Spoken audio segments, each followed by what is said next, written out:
this is amazing. I was clash heads again. This is like Chaz Moskin and Cam Water. It's motorsport, but not as you know it. Test yourself and your everyday road car. Safe, affordable, but most of all, fun. And all you need is your daily driver. Experience the thrill of a sprint day. Race against the clock at a hill climb. Or test your reflexes with an auto test.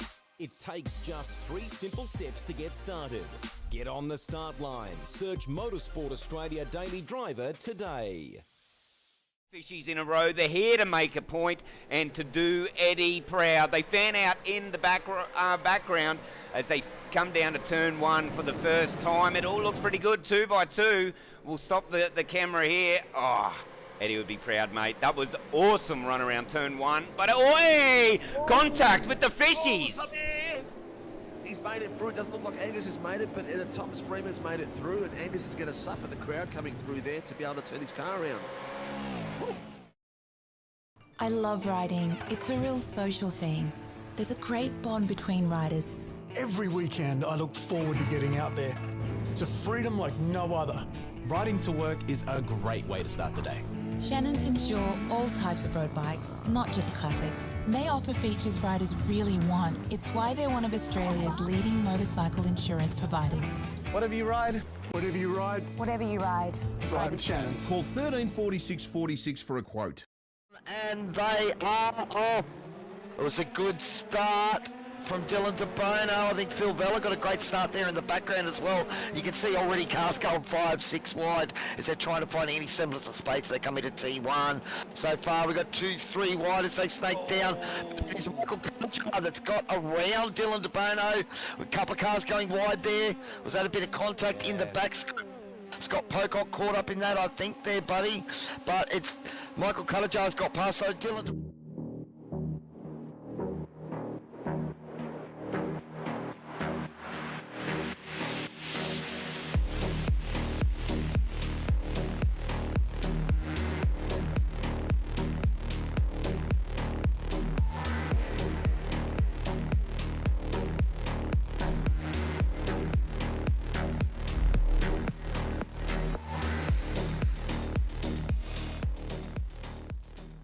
Light is coming out and we're about to get going, and we have a green light and a very slow start for the 86s, but they are moving out there on the grid. It would be very interesting to see exactly which driver can capitalise on this first lap.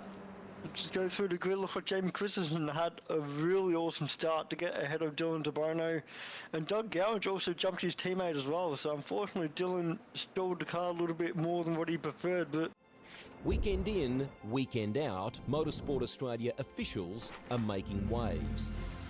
From waving flags, waving cars through pit lane, or responding to a wave for help.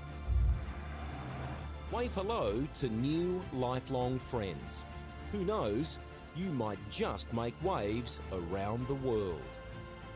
Ride the first wave. Search Motorsport Australia officials today. Still great classes of car, and if you are able to, if you're coming up the ranks on iRacing through the licenses, it's a fantastic sort of laneway into prototype driving, going from that GT3 up through the prototype classes. As the safety car pulls in, we get ready to go green as we come up towards the line. Edwards, Hasler, who's going to get the jump down to turn 1, or will any of the fishies, any of the piranhas in behind them, assault them down towards green and they're this off. first lap? Let's go here. We've always had a few cars. They're all special. The T-Bird. Oh, that's mine. The Combi for when we want to get away. The XR8. It's going to be a classic. They're all insured with Shannon's. We've also got Shannon's Home and Contents cover, which helps protect our automotive collectibles, tools and memorabilia in the home and garage. If you're motoring enthusiasts like us, it's got to be Shannon's. Shannon's, insurance for motoring enthusiasts. Call 134646 for a quote.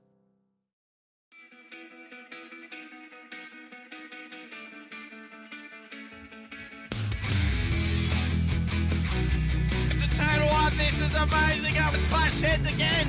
This is like Chaz Moskin and Cam Waters. Almost the same situation.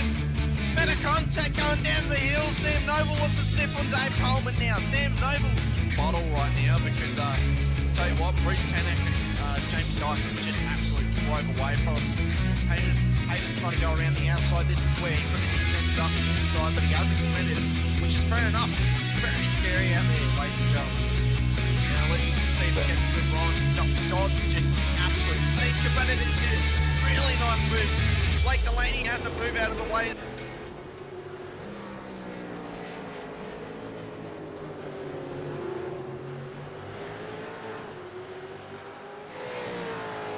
Good evening, good morning, good afternoon, wherever you're watching from, ladies and gentlemen, and welcome back to Sim Racing World TV, and welcome to what is our biggest race of the season, our finale round, an Enduro round here out at Sebring, of course. So it's going to be a massive night of racing for us, top 10 shootout action, of course. I'm your commentator, Hamish Munro. Joining alongside me is Stephen Sinkovic. We're in here a little bit earlier than normal, Sinker. That's just so we can kind of discuss how the structure's going to work out tonight when going racing here over sort of the next 15 minutes before qualifying. Exactly, mate, and it's going to be epic. I've been looking forward to this all season long. Our race control boys hate it because it's a pain in the ass. But you know what? I think everyone else loves it. I'm frothing at the bit to get this going and watch these boys push the edge of that track and push the edge of the limits and be aware of the boundaries of where they're going to go and trying to get one lap in on a one-lap opportunity.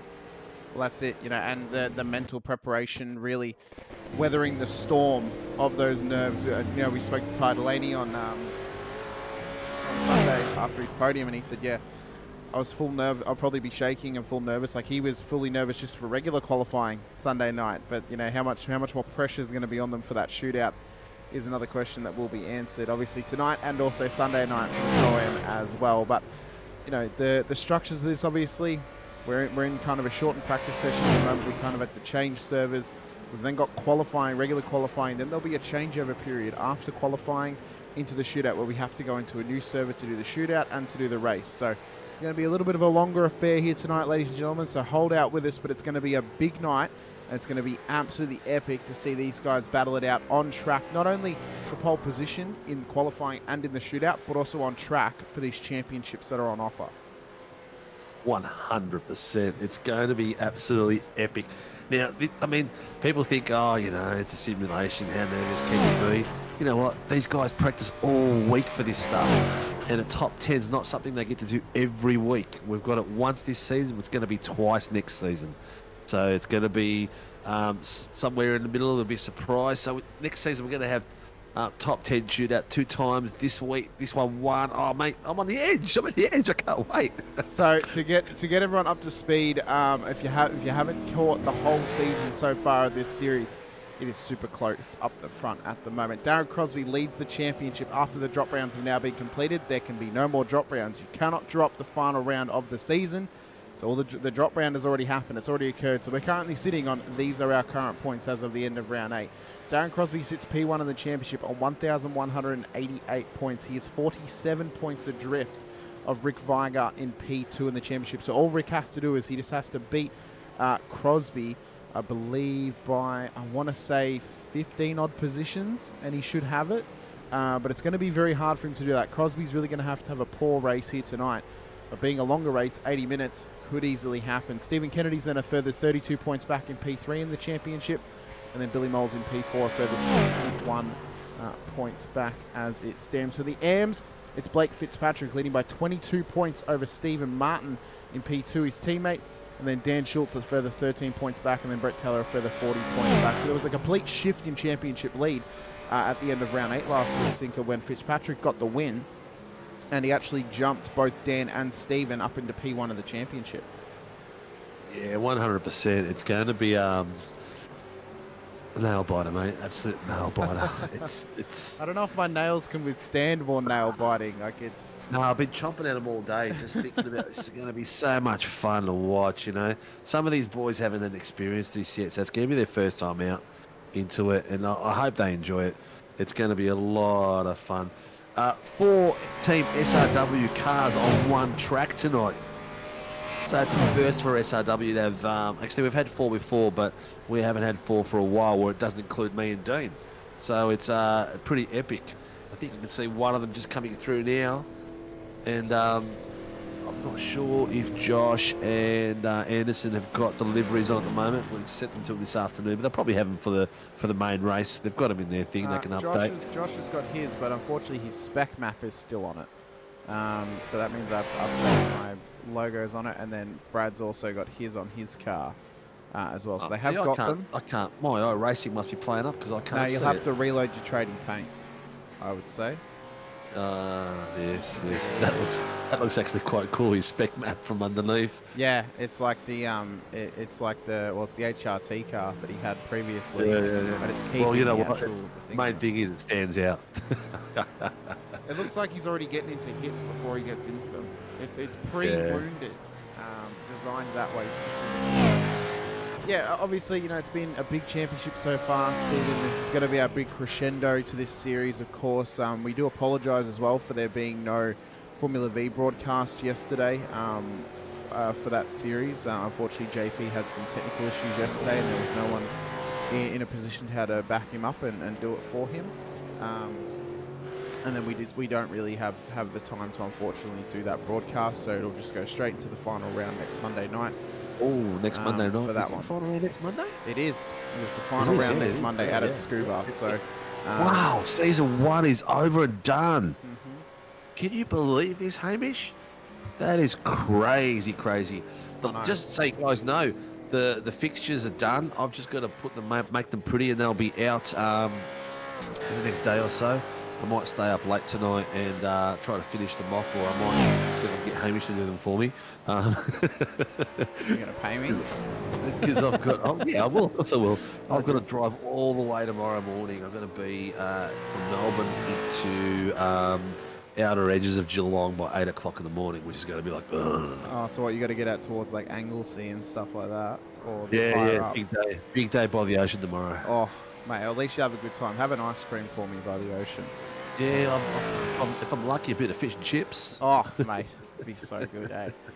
We've already started to talk about food, and we're not even into the endurance portion of the night yet. Like we're about 20 minutes in, and it's like, oh, we're already on about food. But so we'll go. The practice is finishing in about 12 minutes or 11 minutes or so. 11 minutes, yeah, whatever it is. Then we'll have a qualifying session. And out of that, we'll have the top 10 fight their way into a top 10 position out of the drivers that are on the grid. And then off we go into the new server, and we have another spin at a top 10 shootout. Oh, man. We have our race as well. Looking very settled. Oh, he's into the pits. He is. So himself and this man, Rick Viger, they are our focus here tonight for the overall championship. Kennedy's still within it, but they are the top 2, Crosby and Viger. So kind of the... Viger was your early pick for the season, wasn't he? Yeah. And Crosby was my pick for the season. Ironic how that comes about, isn't it? Yeah. You want to put a tenner on it? Oh, maybe. But no, I think what it is though is hang on. Consistency, hasn't it? Community announcement. SRW TV does not condone the gambling, and please, if you do gamble and you do take a bit too much enjoyment in it, seek some help and go speak to someone. There is a 1-300 number. Unless Sportsbet's out there, of course. Sportsbet Porsche Cup Series sounds pretty nice. I don't know about you, Sinko, but that sounds pretty good. Hey, did you see on the weekend Stoke? Sauber couldn't be Stoke Racing because Stoke is actually an Australian-owned online gambling service. You mean Stake? Yeah. Stake, yeah. I didn't realise they were an Australian-owned company, and they're sponsoring like a Formula 1 team. So they had to change to their secondary name, which was Kick Sauber, I think it is, or something like that. Yeah, Kick Sauber. Yeah. That's the streaming service. So, but yeah, because of gambling. Advertising laws within Australia. Obviously, you can run advertisements for them, but they can't advertise. They can't be on like big sporting events, similar to alcohol and cigarette sponsorship as well. Yeah. No naming rights, nothing like that. That's how they get. That's how Heineken's workaround is. They brought out non-alcoholic beer. That's how they're able to sponsor major events in Australia because they have no alcohol. So that was their workaround for that. So just their zero alcohol events. Yeah, same with Carlton Zero as well. Carlton, that was their workaround. So, yeah. But it's like promoting a pop drink, isn't it? Oh, pretty much, yeah. It's a beer flavored soda or a beer flavored soft drink. Oh, Jamie Davis. Didn't know you were. Is it still called the Peninsula? No, the Peninsula is like Mornington Peninsula. Mornington side, isn't it? I still call it the Peninsula for some reason. Well, we'll call it the Grove for the moment. Yeah, I'm going out that way tomorrow. There's a few boys out that way. Callum Hodgkinson's out that way as well. Yeah, we've got a good spread of boys out in the what we call that, the north, the south, southwest. Yeah, up the Ocean Grove and up the Great Ocean. Great. Man, I can't even talk Great today. Ocean Road. Great Ocean Road.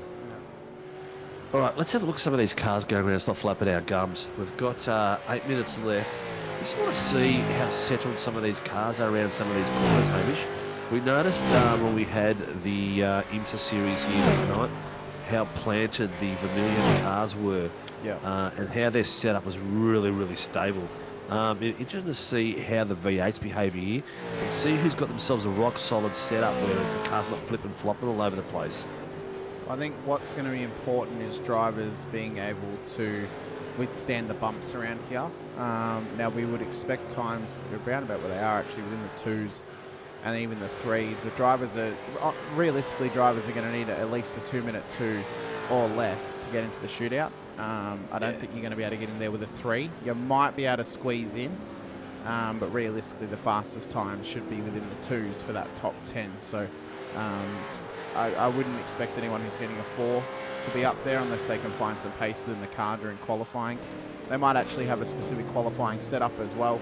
And some drivers in this session may be just, kind of testing the waters, getting used to the track, getting used to the car, and making sure that their race set is perfect since they're going to be going racing for 80 minutes. So, I guess the other question, Hamish, is going to be: are the teams going to do some drifting, some towing down the straights to help each other get into the top 10? Possibly. I guess it comes down to, well, are your teammates in the championship battle with you? Obviously, Stephen and Blake are in the championship battle together. Now Blake's not here, so this means that and I think he mentioned this to us last week as well, that he wasn't going to be here. So unfortunately for him, his championship run could be over unless he somehow miraculously gets in. So it realistically is the battle between Martin and Schultz for that Pro-Am championship. Now Brett Taylor's in that fight too. He could have a mega run tonight, get on the overall podium, and they could have an absolute blunder. And all of a sudden he's in the position to win the championship for the amateurs, but we'll have to wait and see on that one. For the Primes, obviously, I mean, Kennedy and Crosby, they could work together definitely, being that Kennedy's in P3 in the championship as well. I mean, Viger's out there too. He doesn't have his teammate out on track at the moment, although Peter Vanderkram was in the practice session, so maybe he doesn't. And actually, no, Fitzpatrick is out there. I do apologise. Yeah, Vanderkram, he's just not on track. Yeah. Passing positions on this track, it's not a real easy track to pass on. No, it's There's not. The big corners are very fast paced, so real easy to get an incident on, as we saw in the IMSA series. And some of these back corners are really just pressure and hopefully someone can make a break. Now we're on Cam here, who's Stephen Martin. So as he's coming down to this bottom bit here, this is one of the passing spots where you can get it done. So where that bridge is, the overpass, is where everyone starts to brake. So you can get a sniff in here if you can get on the inside and out-brake someone. So that's a really good spot. Also coming up here, there's a tight right-hander. This corner here is really it's not a favourable passing move, but if someone runs wide, you definitely can get it done. Great to have Simon Hayes in the chat as well. Good afternoon to you, sir. Send it over. This corner here, everyone else. Yeah, this one here as well. This corner here gets a bit of threat as well as passing as well. Yeah. So it's going to be interesting. The major areas as well is maximising your run through the curb of death and onto Lamar corner, onto the back straight. If they can maximise their run through here without hurting the car too much through the curbs, then you can really have a nice run onto this straight as well. Obviously, it's the right here. It is, right exactly. Here. And making sure you are taking up as much room on that left-hand side prior to turning in for the corner. Again, just to maximise that run through the corner. Down towards this final corner, of course, we've seen drivers go for moves down here. You can get it done, but sometimes it's actually more beneficial to kind of just sit in behind and then actually try and maximise the run onto the straight around the sort of second apex here of this corner. We've seen drivers... Front end bouncing. Yeah, exactly. Super bouncing through there like a pogo stick. very easy to lose the front end. What you if you're can set do up not as well right. is if you can poke your car on the inside of your opponent's car, you can actually force them out wider than what they want to go, and then they have to back Oops, out to of the it, or front they drift. risk getting into the wall as well. But look at this Yep. massive understeer though from You'd see- Martin's car. yeah. And His that's from front the drifted bumps. around that fast bit. Yeah. Yeah. Just a little bit too fast. So if we look here, we'll see a good example of this. So you'll be able to see the kind of the front end just struggling to get it turned in through the bumps, and Yeah. that's what's made it run out wide. Very Yep. easy to do even in a sports car, but even more easy to do in a supercar because of the lack of grip that you can get in these cars as well. So Ja- race control has just asked everyone to finish their current lap and go into the pits, and they're going to get a debriefing or a briefing, I should say, not a debriefing, a briefing on procedures and what's going to happen in the qualifying section coming up, because everyone's going to be fighting for that top 10 spot, and he needs to make sure that everyone's clear and giving way to each other and looking after each other out there. Laura Anderson, good luck tonight. Special good luck to the SRW boys, Jamie Davis, Brad Anderson and Josh King. And the other one you're missing in there, Laura, is Mitch Noble, who is also an AM in there. He is part of the team too. So we've got 4 SRW boys out on track tonight. Jamie's in the blue. Mitch is in the white. I think Josh is in the silver, and Brad's in like the the fluoro. P. He's in like the pea boogery green color. It looks like. Yeah, At least yeah, with the it's like lighting that's fluoro currently green on that's track. gone wrong. If we had rain for these cars, it'd be raining right now. It's that cloudy out there, so it is kind of hindering the color of that car a little bit. But I only wish. When are we gonna get that? Laura's just putting there, Mitch Noble in brackets. Brad just told me, lol.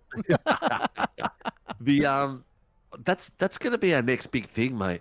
The V8 supercars getting upgraded to next gen and getting rain at the same time. How epic will that be? Oh, it'll be massive. And if we get it for season 3 of iRacing, then it means that season 3 of SRW will get it as well.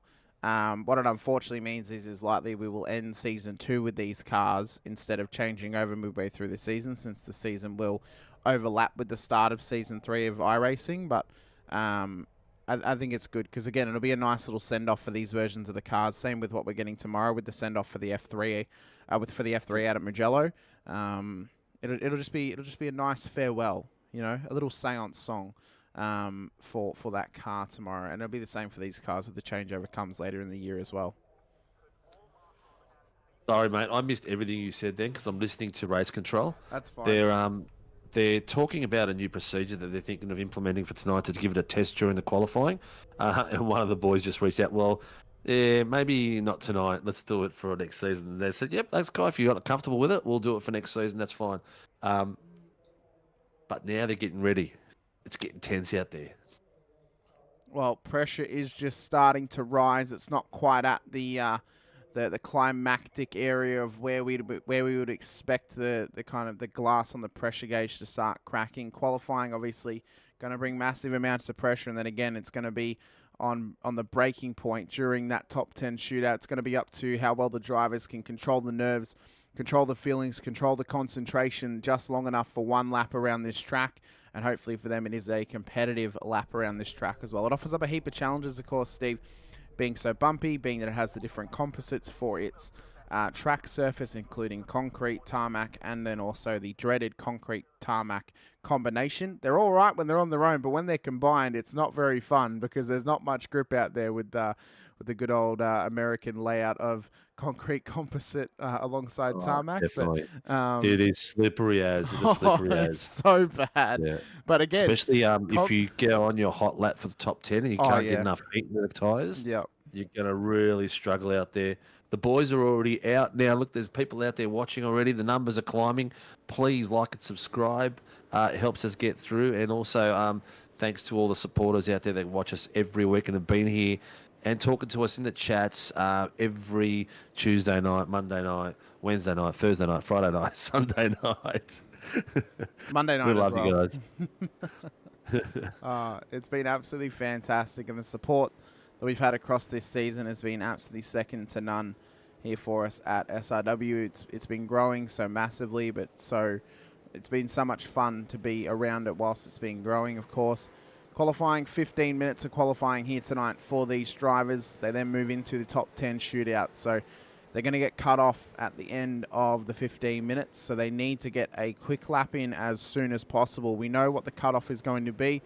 We know what the danger zone is. It is P11. If you are P11 by the end of this session, you do not move on to the next session of qualifying. It's only the top 10 for that shootout. So it's going to be absolutely imperative that the drivers can get the times down to as quick as possible, as soon as possible in this session. As we continue on here, we could see just then as well, Troy Dooley just moving ahead of Daniel Schultz there. So possibly trying to help Daniel get a nice run here in qualifying and hopefully get into the top 10, being that Schultze's got a championship to fight for, where Dooley doesn't necessarily have one to fight for at this stage. Yeah, I reckon this, by the look of it, this has been an orchestrated move. It's been practiced before.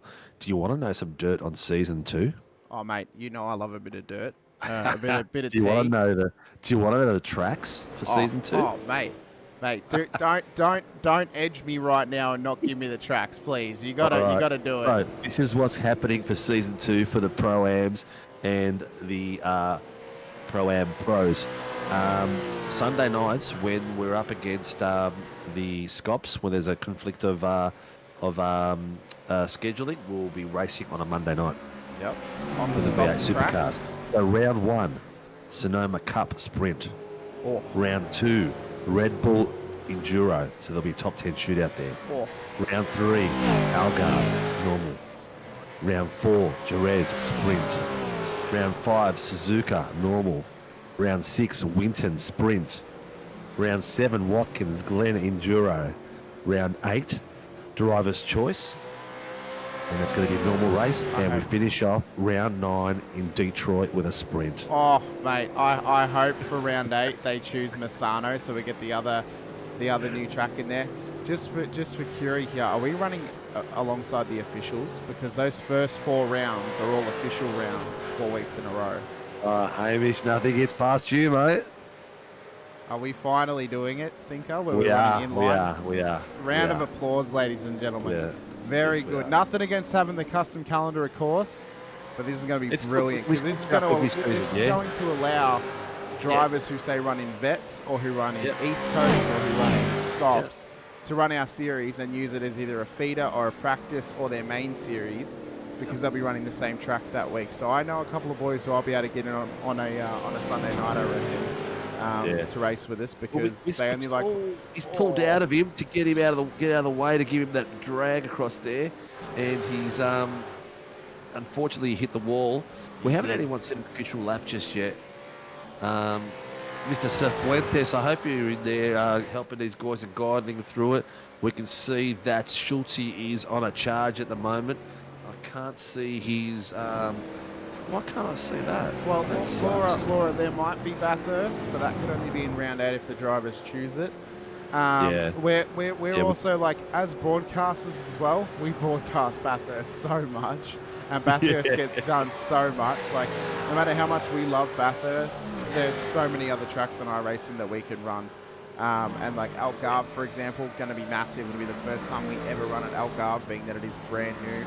If we get Misano next season through Driver's Choice at round 8, that'll also be the first time we ever run that track as well. So it's going to, there's so much on iRacing more than Bathurst. We know that everyone loves Bathurst, but there's so much more that can generate just as good amount of racing as well. As we stand after the first lap start to come in, this man Travis Daly, who sits in the provisional pole position at this stage in time with a 2:02 dead. So that could be good enough for pole position going into the top 10 shootout. Stephen Martin's pulled off from his lap. Laps are coming in quick and fast. What can Blake Fitzpatrick do here in qualifying? Jamie Davis is on for a blinder right now. Could this better Daly's time here? It's not, and it's only just off as well, a 2:02 dead, but it is a 0.09, where Daly's is a 0.07, so it is super tight. 11th. Mitch Noble he just dropped down. Noble's dropped down 11, 12. Brett Taylor's got himself into there. Oh, Darren Crosby just snuck up all the way to 5th with a 2:02.337. So times are already coming down, and what do we say, Sinker? They're going to need to be in the 2s to get in the 10. Yeah. There's only 2 times in the 10 at the moment that are not in the 2s. That is Daniel Schultz in P9 and Daniel Clutterbuck in P10. So I think by the end of this session, it's all going to be in the 2s, if not the 1s, by the looks of it at the moment. As we stand right now, our top 10 shootout will include Travis Daly, Jamie Jamie Davis, Billy Mole, Stephen Kennedy, Darren Crosby, Rick Viger, Peter Pavlovic, Michael Quash, Daniel Schultz, and Daniel Clutterbuck as well. Oh, look at that. It's going to be super, edge, super we've got tight. some fast guys too. Blake Fitzpatrick and Brett Taylor. This is going to be a bit epic, mate. We have got just over 8 minutes left, and the boys are giving each other a bit of a toe there, which is good to see. I can only see Kennedy on his own at the moment, so he is on they his need own. to get up there and support each other a bit more, those two. But he's on a purple at the moment in the third sector. So this one could be even better than his previous. It was a 202.2 the last time by, so he's only about 1.5 tenths off the back of Billy Mole. So the times are going to start coming in quick and fast. Schultz gets up into P7. That now drops Michael Quash into P9. Clutterbuck, though, still sits in the danger zone of P10. He needs to try and better that time if he wants to take the pressure off himself here in the final 10 minutes of qualifying. Interestingly enough, Andrew Cowan's coming down now to finish his first lap, so we'll see what he can do and if he can get into the top 10 as well. The likes of Scotty Weston and Troy Dooley are still out there, as well as Stephen Martin, Sean Smith, Sean Vandermeulen, they're out there too, but they're yet to go out on track, so we'll have to wait and see if they're able to set a time here in qualifying. Cowie's going to come round. Is he going to get him to inside the top 10 off the back of that first lap? Or this might be his first run actually onto a lap now, so I think this might be his first run. His out lap. So and this is Kennedy goes top with a 202.05, so another 200th off the front of Daly's time. Crosby goes P3. Crosby went P3 there. He went 1/10 slower than Daly's time. So the top three are separated at the moment by 100th of a second off his time. Top three are separated by 300ths of a second. Halfway through with a few boys punching there and getting really up there. Schultz, he's got himself into the top at 7th. Clutterbuck, Pavlovich, Quash, so two TMX boys up there. Have we got the whole PSR boys up there? Who's missing? Cowan's yet to set a time. Troy Dooley's just got himself in there, pushing out Blake and Michael Quash. Out of those two, we're still yet to see Cowie set a lap. Oh, and that's going to hinder his run now as well, running it wide. So he's going to have to reset now and have another attempt. Rick Viger's still out on track as well. Peter Pavlovic is now in the danger zone of P10. So he needs to try and get that time knocked down a little bit now. Travis Daly is back out there. Stephen Martin, though, is on an absolute epic run. A green and then a purple sector. So we'll sit with Stephen here to see what he can do across this lap and see if he can get himself within the 10. He goes 3 green, so someone's actually bettered his second sector. Not 100% sure who it could be. Mate. So was Billy Mole. Oh, this is going to be absolutely epic. It's currently Troy Dooley who's actually the fastest in the second sector. So he's actually bettered that second sector time here of Martin, but he'll just be hoping to get well within the 10 at this stage. You'd have to argue with 6 minutes left. You're pretty safe if you're P7 or above. P7, you're still kind of. Well, I was going to say P7 or P6. You're still kind of wincing a little bit. You got Taylor, Fritz, and Quash. All three of those can get those times up there. So, yeah, I think maybe 6th. Maybe 6th will be a bit safer because you got the boys there, but you still got Cowie having to set a time either. And Cowie can be faster around here too. Oh, Rick Vigor. Purple's in the second, in the third and fourth. Oh, in the last section as well. Here we go. Is he going to storm up to the front? Well, he's on for an epic time. We're still on board here with Martin, who comes around the final corner to finish this lap.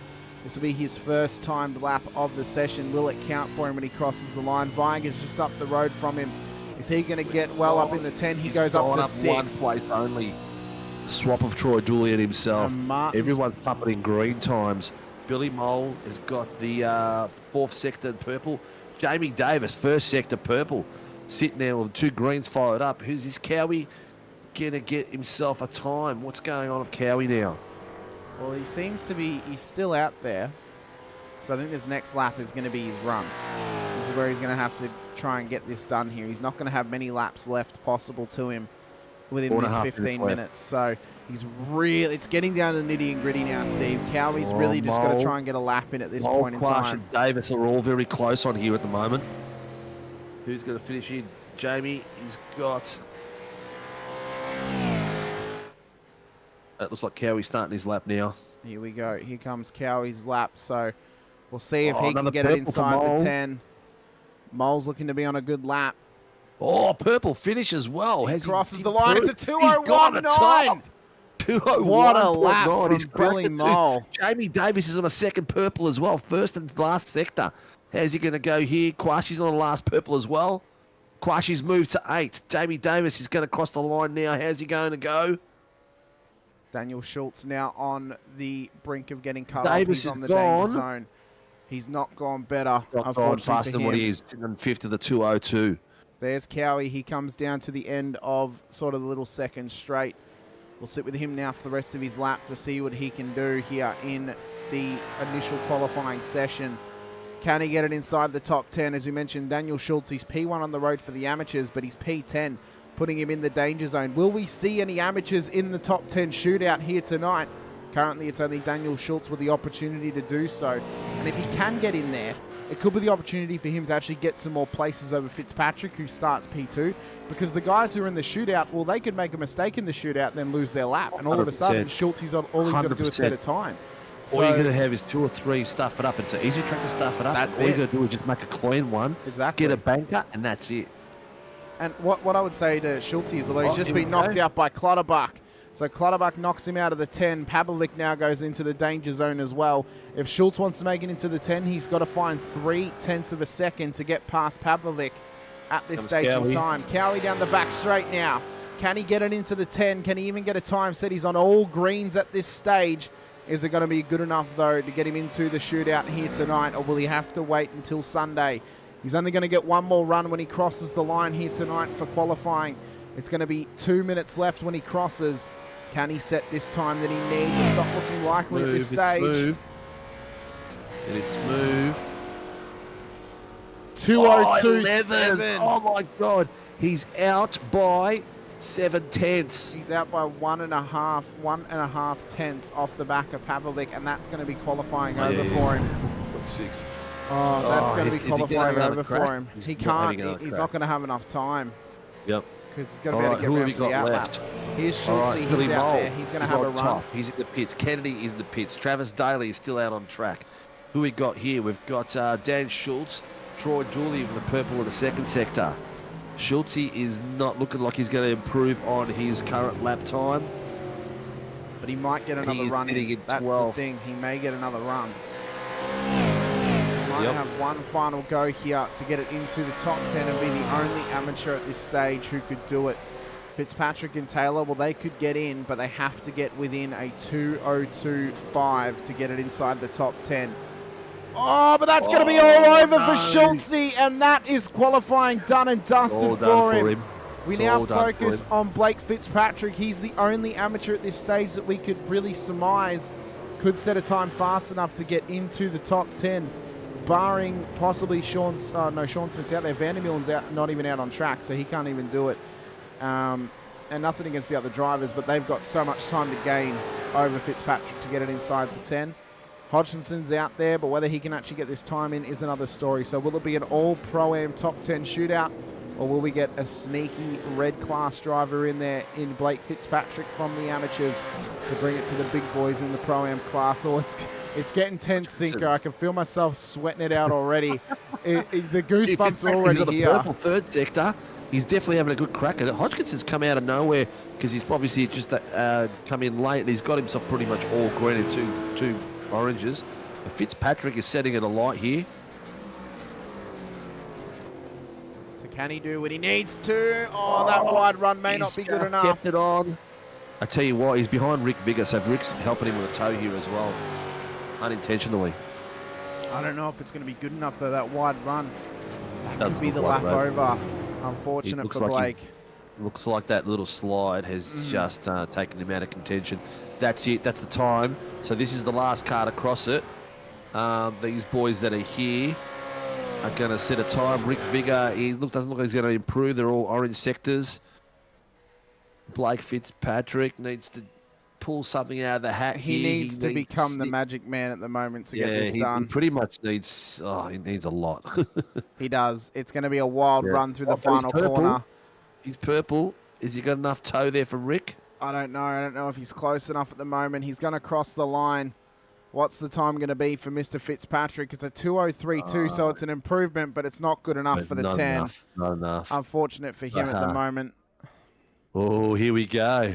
All right, people. So for our top 10 shootout, for the first and only one for season 1 for 2024 for the Warren and Brown V8 Supercar and Pro-Am series is on the lead position at the moment is Billy Mole. So he will go last out in the top 10. The 10th position will go first. So it's Billy Mole, Stephen Kennedy, Troy Daly, Darren Crosby, Jamie Davis, Rick Vigor, Troy Dooley, Michael Quash, Daniel Clutterbuck, and Peter Pavlovic. So what a fight that's going to be. Some of these boys, who hasn't done one out of these group? I think they've all done a top 10 with SRW. So that's going to be pretty cool. So we'll be swapping servers. We'll still keep flopping our gums, so we're not going anywhere. 27 people watching tonight, which is spectacular. That's why I love the top 10 shootout, because everyone comes out and has a bit of a geek and has a bit of a look, because they all want to see how it goes. It'd be very interesting how many pro-ams and pros are watching tonight just to see how the track handles the top 10 shootout. Should we, if Race Control are listening, could they possibly get Billy Mole in here so we can have a chat to him just quickly, just to see how he's feeling going into the shootout here tonight? Well, he hasn't done one with SRW before. Oh. I think he's the only, daren't I say the word, virgin. Well, you would be the one to know those sort of stats. We've got about 2 minutes for our session opens, ladies and gentlemen, so we'll have a couple of moments here while we wait for iRacing to let me join it. Otherwise, we don't have shootout until that happens, so we're going to have to wait anyway. As it stands, as you mentioned, Billy Mole P1, he'll come out last, and it'll be Kennedy. So how they'll run in the shootout is this is what the order they'll come out in. So first off, it'll be Peter Pavlovic, then it'll be Daniel Clutterbuck, then Michael Quash, then Troy Dooley, then Rick Viger, then Jamie Davis, then Darren Crosby, then Travis Daly, then Stephen Kennedy, then Billy Mole. 2 Commodores in the top 10 shootout. The rest are all Mustangs. Coward did not make it, mate. He was in 11th. He was down by 1.5 tenths to Peter Pav. Peter Pav pumped him down just by that much. Yeah, so he's missed it. He had pretty much one timed lap in there, did Cowie, and unfortunately just wasn't fast enough to get it up into the 10. He got very close. He was incredibly close. But unfortunately he misses out. But what it also means is that our top 10 shootout is all pro-ams as well. Yes, we thought Schultze would have a shout. Unfortunately, he stuffed it up on his last attempt and he misses out now. Billy Mole is the only one to make it out of the twos. The 201.984. Yeah. So that's pretty good. And I wonder if we'll see that from any of the drivers when they're able to have their own attempt. I really don't think so. I reckon they're going to be in mid 202s because the pressure is just going to be that little bit extra. They're going to want to try to make it clean. That's my prediction anyway. One thing that I think about now is as well, the likes of Viger, Crosby, and Kennedy, for example, are going to have a little bit of an advantage in this shootout, and you want to know why? They have to do solo qualifying week in and week out in vets. So they're used to going out on track on their own and doing. They do 2 laps for vets, but this time it's pretty much they just have to do 1. So they're used to being out on track on their own and having an attempt at a lap, where the other drivers, depending on what series they run in, which I think nearly every other series has open qualifying. So, unless they have a lot of shootout experience, like Rick, Darren, and Steven, they may not have. Maybe they don't have as much shootout experience within SRW, but if you think about it, for 10 rounds out of the iRacing season, they're doing 10 solo qualifyings as long as they make each race. Yeah. So that could give them somewhat of an advantage out there. We'll have to wait and see. Could possibly. But there's always that nervous edge of thinking it's a top 10 shootout as well. Just the fact that it's on the back of your mind that you've got this pressure to make it and you're competing with everyone out there. It's always a good thing. The interesting to see the server has now. It's still pending for me, so I'm just waiting for it to let me in. There we go. It's just gone. It's just opened. So we will get in there and we will have a bit of a watch. So get your votes into the chat, ladies and gentlemen, your predictions. Who's going to get pole in this top 10 shootout? Peter Pavlovic, Daniel Clutterbuck, Michael Quash, Troy Dooley, Rick Viger, Jamie Davis, Darren Crosby, Travis Daly, Stephen Kennedy, or Billy Mole. who do you think will get that pole position in our top 10 shootout here tonight? Those are going to be the only drivers in the shootout. Of course, that is our top 10, all Pro-Ams as well. Crosby leads the championship to Viger and to Kennedy. So the top 3 in the championship all made it into the shootout. Sinker, ultimately a crucial move for Viger and for Kennedy to get into that shootout. Going to be easy, mate. Not by any means, because there is only 5/10. No, hang on. Yes, just over 5/10 gap between 1st and 10th. So not a lot of room for error there at all. There was absolutely nothing. And if we look at the times, we were right, Stephen. Every single time in the top 10 was below a 2:03. In fact, every single time in there was almost below a 2:02.5. So it took some really, really quick times to get into that shootout here tonight. Yeah, when you look at how much Cowie's missed out by a 10th and a half, yeah, that is bugger all. And Schultz was behind him with 1/100th. And he was 9/100ths. 9/100. Sorry, yes. He was 2:02.84. Which is so it's nothing. It's barely anything. Virtually nothing. That's a sneeze. That's a achoo. That's what that is. It is absolutely nothing to for that to happen. So, but alrighty. Drivers are in there. They'll have a slight little warm up before our shootout happens, of course. Yep. And then we're going to get into our shootout as well. So, some of the drivers are out there. What other track conditions are you in there yet? I'm in there at the moment. What's the track conditions, mate? We'll bring up our weather. So as it stands, it is 25 degrees Celsius air temp, 26 degrees track temp, 90% humidity, 6 k's of wind. So it's not too bad. Probably ideal for a shootout. Although I'd say very high humidity. Although it is Florida, so what else could you expect? Maybe if we were sitting around 60 to 50% humidity, might be a little bit better because of the tire pressures. But apart from that, it should be a good run for the top 10 shootout, of course. So drivers are out there for their little warm up. We've got our 10 drivers in there. Speaking of humidity, I watched Roadhouse the other night. I watched it last night after I got home.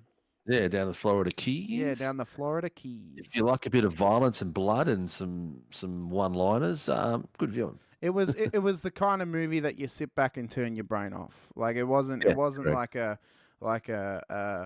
5-star, Oscar-winning type of film. It wasn't like I give it a 3.5 for entertainment value. It was a good B+ sort of movie.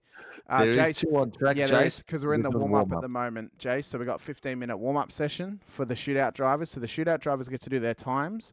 Then the rest of the drivers will join this session for our race. So everyone else joins towards the end of qualifying, I'm pretty sure, if I'm correct, Steve. No. We set up another server. Oh, okay. I see how it is. More moving to more servers. I thought maybe this was actually going to be the race server as well. More server. Unfortunately, iRacing doesn't let us manipulate the servers enough for what we want to do. Okay. So there's a bit of server swapping, unfortunately, but that's all right. It's only twice a season or once a season like this. So we're used to it from when we had TCRs and also Formula 3s on the same night. So it's okay. Yeah, switching over, which was fun. Very much fun. Very fun. So just to go back about our conversation about the Pro-Am going on to a Monday during Scops rounds, does that mean that this Monday will be the final race for the Formula Vs going forward? We'll probably be moving will be moving the Formula 3s to a pre-race for the Formula 3s. So the Formula V will be the race before it. Okay. So we'll have, because that's only an hour time slot. So it's just going to be starting that little bit earlier. So whoever wants to compete in it will be there. It'll start qualifying at 7 and it'll be finished by the time, we get ready for the qualifying of the Formula 3s. So that's 2 nights a week that we'll get kind of a precursor if we get the Porsche Cup out there as well. Yes, if budgets let us do it, that would be awesome. Okay. But yeah, we'll see. We'd love to get TCR out there as well. It's there's different conversations that we're having at the moment as well. Is like maybe do IMSA one Friday and then the Porsche the following Friday and rotate the two. and do the same with the 86s. Have the 2 seasons running concurrently.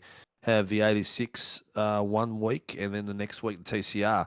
So that was one suggestion that was made, which is not a bad one, but we haven't decided on that yet, and we don't really have a lot of time to fiddle around with it. So that may be a season 3 thing. I would say. Yeah, bring saying back bring back Porsche Porsche Cup. Cup. So that we Harry, hear I need a you. sponsor. Yeah. If you know someone who's willing to sponsor if the Juiced event. Energy want to sponsor the Porsche Cup cars, then we can make it happen. But I'd love to get the Porsches back because that was part of Porsche and the V8s is what SRW was born from. That's what we did originally. That was our two major things, and then later on we introduced the Formula 3, and we introduced the little tin tops, and we moved from there. So yeah, it's been a natural progression for us. So yeah, I'd love to get them back. I really enjoyed those days.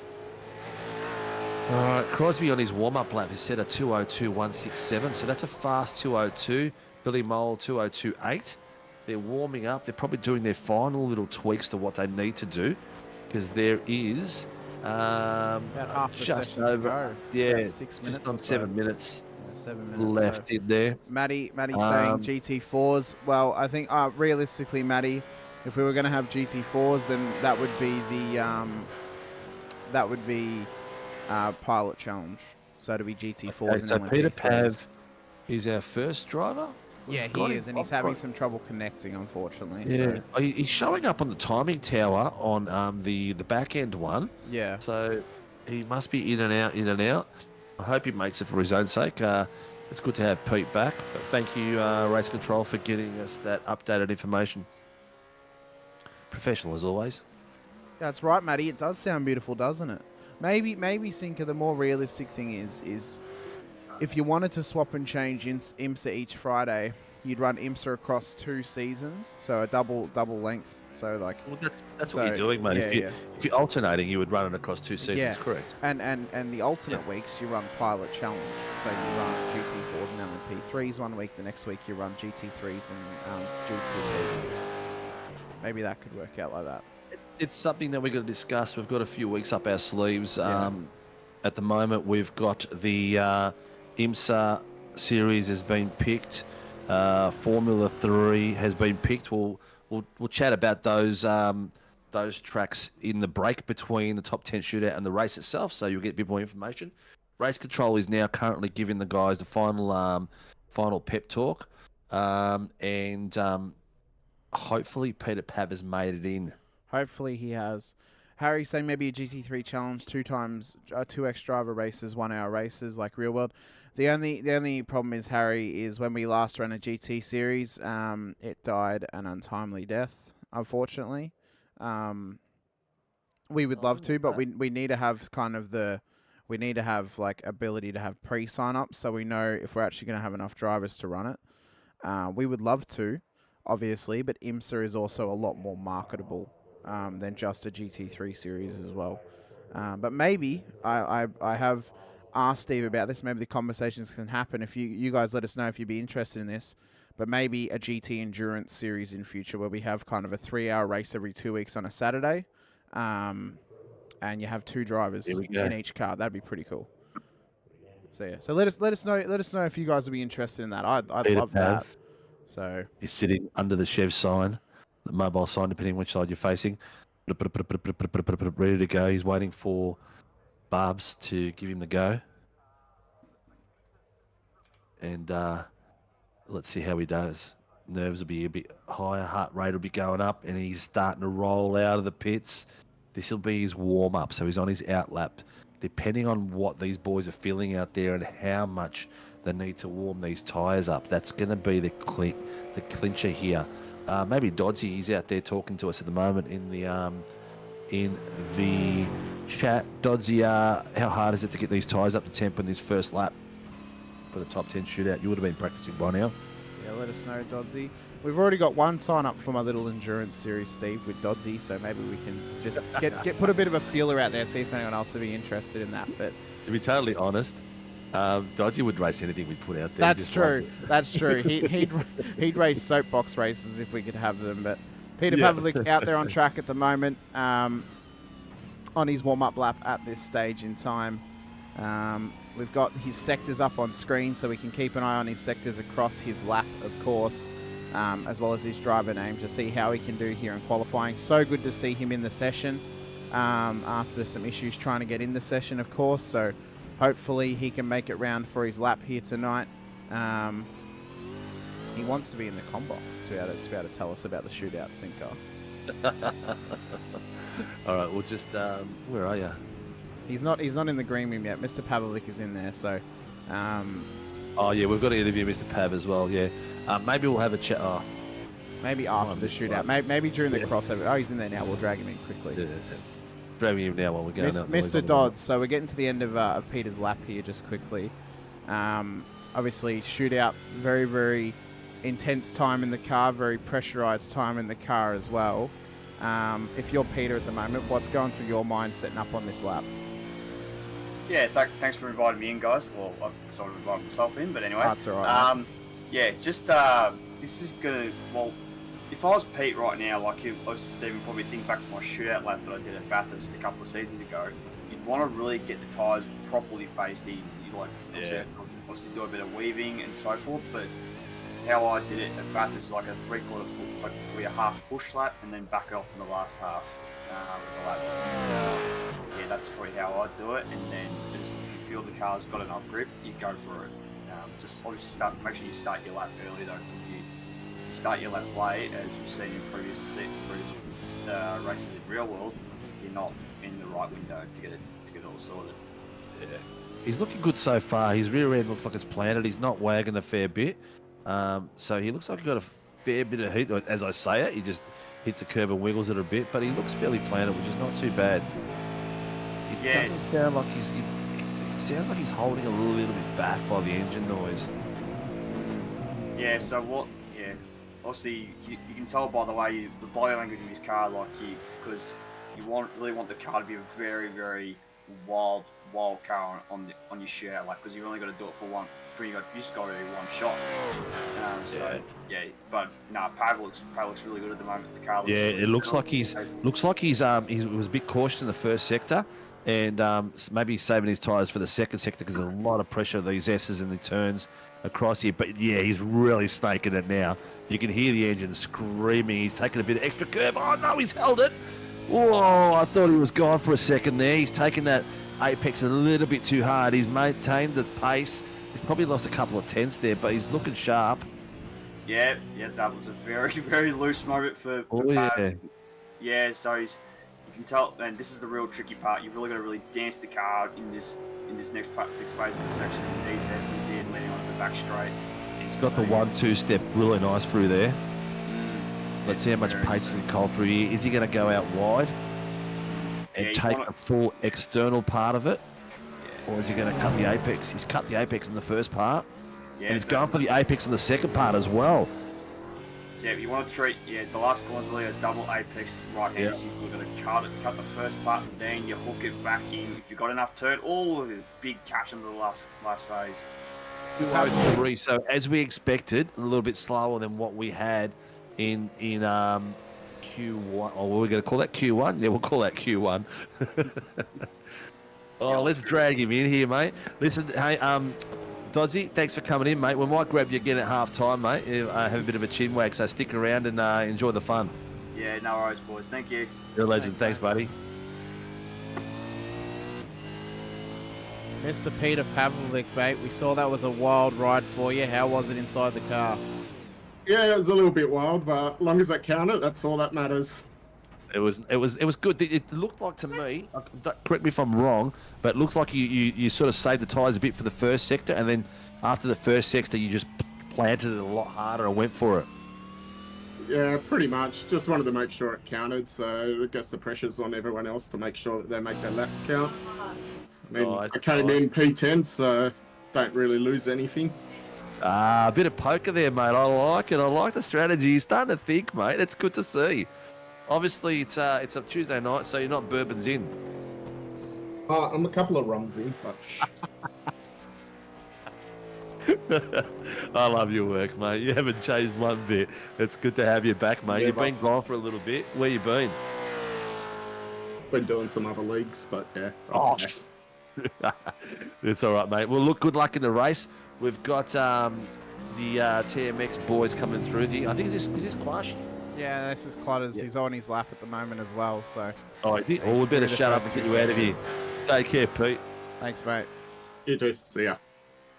I didn't realise. I thought he was still on his outlet. Apologise for that. He's on his lap at the moment. So, third sector through, and Clutters is on 1 purple. It's in the second sector, so he's not faster than Pavlovic through the first and the third.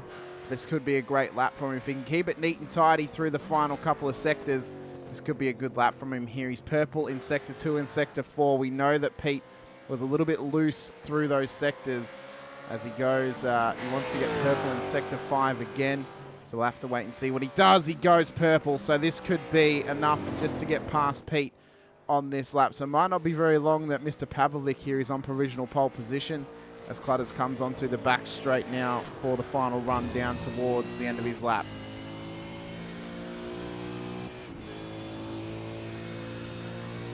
Okay, bit stretching it right out to the base. Let's see how tight he takes this double apex. He's taken his out a lot wider than what Pete did. So down the main straight, Daniel Clutterbuck comes to end his qualifying lap. Is it going to be good enough for pole position at the moment? As it stands, he crosses the line. He goes top of the timing tower. 2:02.9 was the lap time there from Daniel Clutterbuck. Michael Quash is out on his lap, but on his fast lap. He's about halfway around the lap at the moment. We'll quickly drag Clutters in just for a quick little chin wag. Daniel Clutterbuck, mate, what a lap that was from you to put it in provisional pole position as it stands. How was the nerves coming into the session, mate? Oh, huge as always. Whenever these things are on, I get more nervous in the top 10 than I do in the race. So just glad to not put it into a wall.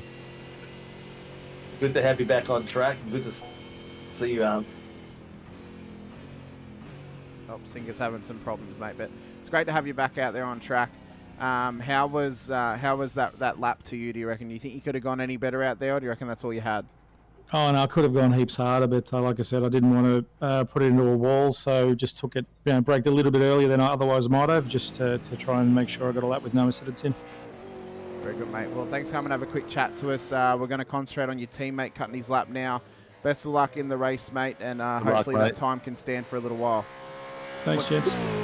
Cheers, mate. Good stuff. Couldn't you hear me for a second there? No, mate, you cut out like about halfway through your sentence, so I just had to quickly wrap it up for us there. But Quashi starts his lap now, and we'll see what he can attempt. If he can get any better than his teammate Clutters, or if he'll split the gap between Clutters and Pav, or if he'll go P3 here in qualifying. It's a 13-second first sector from Michael off the back of the run here at the start of the lap.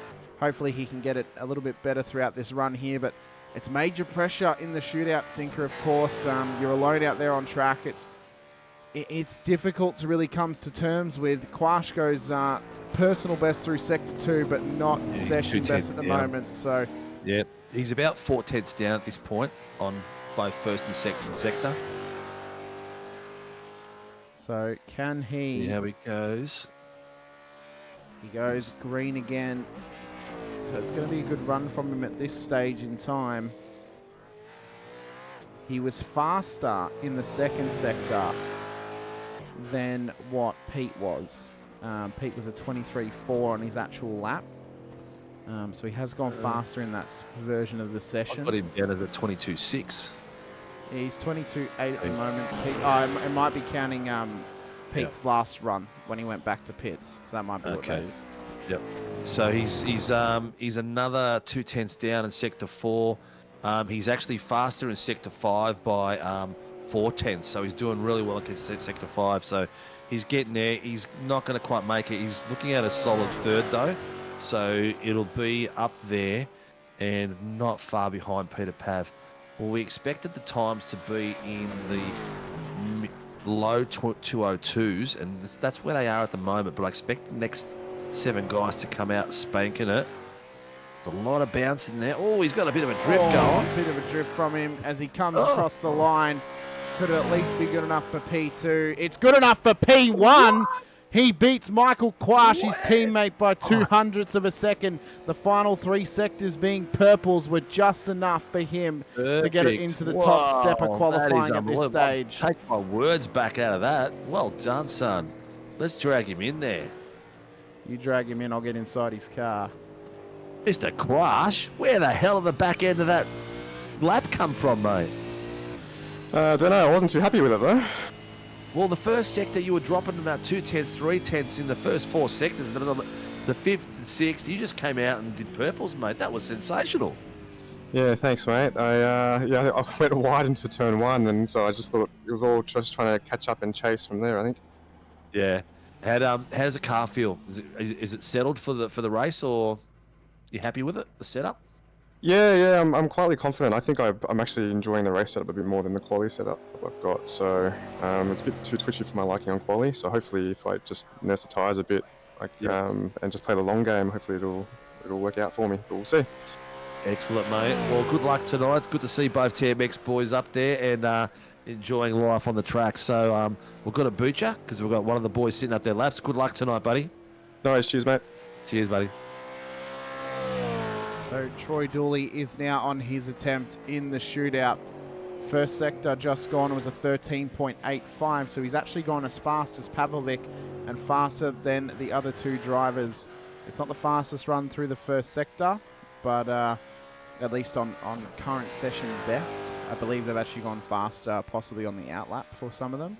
But he goes fastest in the second, so this could be a wild run here from the Performance Sim Racing driver of the 333 Mustang. This could be good enough for pole if he can hold this together. He is already faster through the first 2 sectors. Can he hold this together to continue the run across the rest of this lap? Third sector is a 17.71. That is faster than Clutters, but slower than both Pavlovic and Quash there. So that could be the struggle area of the lap for Mr. Dooley. He's not far off. He's not far off. It's still good. Still good. 4th sector, he's looking solid. He's looking very smooth, which is the key thing about it. You've got to be smooth and get the rhythm into these corners here. These S's in the back end. He's just got himself a 12.804, so he's just beaten all 3 of them, and a 15.522. So a little bit, same as Daniel Clutterbuck's sector 5. Well done. So it looks like he could be, on track for the top spot here. It's going to be an absolutely mega run for him down the back straight as he comes. He'll cross the sector 6 line. It was a 24.86, so it's faster than Clutters. This could be good enough for pole position here from Troy Dooley as he comes around the final corner on his lap. This is going to be a mega run home. Needs to keep it clean up towards the line. What's it going to be here for Troy Dooley as he crosses it? Is it good enough for pole position? Comes home. It is indeed. Yes, it is. And by 5/10 of a second. Oh, there's not much in this at all. A 202.411. 414. That's exactly where we expected these boys to be coming through. Let's drag him in before the other guys get out because the race control are pushing these boys out pretty quickly. And where's my mouse gone? Here it is. Mr. Dooley, tell us about that, mate. She's a bit tentative, a bit nervous, a little bit conservative, of course. You don't want to get an off track or anything or lose it, but still pretty happy with the time. Well, you're on pole position, mate. We're round about where we expected the times to be, mid-2s. So it's well done, mate. It's good to see out there. The Tyson's going out there, PPSR. So he's happy. And Dodgy's called you the Iceman. So it's good to see you out there and having fun, mate. Was it really stressful? Is it as nerve-wracking as we think it is? Yeah, I've done a fair few, probably half a dozen now. Certainly the first couple of times I've done one. Yeah, everything was sweating. The soles of my feet were sweating. It was nervous as anything. It is nervous, but still great fun though. How's the car fitting? How's the car settling? Is it good? You think you've got a good setup for the race? Yeah, it's not a bad setup. Pretty good. I think it'll tyres last fairly well. The last couple of laps of the stint are going to be a little bit iffy. We'll see how the safety car affects anything within the race with fuel strategies, but expect 2 pretty good stops. Excellent, mate. Well, good luck today. We've got Rick starting his hot lap, so just have fun. Just go for it. Absolutely will. Have a great call, guys. Thanks, mate. So Rick Viger goes fastest in the first sector of this lap, so it could be not very long until the PSR car is off pole position if Viger can keep it clean across this lap. It was a 13.83 through the first sector, so in fact, he's gone faster than both Pavlovic and Dooley did by 0.02 of a second there through the first sector. And Rick is absolutely flying right now down towards turn number 4. That was a good run from him. Not quite as fast as Dooley, but up there with Quash. That's the slowest we've had in that sector so far. So maybe he was just a little bit tentative through there, wanted to be nice and clean. Possibly, yeah. Just keep it on the track. Third sector, though, he goes fastest, a 17.64 through sector 3. So even though he gave up some time in that second sector, he will be looking to make it up through the next 3 sectors here on track. Sector 4, it was a 12.98. He goes faster than Quash here, so currently he'd be on for P2 as it stands, but if he can get it up into P1, he'll definitely be hoping he can. So round through, up towards the curb of death and onto the entry, onto the back straight as he comes through the winding S's of this Sebring circuit. Goes fastest in Sector 5. This could be a great lap here from Rick Viger. He seems to be getting faster and faster. Round onto the back straight now. This is what it's about, mate. Getting those gears up to ratio, getting the speed out of the car as fast as possible down toward the final couple of turns here. The Angry Birds Racing Team car, can he keep this clean? 4th sector, 24-second run. For the 6th sector. It's a tight run through there. He's kept it very close to the apexes and taken it out wide for the final sector and sprinting home. This is looking good. Across the line, it's good enough for P2. Second. Whoa, there's not much in it at all. 3/10. Whoa. Great work, mate. Great work. Let's drag him in here. He split the gap there of the Mr. Rick Viger, I'm going to leave this all to your fanboy here because his voice went up a couple of octaves. He got a little bit more excited. He goes, Rick Viger's on track and he's all bouncing on his feet. How was that, mate? A couple of mistakes, but yeah. So it's in the bank, so we'll see what happens. Whoa. Bit conservative. Your car looks very settled, mate. I'll tell you right now. It looks like the most settled out of all of them so far. I missed that first braking point, which cost me a bit, but yeah. Anyway, long race. Well, that's right, mate. I mean, you're good enough at the moment for at least P6 on the road, or P7 on the road at the moment, so you're not going to be losing out too much as it stands. Great job in qualifying, man. As I said, P2 at the moment, but with Davis out there and Kennedy and Crosby still to come, I do not wish to be in your position at the moment, mate. But great job and best of luck in the race. Thanks, guys. Looking forward. Take care, buddy. Thanks. So Jamie Davis out on track at the moment. He'll be hoping here to go as fast as possible in qualifying as the other drivers have tried to. He's fastest in the first sector, so it seems, Sinker, that the track in the first sector is getting faster and faster as the boys start to come out here through the qualifying session. But can he... What's the temps at? Have they changed? Let's have a look what the temps are at the moment. He wants, though, just to try and keep the pace up here through the second sector. It's a 22.49. Yep. Track temp 28 degrees. In fact, the humidity is actually dropping a little bit across the session, so there's less humidity, so probably a little bit of a better level of grip out there. Faster than the first 2 sectors at the moment. So even though it's not showing as purple through the first 2, he is in fact the fastest through the first 2. 17.85 through the third. So losing a little bit of time over pretty much the majority of the field other than Daniel Clutterbuck through that third sector. But he could make it up here through the fourth for 12.81.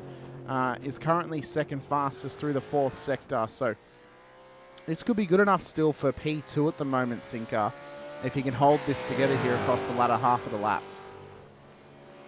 No comment.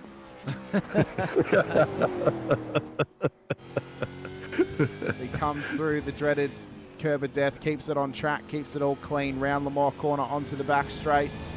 Can he keep this nice and tidy through the final sector of this circuit? He'll cross the sector 6 line to start the 7th. Is it going to be good enough for a fast run here through the final couple of corners? It's fastest in the 6th sector. This could be a great run. Keep it clean, keep it tight, keep the foot planted, and ride that baby all the way home for Team SRW. Go Jamie Davis as he comes across the line. Will he get pole position? He will, with a 202 dead. A 202 dead from Davis. Oh, you little ripper. That is a preliminary provisional pole by Jamie Davis with a 202.054. Mr. Davis, I'm going to pass this over to who is your biggest fanboy in here at the moment, Mr. Sinkovic. He blew my eardrums out when you finished that lap, mate. That was an epic run for you, a 202 dead. How did that feel?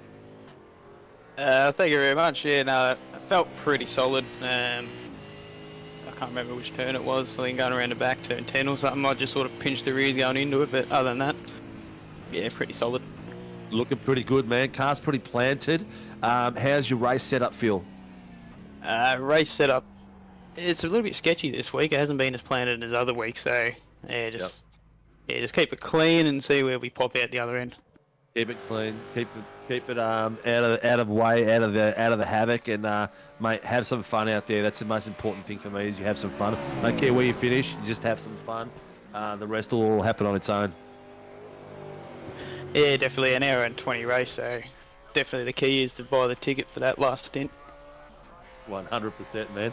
All right, go have a chin mag with the boys, mate, and get them all pumped up. Congratulations, so far provisional pole. Crosby's out on track, so let's hope he doesn't make it. Cheers, buddy. Stop showing your favouritism, Steve. Thanks, Hamish. Thanks, Steve. Still some quick guys, so we'll see how the rest of it pans out. Have fun, dude. Thanks, mate. Thank you. I apologise for getting some favouritism out there, people, but not often you get an Team SRW car at the pointy end of the stick. I've already got a couple of chats in here. Pricey saying Steve-O blew more than your eardrums, Hamish. Simon saying sounds like Hamish won't need to supply his own sunscreen this week. Oh, bloody hell. But Crosby out on track at the moment. It may not be long that Davis is on pole position because Crosby's on for an absolute flyer. 13.5 through the first sector at the moment, and then second sector at 22.5. So he's right on the cusp of pole position. Is the M1 racing driver, current championship leader as well. Number 66 Mustang of Darren Crosby comes through the third and fourth sectors. And it's a pretty reasonable time through there as well. Very good time. Very good time. That's fourth fastest in that section. So he's doing well. So this needs to keep it clean through the S's now and onto the back straight. It's getting tight at the top. He's gone fastest through the fifth sector at this stage in time. So this could be a massive run here for Darren Crosby. Just needs to keep it nice and tidy through Lamar Corner and onto the back straight. He comes now. And he'll just be hoping here for a nice, clean run through the final couple of corners. This could be good enough for pole position at this stage, Sinker. And he's doing well. He's nice and smooth. Into the six. He's gone fastest again. Fastest again. This could be the pole position. This could be a 21. This could be a 21, Steve. Comes round the final corner. Darren Crosby's going to run this Mustang all the way on to pole position in the top 10 shootout. With a 201.6! Oh my God! When he ripped that from nearly 4/10. Oh! That is a massive lap from Darren Crosby. I mean, give the flowers to Davis for his time. What a way to burst my bubble, buddy. How'd that feel? Oh, mate, the heart was pumping. It was. I'll tell you, the adrenaline was flowing. It looks like that sector 5, 6, and 7 is where everyone's making up all their time. The front few sectors, everyone's around about the same sort of thing. Is the track evolving? Is it getting a bit more grippier? When you first hit the first, second, and third corners, you feel like you're coming in too hot and you haven't got the grip, but yeah, you get a bit more grip around the back of the track. Nice. Well, mate, that was a ripper of a lap. You came out, Hamish, how many was it? 5/10s, 4/10s? It was 3.7 tenths over Jamie Davis's time. 201.69. First one to hit the 201s. Yeah, I saw his time pop up and I thought, oh shit, that's going to be hard to beat. Well, mate. Well, you did it, mate. You did it really apparently well. It wasn't that hard beating him by that much. So it's all right, mate. You're lucky I still love you, all right? No worries, mate. All right, take care, mate. Have a lot of fun out there. Good luck. Yeah, mate. Yeah, thanks, guys. Appreciate it. Cheers, mate. Thanks, mate. Well, Travis Well, Daly. burst my bubble. I had what was it? What was his lap time? I had 2 minutes, 1 second, 0.69. 688 tenths to enjoy the pole position provisional. All right, we've got Travis Daly out there. Just cross the start-finish line for his crack at the title. Matty Parker saying Sinker eating his words. I'm a very humble man, Matty. I'm a very humble man. Big bubble lol. So Daly comes through first sector. He actually goes the slowest in the first sector. So unfortunately for Trav, this is not the start that he would want on this lap for him. This might, I don't want to say this, but it might give us a chance to breathe for a second here because we've had fastest lap after fastest lap about the last 5 drivers. So, but could still be a good run for him though. Top 10 shootout, nothing beats it. No, that's it. The viewers are loving it, we're loving it, the drivers are loving it. Keeps them on the edge of their seats, it keeps the adrenaline running. It's awesome.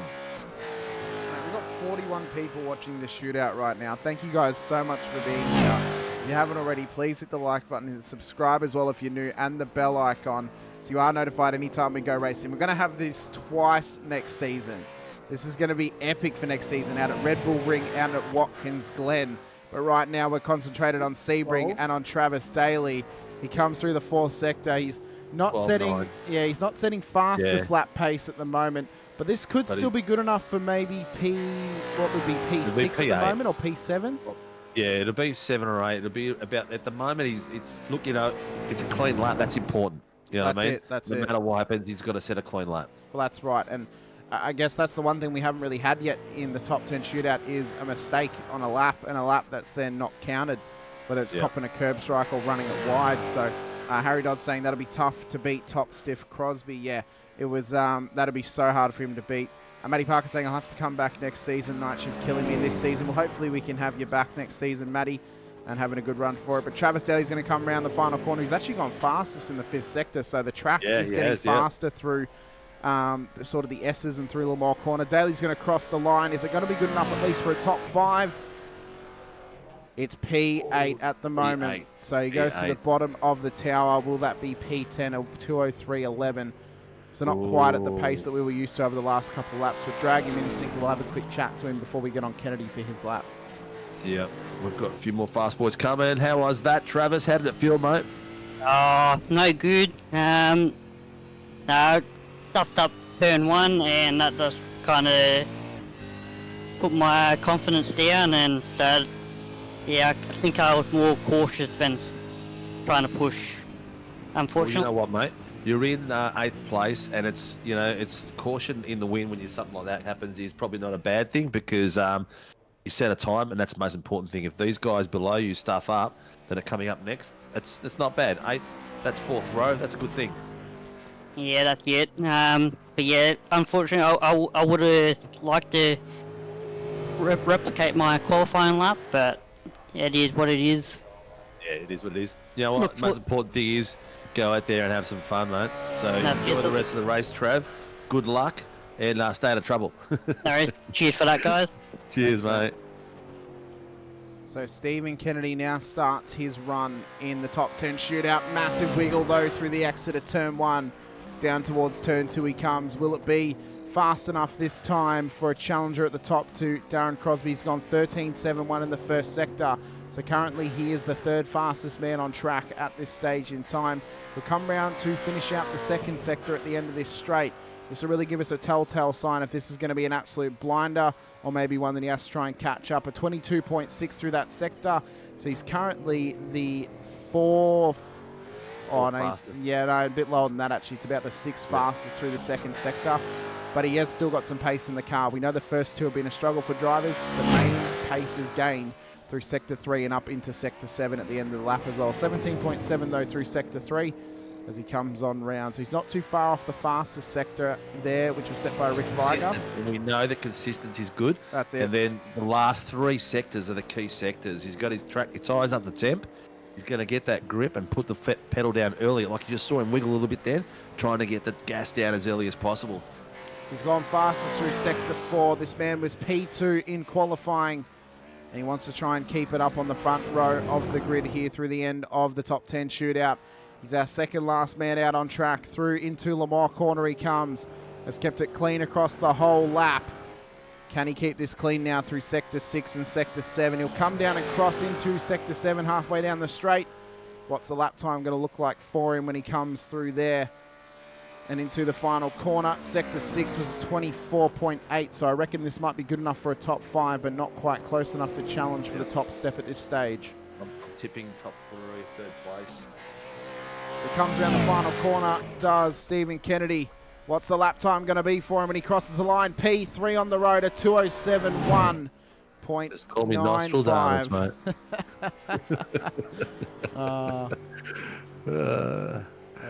Good job. Mr. Kennedy, how are you, buddy? Hey, all right, yourself?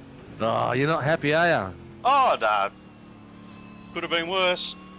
Could have been worse. Well, Yeah, third's pretty good, mate. Third's pretty Yeah, good. That's got a an push up M1 and in start, first so- and second row. Yeah, yep. That's Yeah, right, you- yep. you I can just keep gotta an hope eye on that, Mason third. Yeah, you just got to hope that Crosby doesn't bog it down and gets a good start so it doesn't hold you Yeah. up.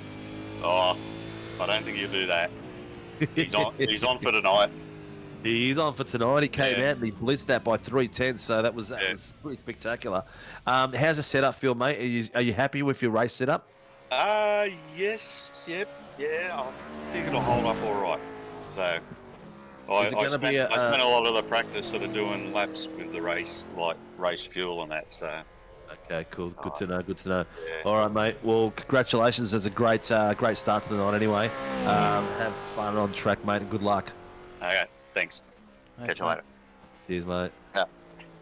I nearly booted you out then, Hamish. That would have been interesting for you, Sinker, but... Well, Billy Mole started off on the good foot. He's got a lot of pace coming through the first 2 corners. He's letting the car dance at the beginning, which is good because you want to push really hard early here because everyone else has taken it fairly haven't handled the slippery conditions too well in the first sector. How's he going time-wise? So 13.6 through the first sector. So currently he's the second fastest man on, or third fastest man on track. So comes through the second. 2:27 in the second. So the only man in regular qualifying format to get into the 201s. He has to get a 201 to get it onto pole position and get it past Darren Crosby as he has a 201.6. It's going to need to be a lap of the gods from Billy Mole here across the end of this lap. Oh, there's a wiggle. Oh, could he be pushing too hard? Yeah, that could be a couple of tenths there. Looks like he's recovering it, but let's see how his rear end dances around this corner. Oh, a little bit of a wiggle. Yeah, a little bit extra rotation through there, but he's kept the pace down. He hasn't lost too much through it. Let's see how he's dancing across this bit. This is where you got to do the 1-2 step really good. Oh, he's taking it a bit wide. Oh, it looks no, like he's he missed his lining it brake up. point. No, he might be all right at the moment here. The telltale will be when he crosses the Sector 6 line, but it is a wild run for Billy Mole at the moment. May not be good enough for pole position at this stage, but it could still be good enough for a front row start. We'll have to wait and see how he goes across here, across the final 2 sectors, but this could be it. Yeah, this could be, he could be in third here. Yeah, he might be. He may even be P4. So, but he's still up there. He's still in the 10. The lap's still going to count, but unfortunately for Billy Mole, it's not going to be good enough for pole position. Comes across the line, and in fact, it's P8. Unfortunately there for Billy Mole. So to go from P1 down to P8 is unfortunate for him. Yeah, all went down after that rear end slid out from in the beginning. Maybe he just, let's bring him in. Maybe he was just too aggressive early on. Yeah. Let's have a chat. Okay, Billy, how you going, buddy? Yeah, right. Yourselves? Yeah, not too bad. Looks like you were attacking the first sectors a little bit more aggressive than everyone else was. Is that where it you sort of lost the rear ends a bit more? Too much heat in the rear end? Yeah, there was I slid out the back end turn 2, and that kind of ruined me the whole lap. Also made another mistake through the S's, leaning on that back straight. Yeah. You sort of looked like you went a little bit too far. Well, you ended up a little bit too far left, so you couldn't rotate it around to go right again. Yeah. But how is it? Is that your quali setup that you're running in there, or or do you run the same for the race? No, that was my quali setup. I was not Alright, used to freak lights at the top 10 shootout. Yeah. Cool. That's all right, man. It's still. You know what? Is this your first top 10 shootout? Yes, this is my first. I thought so. I said before. I think I got a feeling this is Billy Mole's Virgin Pop. Yeah. Because it's a lot more nerve-wracking than people realise. It puts that sort of like unknown pressure on you, doesn't it? Yeah, I felt sick going out. I was like, I shouldn't feel like this, but I do. It's no different to doing a solo lap, but it's that fact that everyone's watching and everyone's out there, and Yeah. you know that you've got to make a clean lap, isn't it? Yeah, it's terrifying. I'm looking forward to the race now. It's 80 minutes. Doesn't matter about qualifying right now. Well, look, man, I think you finished 8th, so you're in 4th row on a long race. It's not a race to the first corner, so you're in a good place, mate. Yeah, looking forward to it. Excellent, mate. Oh, hang on. F1 game, the Billy's first season in V8s too. Oh, is that for real? Is this your first season driving a V8 supercar? My first league race. I drive them every now and then. Officials was the first season in a league race driving them. Yes. Well, mate, you know what? I'll take my hat off to you. You've done exceptionally well for your first league race, league season. You've done really well, mate. You look like a veteran out there, and looks, no joking. You've been driving spectacularly all season. So congratulations on that foot. And you're also been up the top end of the pointy stick most of it as well. Yeah, I think most of it. I'm trying to hold 4th championship heading into this. I think I've got to beat Cowie by 5 spots. Or can't finish further than 5 spots behind him. Yep. Yeah. Well, it's going to be epic fun, mate. You got an enduro to sit through. Go relax, get your feet ready, and your adrenaline back down to a reasonable level, and have some fun out there, mate. Alrighty, cheers, mate. Congratulations, mate. Well done. Thank you. See ya.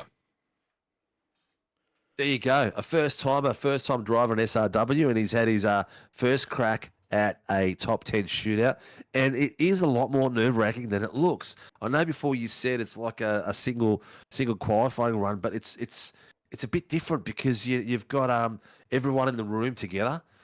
Everyone's in the green room as they're waiting for the top 10 shootout to start. They're all having a bit of a chinwag, or they're all quiet. I haven't been in there before to sort of, because I'm crap, to see what the atmosphere is like. But sitting there waiting for your turn, that's the bit that gets the adrenaline rushing, and you've got to get control of that. That's what gets the nerves rushing as well, because you're all sitting there, and poor Billy had to wait for the last person to get out there. So it's one of those things that sometimes the nerves get the better of you, but I'm sure you'll be a tougher racer for it. Yeah, I think you definitely will, for sure, mate. One thing I have just noticed as well, going to swap over in the sessions, I have put this in the RC chat. The next session is set to start at 10:51 p.m. So there might need to be an adjustment on the race server, because the race server is starting at the wrong time at the moment. Well, that's all right. They've got time to get in there and get out. Yeah. Yeah. So what we'll do is, ladies and gentlemen, early enough. What we'll do is, ladies and gentlemen, is we will take a quick little 5-minute break. We'll roll out our little 5-minute countdown again. This will be an opportunity for everyone to go have a little loo break, or get a drink, or maybe get some food, and then come back with us for our racing action here to come. I've got heaps of crap I can talk about, mate. I know, but it's a nice little ad break for us, and to how to run out the ad roll that we run at the start of the show as well. All right. Hamish needs to go to the toilet, everyone, so we'll let him get it's not that. I want to go get a drink, but I also thought that it'd be good for us just to run out the ads once again as well. So we'll run our ad roll out once again, and then we'll be back after our 5-minute little break, and hopefully getting into the session very shortly. So race won't be too far away, so don't go anywhere.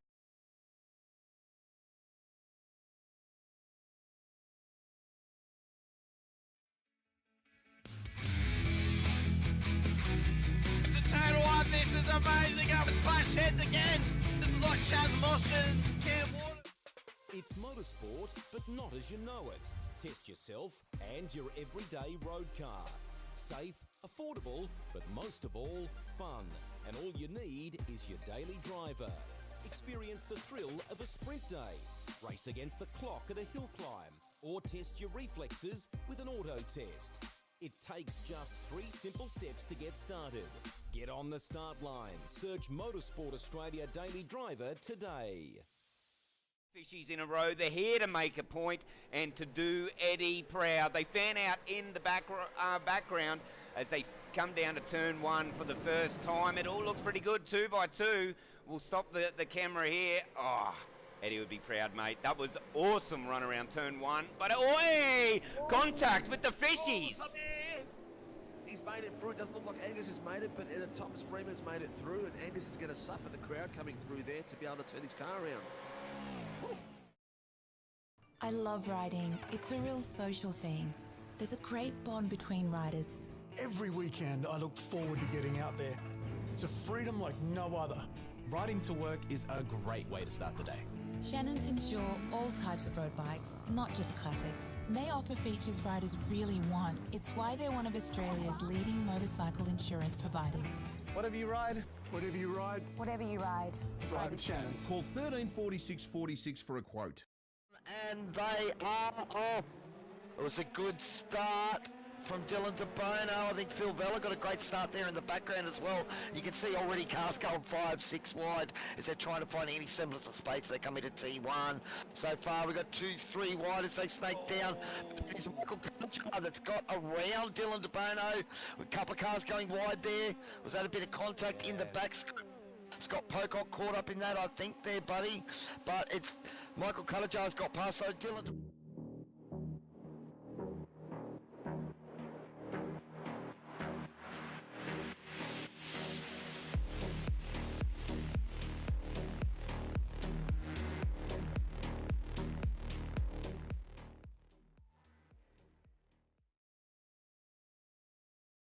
All right, ladies and gentlemen, we are back. Servers are all getting sorted so we can go racing once again.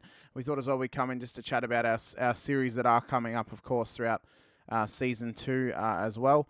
Obviously, it's going to be a big run forward, Sinker. You know, It is. You know, Season 2, could it possibly be bigger than we've ever attempted?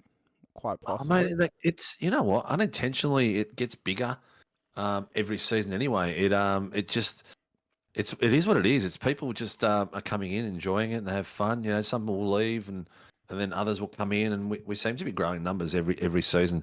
So I'm very happy about that. It's all about the fun factor, and it seems to be working. Occasionally we get it wrong, but you know we're always there to improve and to change things up. You know, we'll find that some rules will, you know, in the past we've changed rules because we've had some seasons that have gone a bit left and right on a few things, and the RC will say, yeah, no, this one didn't really work that well, and we'll review that. So there's a lot of stuff that we look at in the off season, but you know what? It's getting pretty awesome. I am just looking for. Here we go. Do you want to know what the proposed GR86 season is going to be? Mate, is that even a question? Do I want to? Is not even a question anymore. It is. Are you ready to? The format will still stay the same. It's going to be still a super sprint series. It's going to be the 3x20 minutes, which is a lot of fun, and everyone loves it. Well, seems to love it. Anyway, so it's. Don't forget we've got rain involved, so that's one aspect we got to tweak a little bit. Just quickly as well. First, have we finally got full reverse grid for the final race? No, we tried that in season 1 for it, and we did, and it just didn't work. Okay. It was just too much carnage. It just made to very loose lips and loose hips, and people ended up everywhere. But round 1, Long Beach Street Circuit. Oh, mate, sign me up already as a watcher. You know I love Long Beach. Round Beach is 2, one of my favourites. Round 2, Legacy Phoenix International Raceway Road Course. Interesting. Yeah. Race 3, Indianapolis Speedway Road Course. You're getting the theme yet? Please tell me it's American tracks. Please tell me we're going to have GR86 American road trip. Very good. From West Coast to East Coast adventure. Please tell me there is an oval race in there. Please. Pricey, I'll let it go before you can even guess it. I'm sorry. Please tell me that we have got an oval race in there, specifically around Talladega. There is, well, just wait patiently. Okay. GR86 American Road Trip. Yes, it is, mate. Race 4, Chicago Street Course, the 2023 Cup layout. Race 5, Detroit Grand Prix at Belle Island. Race 6, Mid-Ohio Sports Car Course, full course. Race 7, New Hampshire Motor Speedway Road Course with South Oval. Race 8, Road Atlanta, full course. Race 9, and the final round for the series is Homestead Miami Speedway Road Course A. Now, there's going to be rain at some points through these races. You may want to change that to the B layout, because A is like trying to drive through a farm gate at one of the courses. Well, it might be the total aim for it. Just to call that out for a second. So that's that one. Let's see while we're talking about that. So what do you think of the road across America, east to west, west to east? It's very, very good. Yep. Did you say that Detroit is before Chicago or Chicago is before Detroit? It is Chicago, then Detroit. Well, you're not going east to west because Chicago is more westerly than Detroit No, is. it's west to east. Okay. West to east. Okay. Yes, it's Alright then. definitely west to east.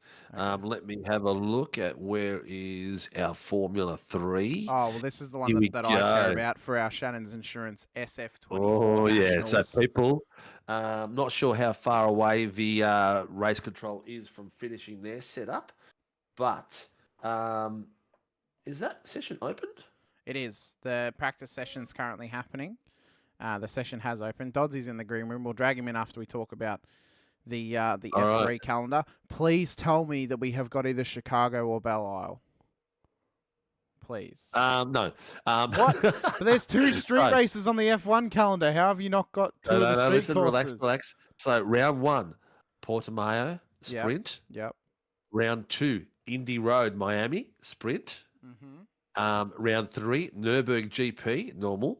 Round 4, Imola Sprint. Round 5, Long Beach, which is going to be our Monaco. Indy Road is the Miami, normal. Then we've got Twin Rigs Motegi East, the Super Sprint. Then we're followed by Montreal Sprint. We haven't done this next one for a while. And that is Laguna Seca Sprint. And finishing off the season for round 9 in Barcelona, Catalonia for a normal round. So that is our Formula 3 series. I'm excited, Sinker, but I am also disappointed that there's no. I knew you Chicago. would be, but mate, you know what? I can't. Actually, you know what? I'm gonna The latest throttle, news is- throttle that horse all the way home for season 3 because Chicago is going to be epic in the SF24 when we eventually get it racing. Yeah. Um, Well, the big news is that I don't think I'll be racing next season, just commentating. Oh, really? Yeah. Well, we're selling houses, we're moving houses, and it's going to go right across most of the season. So there'll be a little bit less spinning, and my rig is going to be shipped out of the house in the coming weeks. So it will be going at the new venue that SRW has.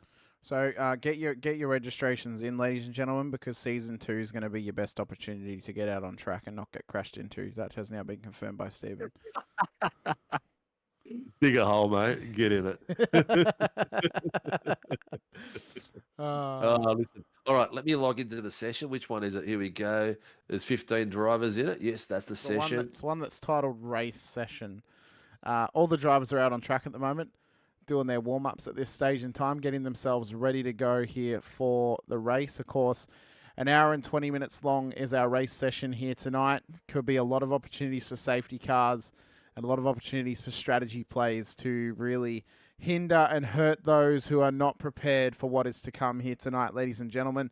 It's going to be a long affair, but it's going to be a fun affair, as some would say, but it's going to be a very, very good time nonetheless. So don't go anywhere. I just realized the car sounds are not turned on. Now they are, so now we have them full volume and able to hear them. It's a good job we had a warm-up session to know that. Oh, instead of the race. look at these PSR boys warming up together and getting each other's shoulders rubbed. It's good. They got to prove. They got something to prove. They got to take each other out.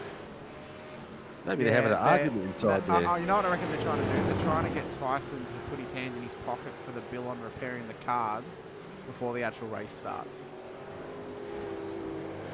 That's what I Scotty reckon. they're going Batchian, how like. are you, mate?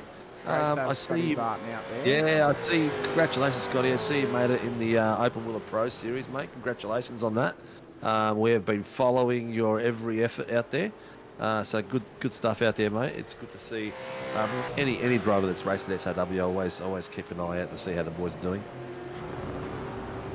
Of course, our safety car driver getting some laps in as well, as they, I would assume, anticipate some laps to come in this race. Greg Barber behind the wheel of our Mercedes AMG safety car out on track at the moment. So Let's Mr. Dodge is waiting in the green room. Do you want to grab him in and have a bit of a chin wag? We'll bring him in for a quick chat. Yeah, all good. Mr. Dodds, how are you, buddy? Oh yeah, I'm certainly got it right, Stephen. Hey? Have you been practicing for Sunday night? I just did a couple of laps, couple of quality runs then. How's it looking, mate? How's it looking? Have you got the setup that you want? Are you feeling comfortable in the car? Oh, obviously you're never happy with the car the first time you're driving out. First time you're driving out of the pit lane, obviously there's a few things I'm still gonna do to get the right setup to get me in the shootout for Sunday night. But other than that, I'm feeling pretty good. In a good headspace, battling for fourth in the championship. Sorry, because obviously the difference between Ty Delaney and Darren Lockwood, I think Lob's gonna completely run away with this championship. He has been in some electric form, hasn't he? Oh, God, he wouldn't believe it. Yeah. It's been amazing watching him race. I think he has finished on the podium in every race except for one of the heats. No, it was he had won every race prior to that heat, but he has finished on the podium in every single race. Every single race, yeah. That which is remarkable. I think he's had the cleanest run out of every past champion that we've had. Not saying he's a champion yet officially yet, but let's face it, he's got every elect at this stage. Champion elect. He's got both hands on the trophy except for the thumbs. Yeah, well, I don't know what the exact points difference is now between me and Stone Street after my disappointing round at back before last week, which I had my expectations for. But yeah, nonetheless, I'm just this one for me, just another round to get through. I'm really looking forward to Sebring. It's a very challenging track, as obviously seen in the top 10 shootout. There's a lot of cars, a lot of skating, especially like. That section where I pointed out earlier, Stephen, on Pavs, when we were on Pavs lap, like you go through Tower to Bishop and then to Le Mans that leads on the Ormond Straights. It's you've got to really flow the car through there. You've got to have a good front end, but also very patient with the throttle to make sure you get maximum drive out of 16 to the final quarter of 17. Yeah. Well, you're an old dog at doing top 10 shootouts at SRW. I think you've done pretty much all of them. Oh no, you were off for a while when you broke your hand. No. That was in between seasons. Was it? Yeah. I think the one shootout I missed was at Road America last season. That was the only one I missed. Yeah. Yeah, but apart from that, I do have this one might be a bit tougher for me being the last round, obviously depending on numbers and so forth. I've had Sebring is one of my most challenging tracks to get my head around. It's like because of the bumpy nature of it, like a street course really, as you know, Hamish. Street course of room. Oh, yeah. It is. It's kind of like Watkins, and I think being that it is a former army base as well, similar to parts of Silverstone. It has those characteristics of a street course, but obviously it is a bit more open as well. But again, even the actual like what they lay the track with the concrete, the tarmac, and then also the composite in certain sections as well, really gives it that road course feel whenever you drive a lap here, and you're just not surrounded by concrete walls. I think if this place was surrounded by concrete walls, it would be more death than Belle Isle. Like it would be so much worse if it was surrounded by walls. Like I can't lie. Like I think the fact it has runoff is its saving grace for sure. Yeah, 100%, and that's why you see guys in the real world like Triple Eight Racing, DJR Team Dick Johnson Racing, like even Shane Van Gisbergen who's gone to season Ultimate Road America in Chicago. It's just like the amount of patience you have, especially because the Gen 2 cars on IRacing are probably the most difficult ones to drive apart from the NASCAR next gen cars. They're probably two I'd rank as the hardest cars to drive in any sim. So I'd say they're both the least user friendly. Yeah, the least user friendly. They're the least user friendly for sure. And I think and obviously we've spoken about that at length, and whenever we speak about that with certain drivers who hop in here who are new to the service, it's not a dig at the newer drivers. We're saying these are literally like you could not have jumped in at any more of a deep end. Like you've gone from you can jump into the kind of kiddie pool, dabble your feet in the water, to diving off a cruise ship in the middle of the ocean. That's how much of a deep end they've dived into and getting into the supercar.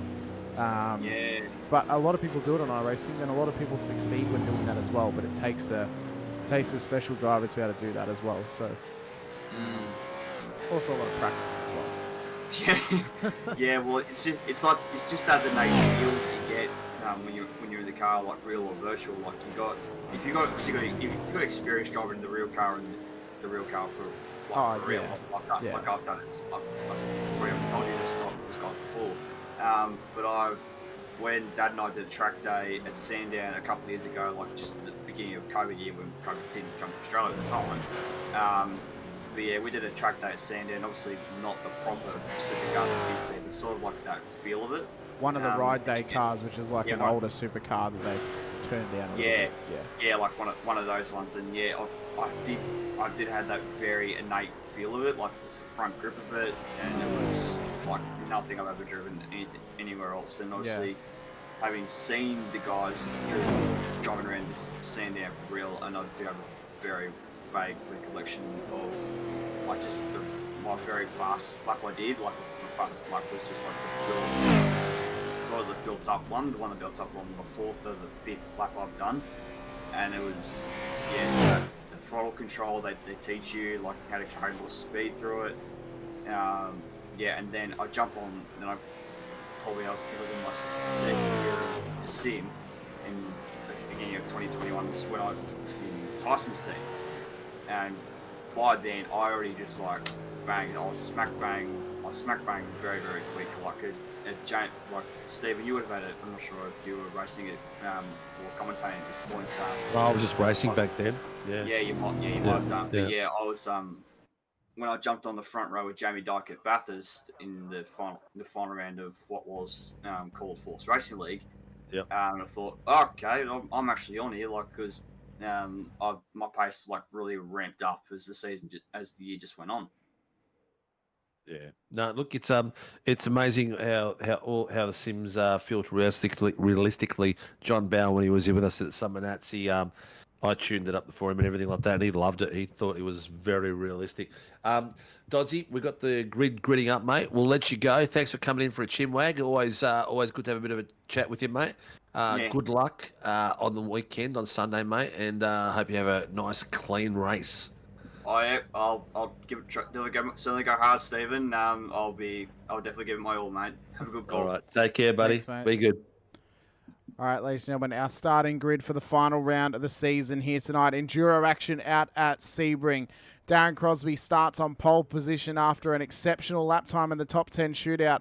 He'll start alongside Jamie Davis in P2 on the front row of the grid. Stephen Kennedy will then start in behind them with Troy Dooley out of P4 Performance Sim Racing.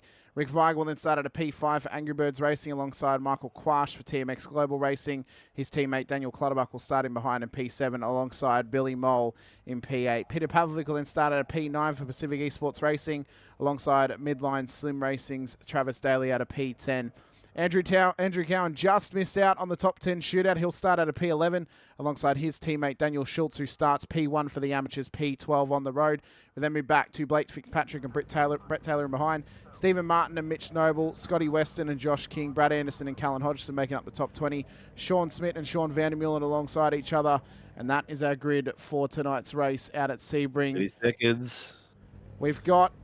Oh, have a look at this picture, people. Look at all these brilliant. cars lined up. We've got a massive grid waiting for a spectacular race. Interesting to see how Billy Mole comes through. He was fastest in our quals. He's few boys that are there that are going to be super fast trying to get through this pack. So lights are up. Let's go Enduro racing out at Sebring. Who's going to get the run down towards turn 1? Crosby gets a good start off the line. They move away nicely. They all start to spread out down the straight. But no one seems to have bogged down the start just yet as they come into turn 1 for the first time. Crosby leads them through. They look pretty good at the moment. Up into our Grim Industries blimp cam just to get all the views that we can down towards turn number 2. But they're looking nice and clean so far, Sinker. Nice and clean. The back end's going too wide through those second quarters, but they're all starting to tape across. I'm hearing a few boys go for it, Schultz, go for it, Cowie. They're all bit of smoke coming through, but the boys are looking really clean. And already Jamie Davis and, as we expected, Darren Crosby are fighting it out and slowly pulling it away. They're 5/10 already. But look at this. Oh, it looks like one of the TMX boys is having... No, it's not. Down the inside. Schultz down the inside. Keep your head in there, Schultz. I don't want to see the Dragon come out tonight. I want to see you finish the race and you're up for a title fight. So keep it clean in the lead position. He just needs to stay out there. Mitchy Noble is behind him in the AMs from Team SRW, putting the pressure on. Mitch, keep it clean. Come on through once again. We can see here Crosby's going to lead them through. It's a big slide though. That was close. That was a great catch. If he'd caught any of that dirt, that could have been him in the wall already here. But lap one of He doesn't 1 hour want and to 20 give that minutes. to Davis that early in the race, mate. No. Jamie will pounce on any errors that are made out there, so he needs to be clean all the way through. Onto the Lamar straight now, or around the mile corner onto the back straight for the first time here tonight. It was a great run in qualifying for them and into the shootout, but now is when it all matters. Championship is on the line. As it stands, Crosby wins it, but he's got an hour and pretty much 17 minutes nearly to go here until he is crowned champion of the Tuesday Night Supercars Series. Round the final corner now for the first time. It was a good run down the main straight as they come to start lap number 2. And Davis is all over the back of Crosby as they come into one. He's having a sniff. He's letting him know he's there. These boys are less than 2/10 behind each other, and they have not stopped all the way through. They're already breaking away now from the pack behind them, with Kennedy nearly at a second gap. But the gap through the whole timing tower is all yellow and orange, people. All 3/10s, 5/10s. So this is going to be a very close one. Any mistake will cost you easily 16 places. So Crosby leads them down towards the hard braking zone at turn 4. Just needs to keep this nice and simple. And being a longer race, Sinker, you got to think some of the strategies that would have been deployed throughout the season in sprint and normal round, action of try and get the places you can early, well, they kind of go out the window at the moment. It's more or less survival. You got to survive to the final 10 minutes to be able to put the pressure on someone up the front. And it's good to be able to put some assaults in, but realistically, you got to get to the end. To finish first, you first got to finish sort of mindset that they've got to have here tonight. 100%. We're looking at an hour and 20 minutes of racing. So they need to be mindful of tyre wear. Need to be mindful of fuel conservation. We don't know what the pit strategy is going to be and what amount of fuel they're going to be able to get through and how long for. Dodsy, if you're still out there, let us know what the fuel burn was and where we're expecting the pits to go for tonight, because one thing you don't want to do out here is go out too early on those tyres and burn them out early. It looks like both Crosby and Davis have pegged it back a little bit and sort of settled a little bit, let these tyres get up the temp. Out the back, we've got Clutters and Kwashi moving past each other, so it looks like there's a bit of team orders. Kwashi's got a little bit more pace than Clutters tonight. He's let him go forward and let him fight for that position, which gives Daly and Pavlovich behind him. So obviously Clutters started the season as an amateur. He is now a pro-am in the series as we start lap number 3. So all the drivers will just be starting to get into their rhythm here tonight. Cowie's already lost a position here to get into P12. So Schultz, his teammate, has actually come past him, and I reckon that's another bit of team planning there. Let him go through, keep the gap between him and Fitzpatrick as big as possible, as Schmidt also looks to come up the inside of Fitzpatrick now. Nice move from him there. And it's going to take some real mathematicians here for us to figure out who's champion at the end of this race for the amateurs, because they are so tight already in terms of difference in position. I'm not even going to go there this time of the night. We've got some very intelligent people, Barbs, in RC that could probably give us a bit of a running point at halfway mark. But these boys are putting on a battle that's going to be immense all the way through. See though, Crosby still leading the way. It is half a second back to Jamie Davis, and then a further 6/10 back to Stephen Kennedy in P3. So as mentioned, they're all just settling into their rhythms, settling into what they're going to be like possibly for the next hour of racing before they get into the nitty and gritty and start attacking their competitors. Of course, it'd be nice to build a gap early and kind of just run away from your competitors and force the pressure on them to catch up throughout the race. But I think the smartest idea now, and the majority of these top 5 will be doing, is settle in, get into a rhythm, a fast rhythm, and just settle in for the next hour or so before you have to deal with putting an assault on someone or having to defend against someone as well. Have we lost Joe King, Van der Million, and Anderson? No, they're still racing. They're just up the back. At the Okay, moment. cool. I wasn't sure if it says out on the edge on my tower, so they'll just check it on that.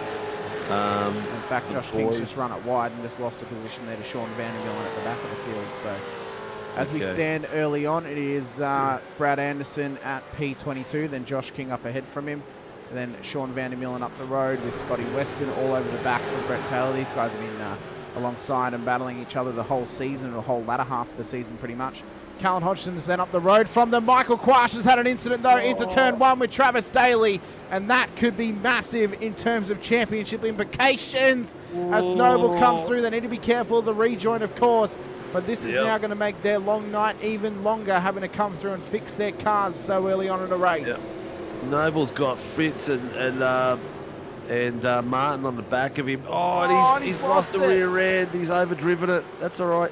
Just refocus, mate, and get it back in there. Remember that, you just got to keep going, mate. He's dropped to 17th. It is what it is. It's a long race. Take it easy. Get back into it. Cowie, where's Cowie gone? P11 at this moment in time. Schmidt is already up 10 positions in this race, so he did not qualify the car. But he is out there having a run, and he's just knocked the back of Cowie's car, so a bit of a rub happening here. These guys are wrestling it out for the bottom of the 10. That was lucky. It pushed him in the right direction. It would have surprised the shit out of him, though, that's for sure. It would have, definitely. Blake Fitzpatrick's gone off track. He has 2 championship leader for the amateurs, so again, his night might just be getting even longer than the other boys out there. This is what happened with Quashi and Daly at the start of the lap. So they've come down here towards turn 1. They've got Clutterbuck in the middle of them. And he's turned across, and they've just had a coming together. So he didn't even know that Trav was there. He's just come across the corner, and all of a sudden he's up, he's inside. He's passed his teammate and gone to take the normal line. That might be a black and white flag there for re-entry, but I'm not too sure. That's He just missed his braking another one wide. That's the one on that. Yeah. Sorry. So that was the one of him running it wide. So now he's back in the field. But tell you what, Smith's just passed Cowie. They're side by side coming through the last corner. He's got the advantage of it, but Cowie's still got he's got no overlap. Cowie's playing the long game here, mate. Cowie's playing the long game. He's going to be looking after tyres, looking after fuel. He's a bit more of a smarter character these days. Here we go. There's the chopper view going across. Yeah, he doesn't know he's there. he tapped the wall. Daly actually clipped the wall on the inside. Did he? Yeah. Okay. So that's actually what spat him out towards Quash. The wall might have been what pushed him out. Yeah. Quash, he's lucky for the re-entry there though. That would have been close as well. Look at the timing board. We've got Crosby up there with the 6/10 on Jamie Davis, and Kennedy 1 second behind them, and Dooley. So they've gapping him a little bit.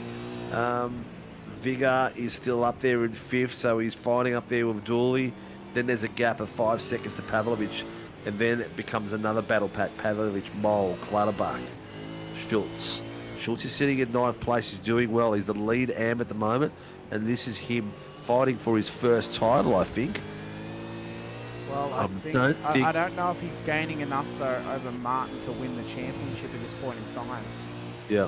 I think Martin is close enough to him at this stage. He needs to be. I think there was a 5-point gap. 1, 2, 3, 4. Yeah, just on it.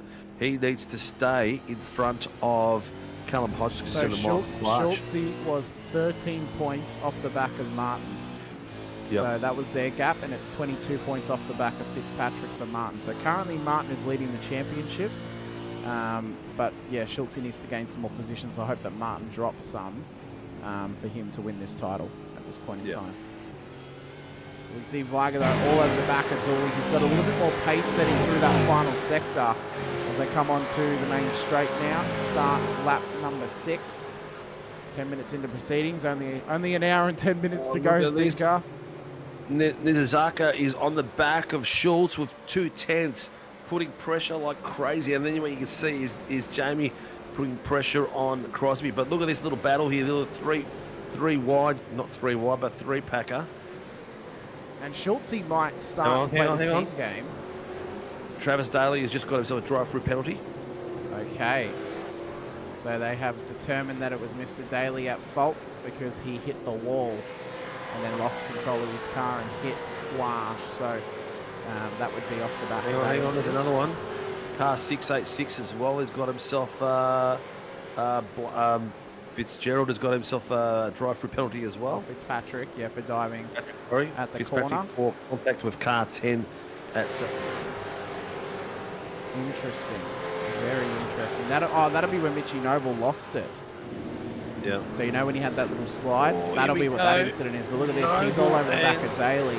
Daly's going to have to do the drive-through. So this is actually a position that Noble's already got. Craig Healy in the He chat needs to be saying... careful. Noble's a bit squirmy there under brakes. He needs to just calm it down a little bit. That's it. Keep it clean. He's driving... he's got Jamie Davis has set up his running tonight, so hopefully he can maintain a clean run through tonight. So Craig Healy in the chat saying good luck all and good luck Scott Weston from East West Racing. Away this week, so spectating instead for me. Well, great to have you in the chat, Craig, and Stephen Banks saying let's go Martin and Team PER. Well, Stephen Martin at the moment is winning the championship at this stage in time. Yeah, actually, very, very close. Because there's 3 places between him and Schultz, and there was a 13-point gap, so it's very close at this stage. Yeah, it's going to be a tough one. There's big points. Pavan Clutters, these guys having a nice little battle. They're going to come out too wide down the straight. It's going to be a drag race down towards turn 1. It's Pavlic to Clutters. It's Clutters to Pavlic. He just tucks him in behind and lets him have the position for the next lap. Yeah, I thought Pav was going to lose it that other corner. Then I thought, that's why he just shut up all of a sudden. I thought, what's going on? Travis Daly is serving his drive-through at the moment. And Blaze Fitzpatrick is down the back. So is he already gone for his drive-through? I don't think so. Although he has got a massive wall wound on the side of that car. So I think he's actually had another off-track. Okay. In fact, it may have been this one just here. So he had come down. Oh, yeah. And it was the same corner. Missed the braking marker. And then just couldn't pull it up. Wow, it So sucks when he's you really struggling down there at the moment. Yeah, it sucks when you... And that corner's going to haunt him all night now.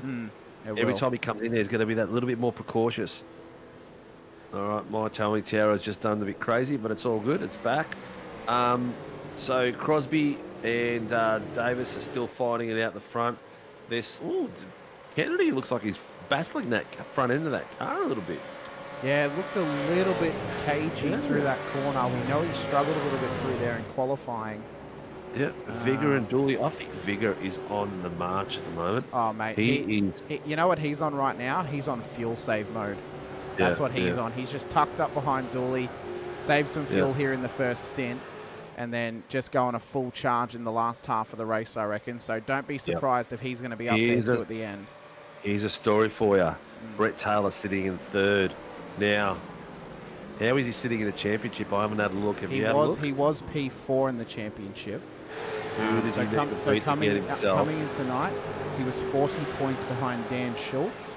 What would he be? He'd be 53, 75 points off the back of Fitzpatrick. So at the moment, he would need Fitzpatrick to DNF to get up into the top 3 of the championship, or Dan Schultz just to finish right up the back and he gets into the top 10.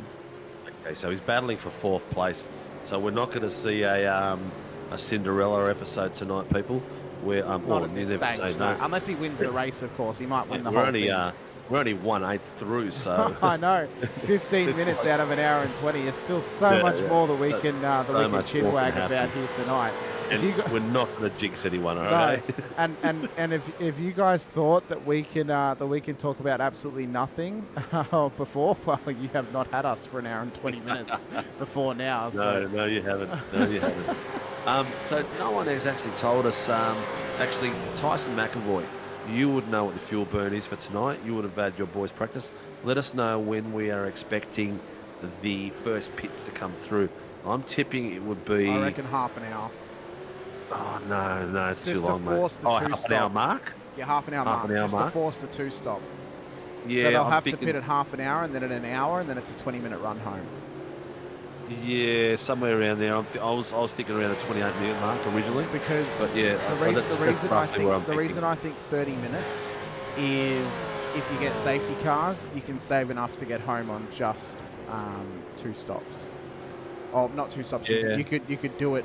If you could save enough, you could try and stretch it out a little bit to take less in the second stop, and possibly. Well, get no an one's going to advantage. care about not making it back to the pits tonight, are they? No, they're not. They're not, because it's not going to carry over to round 1 next season. So it's just expect it's going to be, balls to the wall pretty much on fuel strategies. Just the tightest of margins out there tonight. We've still got a great battle happening with Schmidt, Cowie, and Schultz at the moment for P9 on the road. This is a great little battle happening. Well, Cowie needs to keep the pressure on Sean, because that way Sean can't focus completely on Schultz. Yeah, so that's what Cowie's there. There's double teaming on him. Slightly different line through there. Did you see that? Yeah. That And I think that almost comes came a down grip to the there bumps too. as well. That comes that down to almost came a challenging the grip. He bumps. got himself a really good line through there. Look at the pace he took through there. So he took the tighter line around the first apex and second apex, and he's got himself into. Has he passed them? Schmidt's gotten past Schultz now. I just Yeah, wanted to look he's back passed all because three of them. that's the gap back to Martin at the moment. So there's Yep. Martin in amongst this little battle pack, and there's Schultz. So this is how he did it into turn 1. As we head up into our Grim Industries blimp for turn 1 here. So it was just a nice little simple move up the inside. Schultz lets him have it, sneaks it in there, and then Bob's your uncle, keep on going. So it's a nice simple run, and again consolidating your car for the end of the race. Keeping it nice and clean. Schultz up the inside of Callan Hodgkinson though, over the crisscross racing entry, CXR car of Mr. Hodgkinson. So these guys having a nice battle, and all of a sudden Martin continues to lead the championship now that he's only within 2 positions of Daniel Schultz. Yep, exactly. That's what I was about to say. So that was a that Sean's pass on Schultz was pivotal to Martin's getting up there, so that they had to do that. And again, guys, let us know. Let us know of any possible outsiders you think could sneak up the order here tonight, or you think could maybe get a cheeky podium. I would have said at the end of regular qualifying, Billy Mole definitely would have been an outsider. He is struggling a little bit. I'm not taking him out of the woods yet. I think definitely if there's some action to come, he could come into it. I think, obviously Rick's someone we've got to keep an eye on. We know how well he can save fuel. And sitting right in behind Troy at the moment, he's able to save a lot of fuel on the moment compared to Darren Crosby at the front, who's currently making the break in the air for Jamie Davis. So Davis is saving fuel. Viger's saving fuel. Dooley will also be saving some fuel in behind Kennedy as well. So the top 5 could be incredibly tight come the final 20 minutes of this race. I think for the amateurs, Martin, Schultz and Taylor, they're currently the podium. Maybe we see a little bit of a jump from some of them in this race if something happens. Still early doors, of course. Sebring doesn't really offer too many incidents that can happen, but when they do happen, they're normally big ones from what we saw in the 8.6s a couple of weeks ago. Well, the interesting thing at the moment is that the top 2 are lapping a full second faster than Kennedy and the boys behind him. So they're really starting to open it up. I reckon Kennedy's on full fuel save as well. We saw last time when he fuel saved, he got a massive jump over his competitors because he was able to save so much that he made back up the time that he lost on track. And I believe that was not Hockenheim, which track? Let me look at the calendar. There's a Stacey Boyd in there saying morning, Hamish. Yep, Stacey Boyd. Stacey Boyd is from the US. He races in Vets, live from Buffalo, New York. So he races in Vets at like 2 a.m. on a Thursday, and he's in all my chats for Vets. So great to have you here, Stacey. None of his team's drivers are out here tonight, but he'll be out there just checking out the action and enjoying himself. So yeah, Hockenheim, I think, was the last time we saw Kennedy really fuel save to get to any benefit on track. So yeah, it's good. It's very good. Looking good out there. Josh King has got himself up to 18th, so he's doing well. And Anderson is just behind him now too. So the two, well, they were. Anderson's P21 at the moment. So have you got your live timing up as well, Stephen? I've got both. The IRacing one on the race is going nuts. It's going up and down like left, right, and centre. Is it? So yeah. The And I'll tell you what, just quickly as well, guys. If you guys want to follow the live timing, get as much data as possible, this link will take you to the exact live timing that I've got on my screen right now. So you will have the same information that I have got on my screen for these drivers. Their best sector times, their last lap, their best lap, how far they off from each other. So open that up on a tablet or on another tab if you've got multiple screens on your computer, and you guys can get down to the nitty and gritty as well. You can even see their licenses, how many laps they've completed as well. Everything. It's brilliant.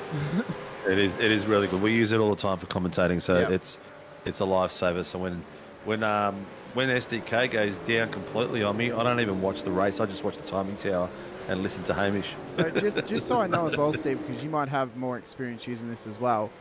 When you're broadcasting off a replay file, if I were to give someone that link, would they also see the timing tower for the replay file that I'm running? I don't know, because this is a live timing. Yeah. It depends where it's projecting from. Is it projecting from the track? Maybe, yeah, possibly, yeah, it probably is. Because it's projecting from the session that you're in. Yeah. No, I think it does, because I'm pretty sure that we used it when we did a replay last time. Okay, that's good, because I have to give it to my new co-commentator for vets now every Saturday, and we didn't test it last week, but we're going to test it this week. So as long as I have some semblance that it might work, then that's good. So then Mr. Scotty Gamble has some stats and stuff to go off. There's Clutterbuck is putting some pressure on Pavlovich at the moment as well. He's down to 1/10, 2/10 on the back of him, coming down the back straight. So it looks like he may be able to get a stiff in here. He wants this down the inside. Is Pav going to let him have it?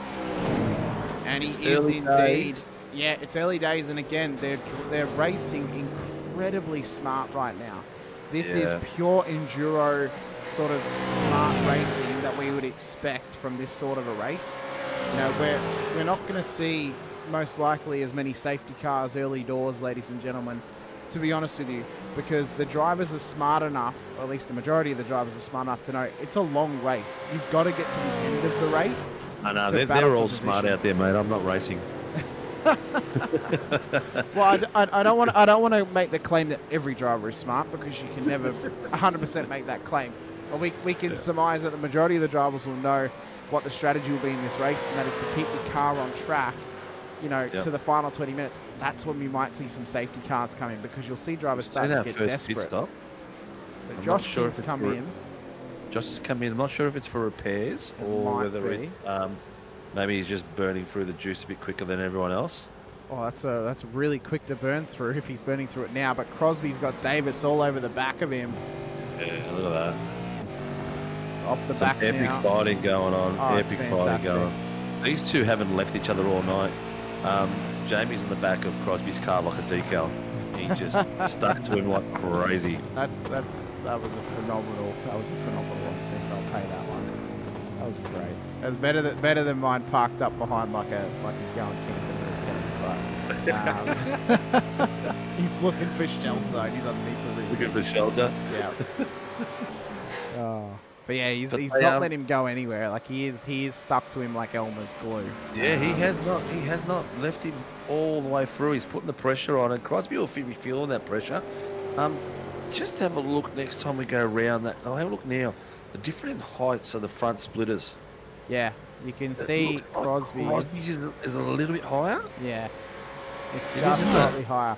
What we'll do as well is Jamie's got a little bit more rake. We'll track over this lap as well the sectors that they're running around in. So it's Crosby compared to Davis, just to see where Davis may be gaining on Crosby. Now, obviously, he's stuck in behind him at this point in time, so there may be certain sectors that he can't be faster because he's stuck behind him.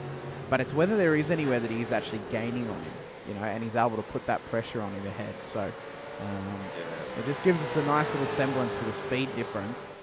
And again, Jamie will be saving a heap of fuel right now. He'll be happy to sit here in P2 compared to Crosby.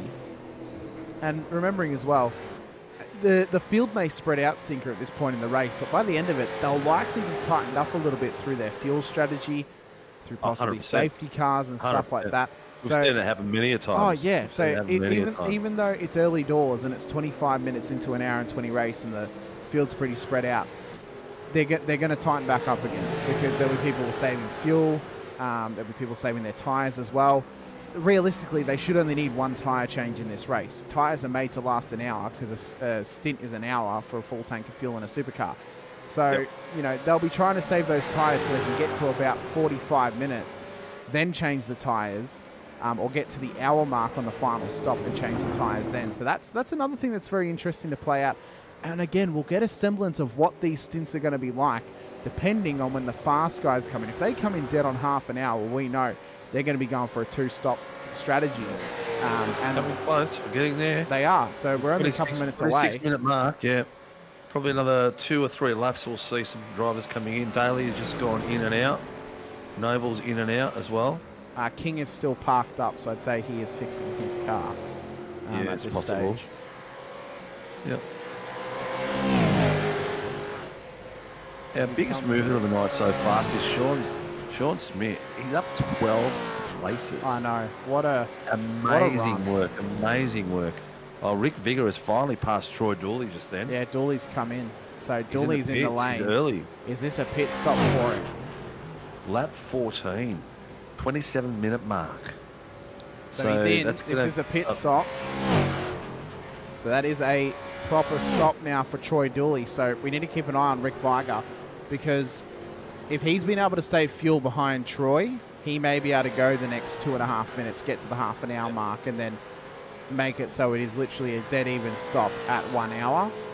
It's also be interesting to see if Dooley takes tyres. I doubt it. He'll be putting in enough fuel that he could take tyres and cover it, but then you've got to be able to get them back up to temp as well.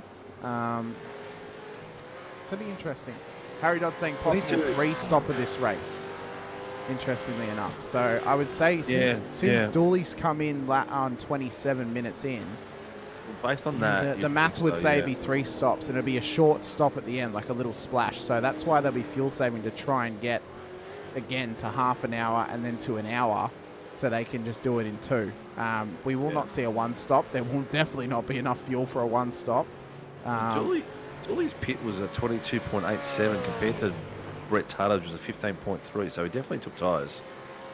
Yeah. So, oh well, no, he might have just put in fuel, maybe. No, I'm looking at the wrong driver. Don't worry about that. Scratch that. Yeah. So pit lane travel time, Dooley's was 1 minute and 7. 59 for Taylor, 26 pit stop. 34.95. So and Brett Taylor had a 26.50. Remembering as well, though, Sinker, Brett came in 3 laps earlier as well. So he would have had less room for fuel in his car. So Brett is definitely committing to that 3-stop. Dooley's is a little bit questionable. He may be able to get there. Crosby's in. And so is Kennedy. Kennedy's in. All right, let's see if there's an overcut or undercut happening here. Will he? And so's Viger.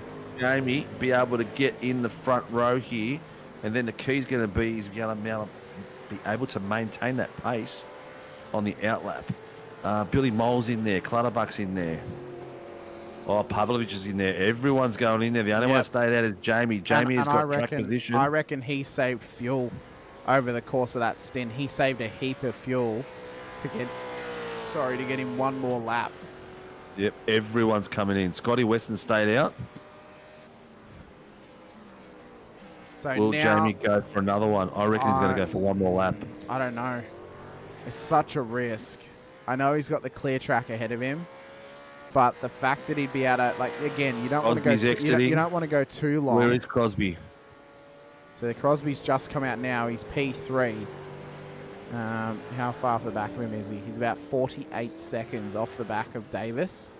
Yeah. And Davis is coming into the back section of the circuit. So it was a 59-second lane travel for Crosby.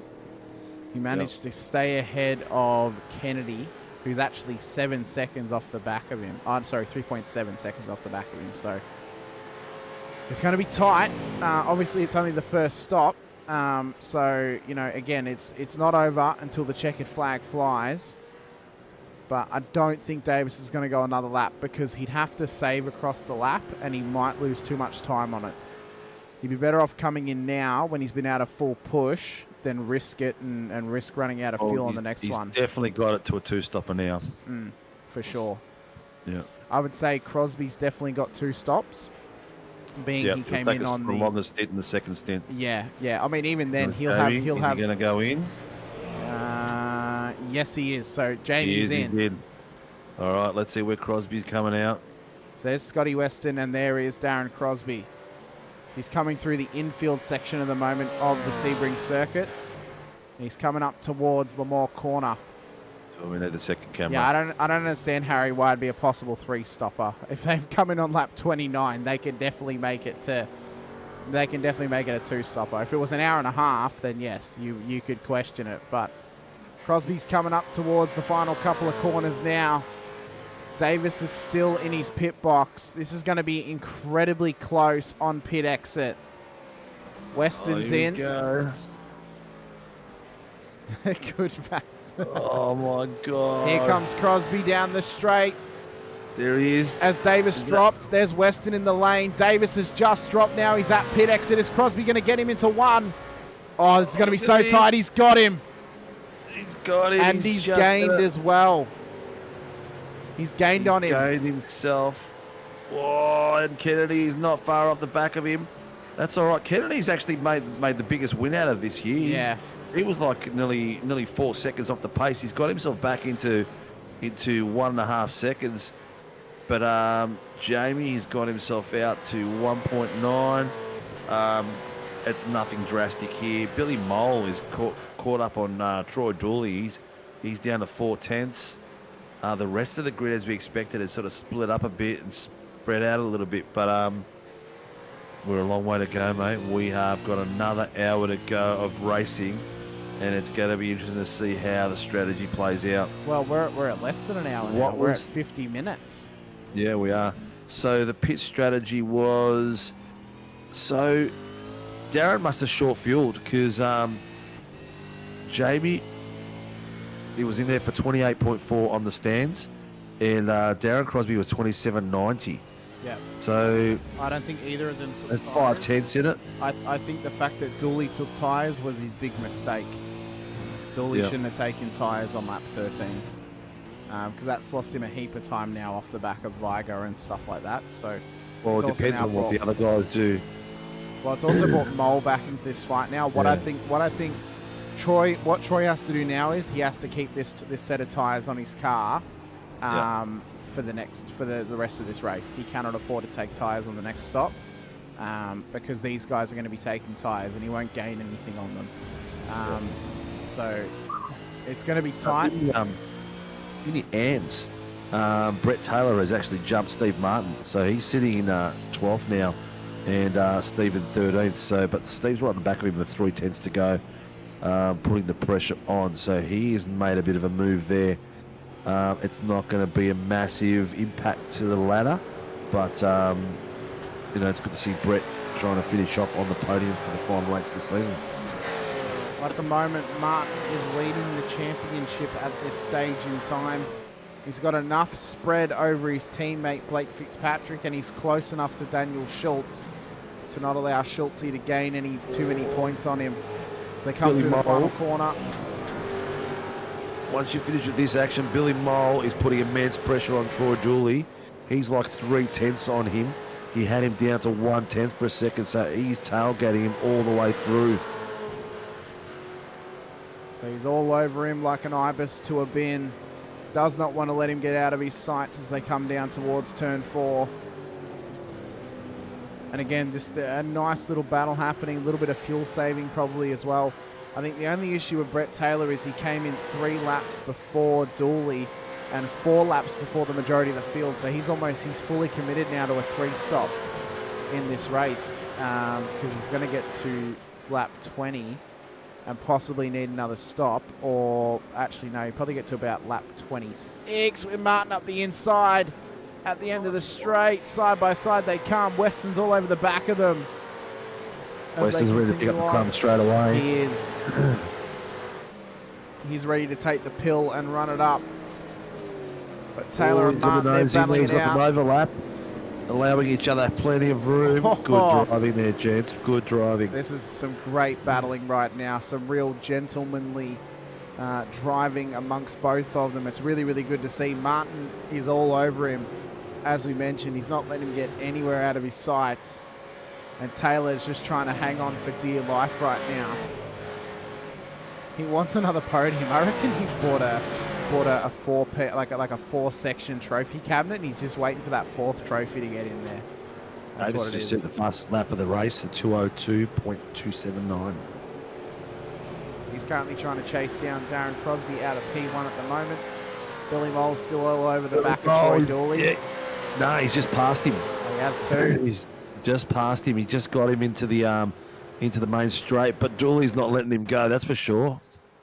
This is how he did it. So Dooley went out wide.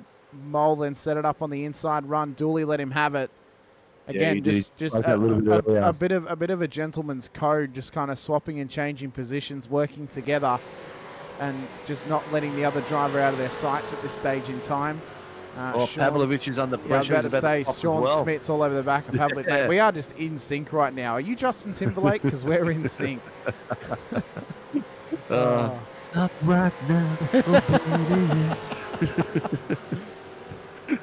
Oh, dear me.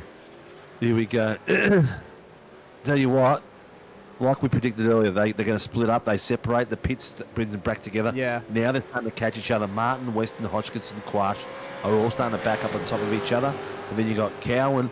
He's a bit of no man's land on his own. So Cowan's like 8/10 behind his teammate Schultz.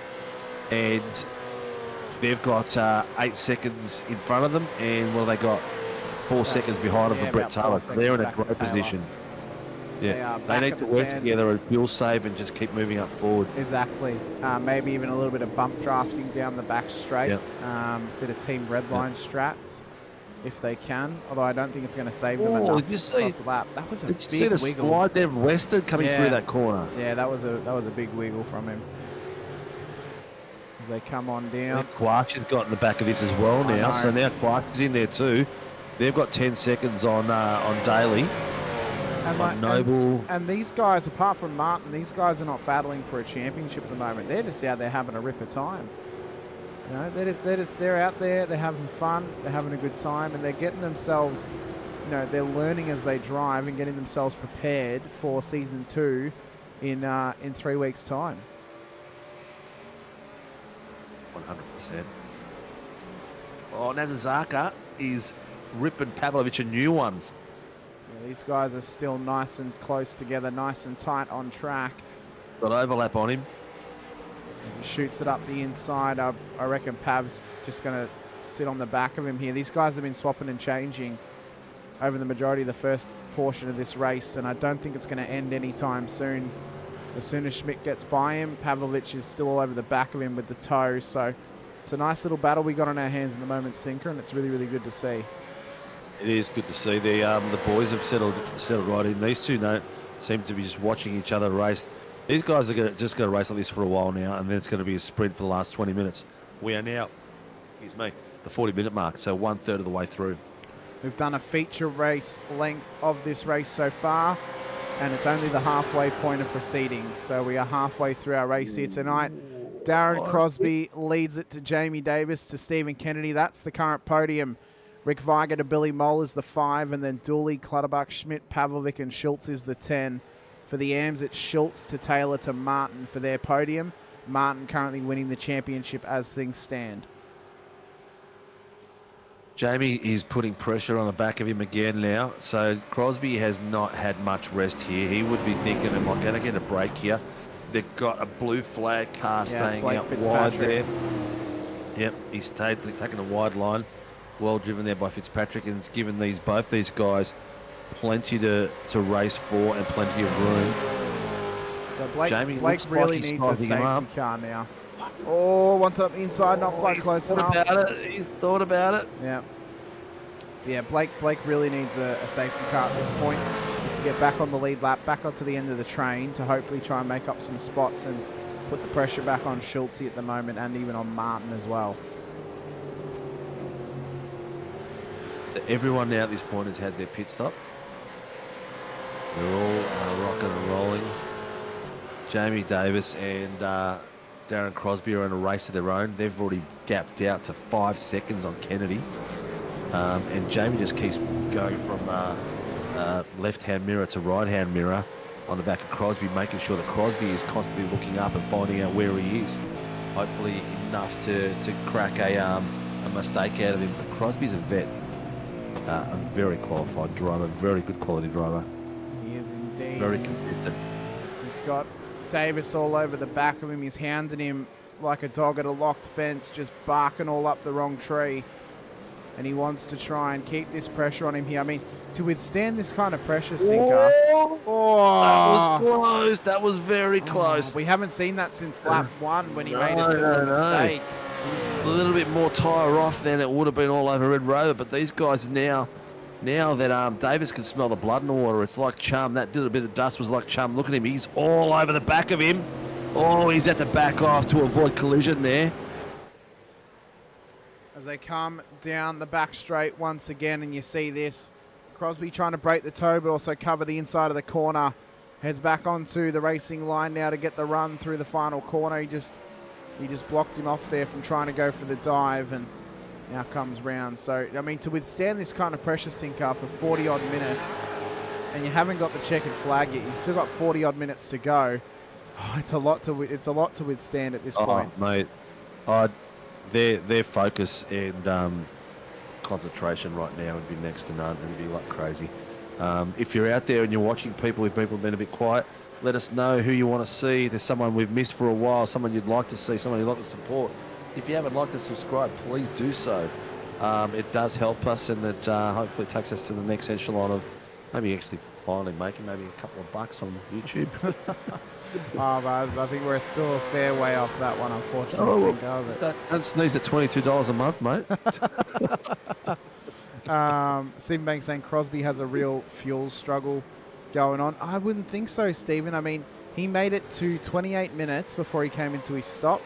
That would then get him to 56 minutes. That gives him 24 minutes to get home.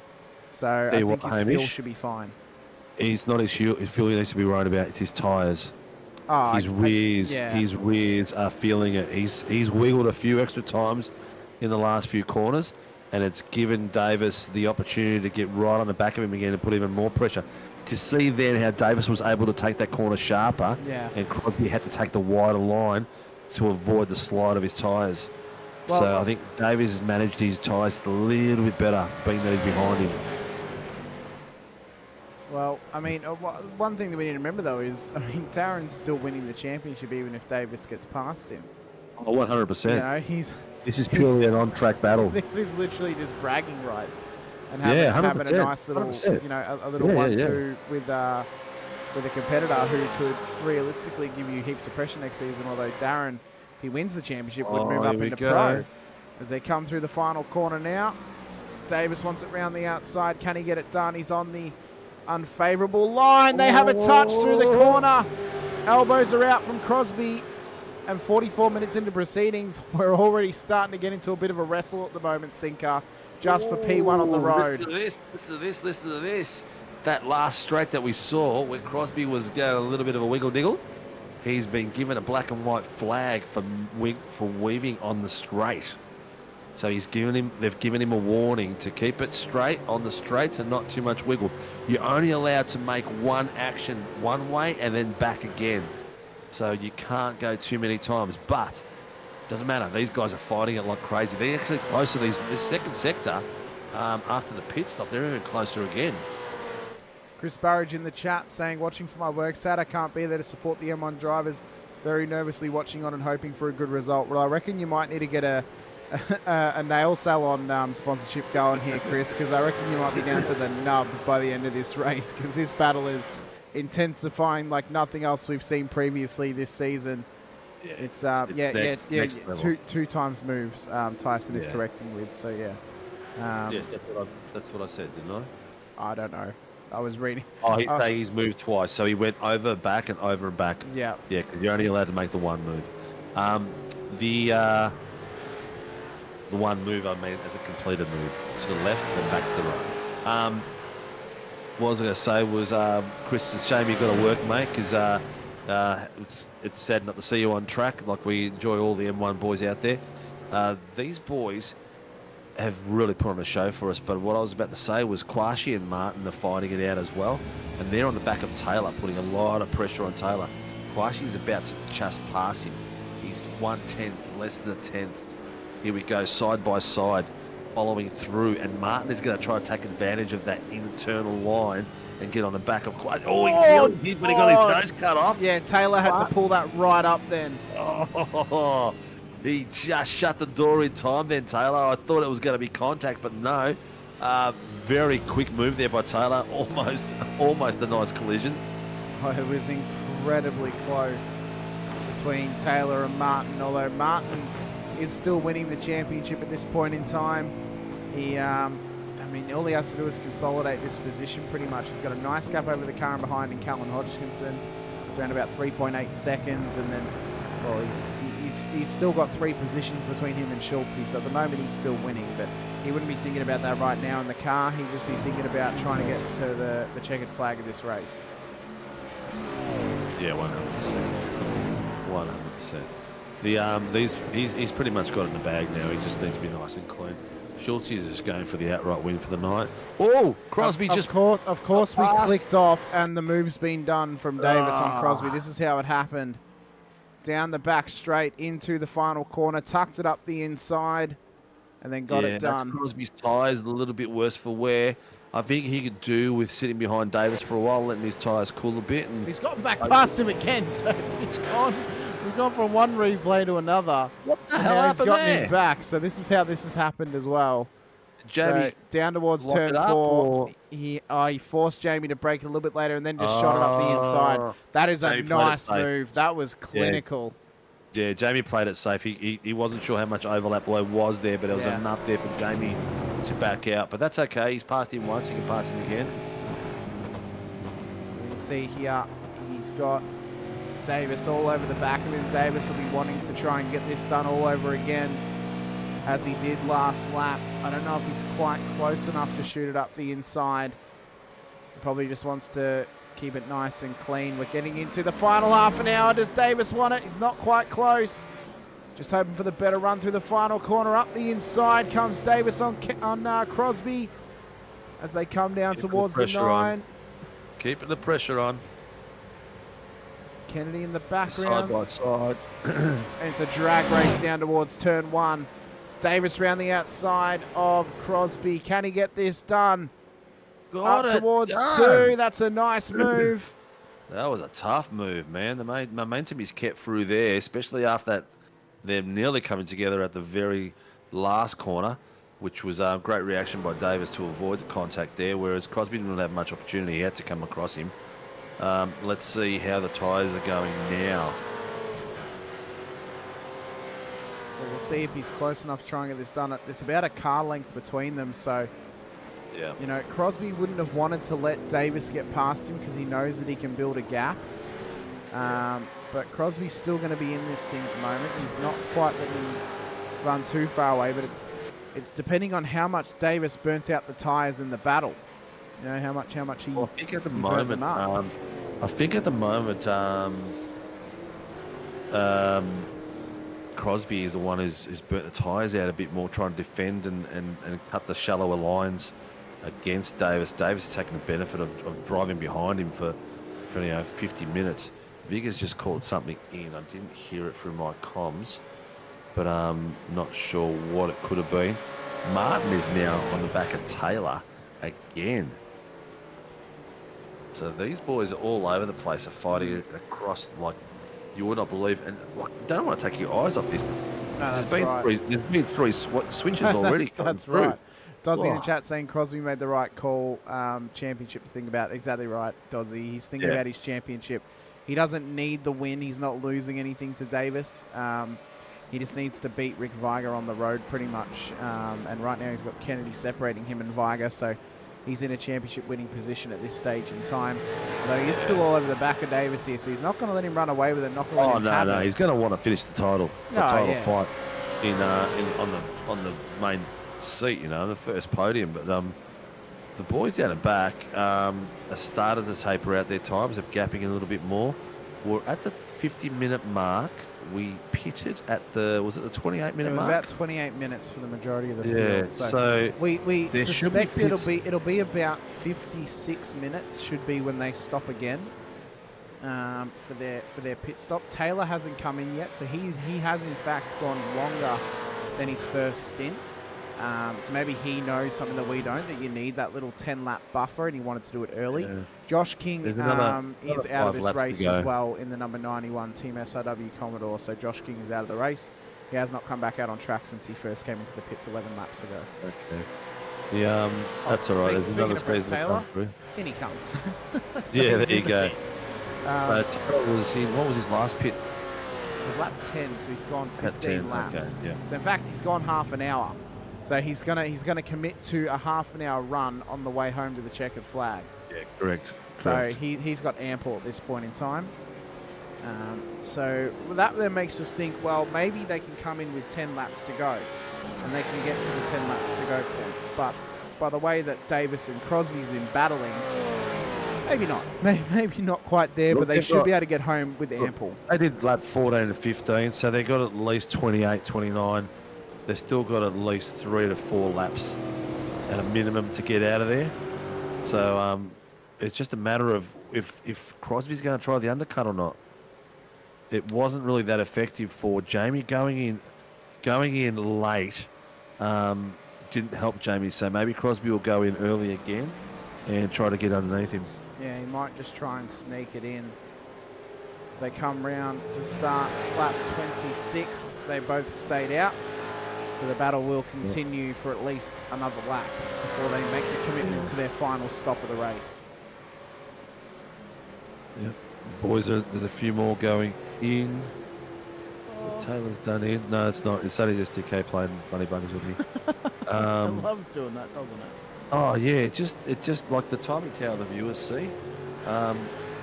In the like this is the look at it. Oh, nearly. I thought there was enough overlap for him to stick his nose in, but not quite. The timing tower that the viewers see, I have that as a slave, which copies what Hamish does. But every now and again, it just goes nuts, and people drop left, right, and centre. I'm like, oh, someone's pitted. Oh, someone's stacked. And then I look at the live timing, and it's a bit different. So keeps me on my toes. Oh, Kwashi's in the back of Cowan. He's going to make a move and pass him. He's checking him on the outside. He's putting the pressure on. Will he be able to maintain overlap? Cowie is going to leave room. He's a gentleman. But will Kwashi take him? Under brakes. Oh, look at that. Wide, still overlap. That there was a smart move from Cowie. Under brakes, Yeah. I don't know if you caught it, Sinker. He kind of straightened the corner, and it forced Quash to take the out, like it forced him to take Outside even line. more of an outside line than what he normally would have Yeah. if Cowie had actually turned in. So Kwashi very seems to have smart a play. straight line pace on him at the moment. He does. Oh no! Oh, there's been Kwashi's- contact. Yeah, Kwashi locked up the rear end as he was coming into that spot, and unfortunately went into Cowie. He's too late. He should have kept going now because he was trying to readdress, but now Cowie's lost 2 or 3 places. He's going to get a drive through for that. Yeah, he's pitched the back rear, and it's got him to touch the back of Cowie. He's tried to readdress it, but Cowie is facing the wrong way, and he couldn't readdress it quick enough. So now that Cowie's lost 2 or 3 places, he will be getting a drive through. So unfortunately there for Mr. Quash. What it will mean is it will actually now help this man, Stephen Martin, because he'll now gain some more. He'll now gain another position up onto the back of Daniel Schultz. So it now makes it more difficult for Schultz. Viger and Dooley are now in for their stop. Crosby has now gotten back past Jamie Davis at this stage in time. Yep. So Martin has now pitted twice. He is sitting in 17th. Currently 7 positions behind Schultze, which would be very interesting in the title fight if he can maintain that gap. But Schultze needs to pit, and he's just gone in the pit now. So depending on where Martin comes, it'll be very interesting. What happened to Davis there? Did he slowed right down? Yeah, he just kind of ran it wide. I think he might have outbraked himself. Yeah. And then, just was forced to take the wider line. And then Crosby just slipped it up the inside through the final corner and managed to hold the grip and keep the position up into P1. So it was a good run from him, though. Yeah, this is coming up to lap 28. So Crosby pitted at 14. He's either going to pit this one or next one. And Jamie has got a lap up his sleeve. Maybe Jamie will follow him into the pits as well. That's probably I what think I would do. that would be the smartest play at this stage. Yeah, that's what I would do at this point. If he went in, I would come in now. You know you can get home from here. Take the less amount of fuel in the car because you're not going to need as much, and you'll jump him in the pits. So if whenever Crosby comes in, Davis wants to come in. Drive through penalty for car 869, contact with car 991, lap 26, turn 7. So that will be for Mr. Quash. Yeah, Mr. Quash. Yeah, that was unfortunate. He had the rear brakes pinch, and that twisted his car into Cowie. No malice intended, but it happens. He did try to readdress, but once a drive, oh, here we go. He's ducked into his tail nicely. He's going to push him out wide. He's going to hold him out wide. Oh, Crosby maintained a beautiful pace around that corner. He did. I tell you what, well. If I was Crosby right now, thinking about... Oh, no, he's lost it! Crosby's rear end is gone. We did suspect that his rear tyres were feeling more of the heat, and that's given him a lot of work to do. Basically, they have been running on pace with each other all night, so the chances of him catching him now, unless Jamie does something really silly, is going to be really tough. Billy Mole is 4 seconds away from him. Kennedy is pitted now. He is coming out of the pits. So I've just noticed as well, Kennedy had actually had an off track as well. Yes, he did, yeah. So it was only a slight one. Was it? Oh, okay, because I saw him drop. He had dropped below, below Mole. But this was Crosby's here, and I just want to check if there was maybe net code or if he's lost it on his own here, and he has. He's just lost it on his own. Bit of over rotation. What I was going to say was, before he had that incident, and I'm not going to claim that this is a commentator's curse, because it wasn't. What I was going to say was, if I was Crosby in that position, I would have let Davis go, so you can actually sneak into the pits whilst Davis is ahead of you, so he can't actually cover your pit stop. But now he's going to be forced to come in. The thing is, though, he's still in a championship winning position. He's not going to, he's not going to be able to bring the battle to Davis now throughout the rest of this race. But if Davis makes a mistake like that, well, Crosby's going to be right there still. But look, he's still got another 20 minutes to go, 22 minutes to go. Dodgy goes, don't worry about him, worry about Vigor. Vigor's too far back, mate. He's not really in the scheme of it. He is something like, Vigor is like 20 seconds plus behind Crosby at the moment, so nearly a full pit stop. This is Crosby's to lose. He needs to pretty much blow an engine or something to lose it from here. Well, Crosby's in. Yep, he's in. Maybe he'll get a slight undercut and catch up by a few seconds. Looking at 15, 29.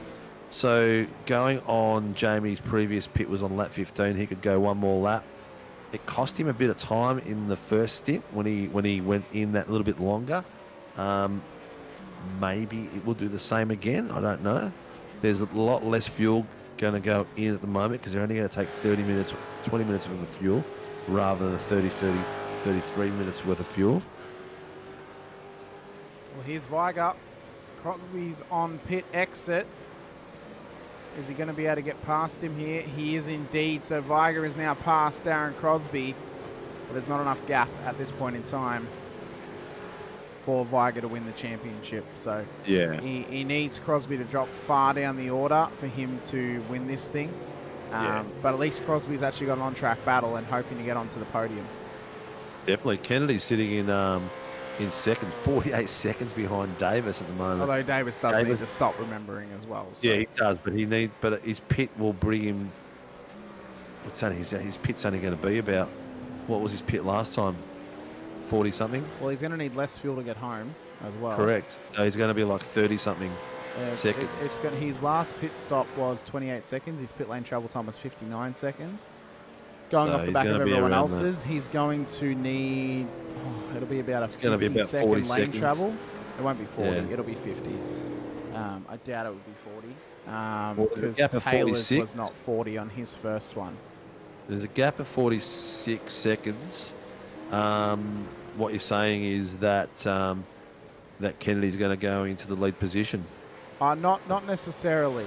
The lane travel and gap is sometimes, some people forget that you're still traveling through the lane, so you're still moving. So your lane travel timer is slightly off compared to the gap as well. It's how long you take to get from end to end, but you're still moving. You're not like stationary, obviously, apart from the pit stop. So because they're still stationary, there's still a little bit of give and take off the back of it as well. But Kennedy's going to come down the back straight into the final corner. Davis is still in the pit stop, but we would suspect he will remain P1 when he drops and comes out of the lane. There is Kennedy in the background. Oh, it's going to be close. Davis has just dropped. Davis is coming out, so he's got P1 still. But here's Kennedy. Yeah, so but the gap's not going to be that. The gap's not going to be that large, as there's Davis on exit. So it's about 2.5 seconds. So if Kennedy can get up on the back of him here, he's going to be able to put some pressure on Davis and possibly be able to drag Mr. Crosby in, who's now gotten past Rick Viger into turn 1. So it's not all over just yet. And if we get a safety car as well, well, there we go. It's on for health. It's hell for leather. Weston's into the pits now as well. That'll be the completion of everyone's second stop now. He's the last one to pit. I think Anderson has just lost it. Or he's, yeah. Looks like he's blinking out a bit too. Yeah. So I don't know what he's trying to call in. He's got Cowie in behind. Maybe he was asking for Cowie to come past. Oh, yeah, he might have been saying something to Cowie, getting him to go forward. Yeah, possibly. Okay. Oh, no, that's what it will be there. Cowie would have thought he was coming through, and then that's what it was. So he would have thought that he was letting him go. Of course, having blue flags, and then he's turned across on him. So that's what that was. Okay. Bit unfortunate for Cowie. Cowie's still going, though, at the moment. He's P14. Yep, that's all right. As Brad has now come back into the pit lane. So Jamie Davis has got 17 minutes and 15 seconds before he is the winner of our Enduro race here tonight. Everyone should be able to get home on fuel and tyres at this stage in time. It is all now barring a safety car until we get to checkered flag flying, although we haven't had any semblance of possibly getting a safety car in this one. And, well, if you could have one, now would be the best possible time, because it's going to give us a nice little... What it's going to do is it is going to make the last hour and 3 minutes completely pointless, because they're all going to be nice and close come the final 15 minutes of the race. I think race control are asleep. I reckon. Because they've had not much to do tonight. It's been a fairly quiet night. Not all. They've had a bit to do, but not as much as in the past. But yeah, they're probably asleep, or they're probably playing chess or something. I reckon they'll be doing the maths. No. I'm not smart enough to play chess, but Barb's is. Ka-ching. Sounds like we need to play chess, Sinker. That's what we need to do mid-race. Yeah, I've played a fair bit of chess in my time. My mum's an absolute weapon in chess. Doesn't lose very often at all. She even plays people online. So Daly and Schultz are fighting it out at the moment. Daly is 3/10 on the back of Schultz. Schultz has comfortably been leading the AMs all night. Hasn't really had no one contending, but Martin is quietly getting there. He's got 1.86 in the back of him, because Schultz hasn't got Cowie protecting him anymore. So he's a man on a solo mission at the moment, which is going to put him in a vulnerable position in a not too long. Oh, poor bastard. Yeah, he's just struggling at this point in time. Yeah, once you get those tyres, the rear end overheated, then you go off. It just takes a few laps for him to come back. It sucks, but that is what it is. You see. Oh no, Blake Fitzpatrick's had a crash just quickly, and it could be a big one. Just quickly here, what's happened to him? Same place. Oh, it is the exact same corner. Same place. Yep, he's missed his brake marker. Yep. Well, he did well to go about 50 minutes between spins at that corner. Yeah, that corner really put him off.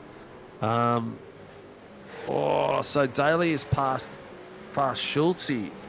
So that is now put the pressure on to Schultz and Martin. Martin is got him by 1/10 and catching. He was 1.5 and catching him. Here we go. The Daly on Schultz. got him on the inside. He's kept it safe, both nice and clean. And then Martin in the back has gone a little bit wider, but still staying on point. And this was We got Crosby here on Kennedy. Viger up the inside at the final corner on the start, on the end of the last lap. So that was how Crosby is now on the podium at the moment in time. But Daly still leading the way at the moment to this little battle of Schultz and Martin. Schultz leading the way for the amateurs. P11 on the road, P1 in class, but currently losing the championship to Steve Martin in behind him. So he led it the majority of the season up until last round. And then Fitzpatrick, and after a poor round from Schultz, he dropped down the order. Fitzpatrick went up into P1, and then, now tonight, Fitzy's just been struggling. And all of a sudden it's now Martin and Schultz back in the battle again for the championship. And this man leads the way. Schultz's result last weekend really put a kibosh on the title fight. It did. It gave us some semblance of a battle coming into this round. It's still on, to be fair. If Martin makes a mistake, well, all of a sudden Schultz is back up there. So it's Martin's to win at this point in time. And it's his also to lose as well. Davis, he's not in a championship battle, but he is leading the way as it stands. 13 minutes to go of this race, even though it's felt like possibly an eternity for some people. It's kind of flown by at the moment without any safety cars. It's kind of the way, isn't it? It definitely has. These the battles have been fast and thick, and all the way from the top to bottom. We're finally seeing them tapering out. Be interesting to see if anyone runs out of fuel. Everyone is pretty much, Jamie's the last one to pit. He was on lap 29. Everyone's gone 27, 28, 26. Rick Vigor's gone 26. Yeah. He's going to be struggling. He'll be all right, though. He'll be okay. Troy Dooley, lap 26. Travis Daly, 26. Steve Martin, lap 25. But Schultz, lap 26. So they're not going to be struggling, but they're going to be maybe have to fuel save a little bit through there. I don't think they'll need a fuel save necessarily. It's whether that they're gonna get to the point of where the tires start to go off before they get to their real sweet spot. They kind of start to go away after about 20 to 25 minutes. Schultz and Martin have swapped places, and they swap back the again. Battle's on, and they swap back again. Martin just trying to really put the nail in the coffin for Schultz and try and take the lead of the amateur class at the moment. This is the battle for P11 on the road. There's no amateurs in the top 10 here tonight as it stands. We've had no safety cars so far. In fact, we're only a couple of minutes away, about 6 or so minutes away from no safety cars at all in the Enduro. Some tight driving there. Schultz has got to be careful. He doesn't come down on the braking point there. That wasn't too far off.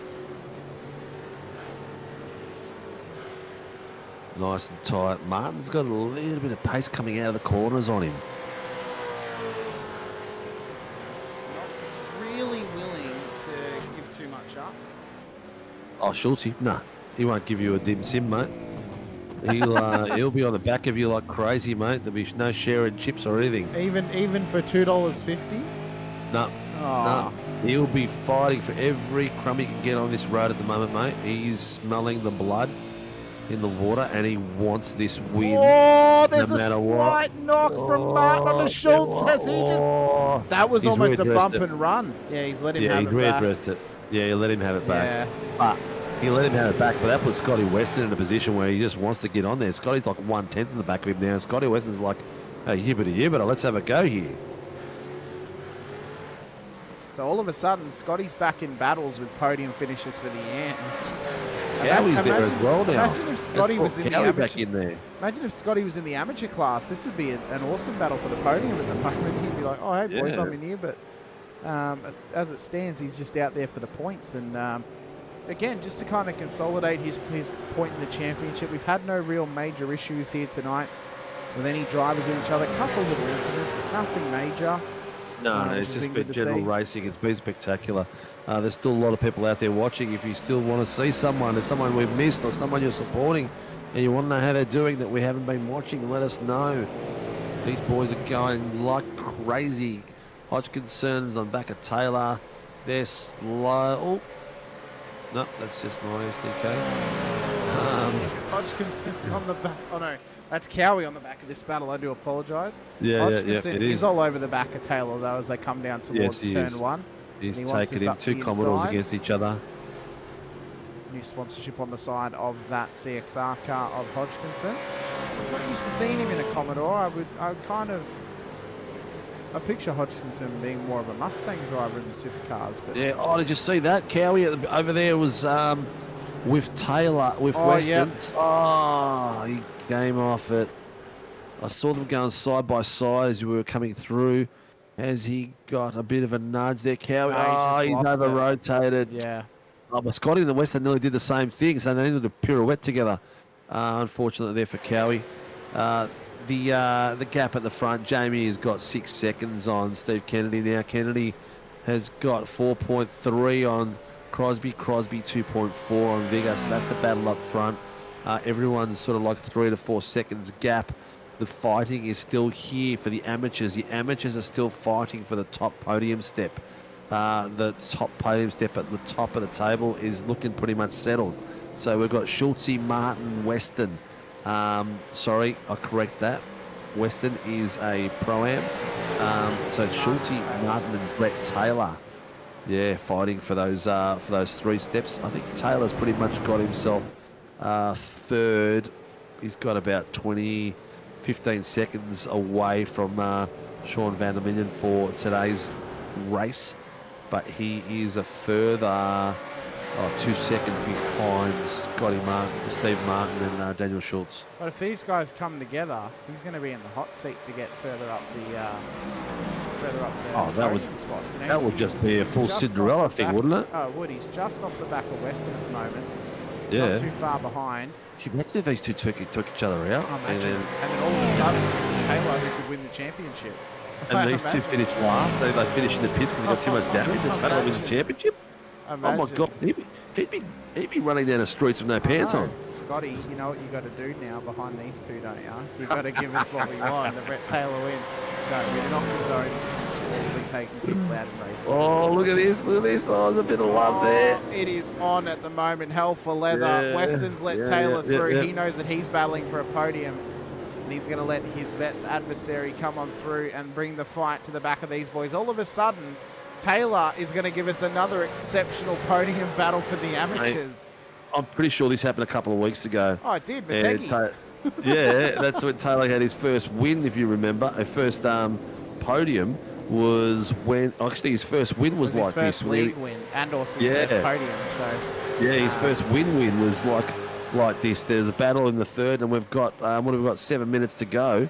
And it's anyone's race at the moment. And look at this. Up the inside or up the outside of Martin. He wants it. He's not quite close enough. He does want it. He can smell the chum in the water, mate. He's coming at him. He can smell blood from the other side of the from the other side of the channel.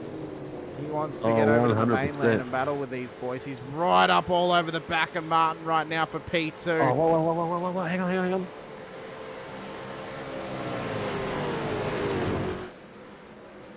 Oh, something was said by Mr. Martin about sportsmanship. I don't know what was said, but I haven't seen Schultze do anything like moving on the brakes or anything. I mean, he's allowed to block and he's allowed to try not to let the person pass. So then maybe there's something we haven't seen. But I tell you what, I don't know. I'm Mr. not Taylor, Mr. Taylor, he's put himself in a position where he can be there for the take. Oh, look at this! Up the inside. He's put it of on the Martin. inside. He's pushed him wide. And Is it's he going to be a drag race down towards turn 1. Pace? Well, he's got the Here toe we at the go. moment off of Schultz in P1. Martin's still going to win the championship at this point, but it's still all guns blazing. Taylor up into P2, but Martin's still he's there. nearly lost it. I'll tell you what, Brett Taylor has been hunting these boys down, and he's done really well. I'll tell you what, Cal and Scott have got the best seat in the house at the moment for this little They battle. have, don't they? This is a mega battle over our people. This is the fight for the amateur podium steps for tonight, not necessarily the championship. Martin's dropped below them. He doesn't need to worry about it. He just needs to doesn't. finish the race. Yep. But He just needs to finish the race. This is why he's dropped below. So they've come through. Has he just run it wide? He has, and that's why they've gotten past him. Yeah. But the thing as well is he doesn't need to fight it anymore. He's got the title in his hands. Yeah, he's got it. So yeah. He just needs to finish clean, and to be out there fighting and in a position where he may not even complete the race would be silly, yeah? 4 minutes to go. He just needs to finish the race to win the title. Well, there's a guarantee of no safety cars in this race now that we are within the final 5 minutes of proceedings. For the amateurs, it currently stands Daniel Schultz to Brett Taylor in P1 and 2, and then Stephen Martin is a little bit further back in P3. We then got Vandermeulen in P4, Noble P5, Fitzpatrick P6, and Anderson in P7. For the Pro-Ams, the current top 5 is Davis to Kennedy to Crosby to Viger to Mole. That's how they stand, with Dooley, Clutterbuck, Schmidt, Pavlovic and Daly making up the 10 at the moment in time. But we're looking at the battle for P1 in the amateur class. It's been Schultz and Taylor who've been battling it out now over the last portion of this lap. With 3 minutes to go. Taylor up the inside on Schultz. Oh, that was a very tight line through there, and he still may catch him as he comes through. Is there overlap? No overlap at all. But has he got the run? That's the question. At the moment, people, the title has, I think the titles are pretty much decided. Crosby will be the champion. Barber's putting it into the chat for us. Yeah. Yeah, I was about to say current champion Martin, and current champion for the Pro-Ams is Crosby. So the title has been decided, but what we're fighting for here is the pride. Look at that. Oh, very lucky to pull that up. Yeah, So what we're fighting here is for pride and the Barbs is actually putting the top bragging 3 rights. for us. So in fact, Schultz, he's not even in the top. He's not even P2. Fritzy's still P2 at the moment. So Yep. Martin's P1, Fritzy's P2, Schultz will be P3, and then Taylor's just out there having a good time. Oh, he's having a blast. Can you imagine if Taylor got into form a bit earlier in the season? He just peaked a little bit too late this season. I think he's going to be an absolute weapon for season 2, and he's going to be up there fighting for it.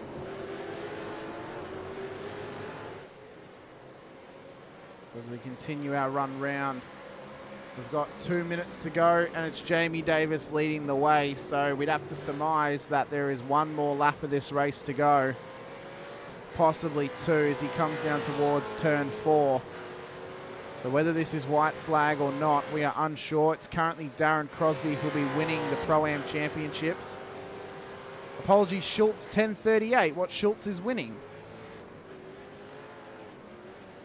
Or is he on 10:28? We need clarification. Barbs, we need clarification. Qualify that.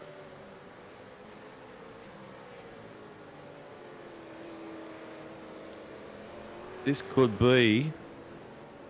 It could be super tight. Brett Taylor's gotten past Daniel Schultz, though, into the final corner. Can you imagine if this cost him the title? Oh, my God. Absolute scenes. Schultz, he's kept it. He's going to cross the line. Barney's not out there, so I reckon we're going to have 1 lap to go after this. Lap. So this will be 2 laps to go. Martin's To flashing go. the headlights. This is going to give Taylor enough time to try to make another winning pass. Well, they make their way through. Where is Davis? Davis is coming down the back straight, so he will start the final lap of this race. When he crosses the line, and it'll be the final lap of season 2021 for the Tuesday night Warren & Brown Tools About Supercars Series. He's won a couple of races this season, but joined the championship just a little bit too late. Comes around the final corner. It'll be 1 lap to go until Jamie Davis is once again a race winner in the Warren & Brown Tools About Supercars Series. So 1 lap left for Davis. We will be sure to catch him crossing the line, but we're going to go back to this battle. Hodgkinson's in on it now as well. Taylor's in there as well as Schultz. Weston's in there for a good time, and Martin sneaking up out the back at this stage. Greg Barber, can you please confirm those points for Schultz? Is that correct? A 1038?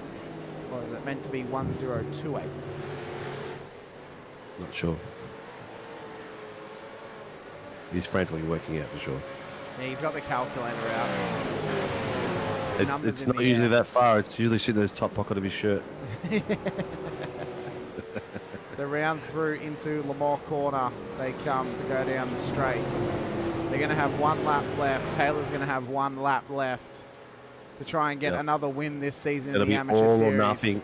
All or nothing. Oh, it's going to be full send, full glory from Brett Taylor. You can almost guarantee it. Schultz trying to break the draft, but I'm not sure that was the right thing to do.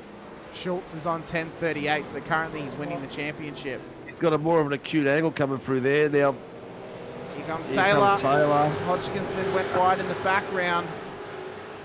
So the There's battle is Weston still and on. Martin.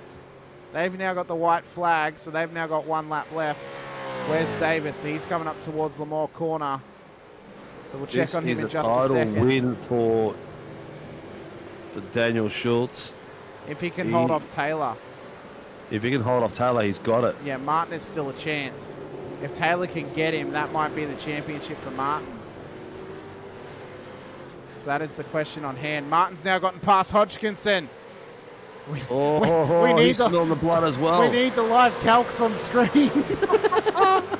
This is crazy. Here comes Jamie I'm Davis loving this though, racing. round the Jamie. final corner.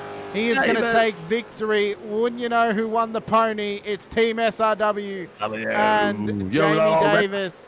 Stephen Kennedy's going to cross the line in P2 after 1 hour and 20 minutes. Darren Crosby is going to be crowned champion of the Pro-Ams here on Tuesday night. V8 Supercars action brought to you by Warren and Brown Tools. Rick Viger's going to come home P2 in the championship. Martin, by the way, is now on 10:41, and now that he is P3. In behind Taylor. It is unofficial. This is only provisional as well, though. It's provisional. Hodgkins is up the inside. No, Hoskins is going to put a raspberry in this whole thing and change the finish of the title. Without even knowing, he's flashing his lights. He's like, what the hell are you doing? You're just costing me a title. Martin's now 10:36. Martin needs the position to win the championship, or he needs Schultz to lose it to Taylor. Taylor's going to go lick the stamp and send it at the final corner, I reckon. Martin needs Hodgkinson to stuff up and run it out wide.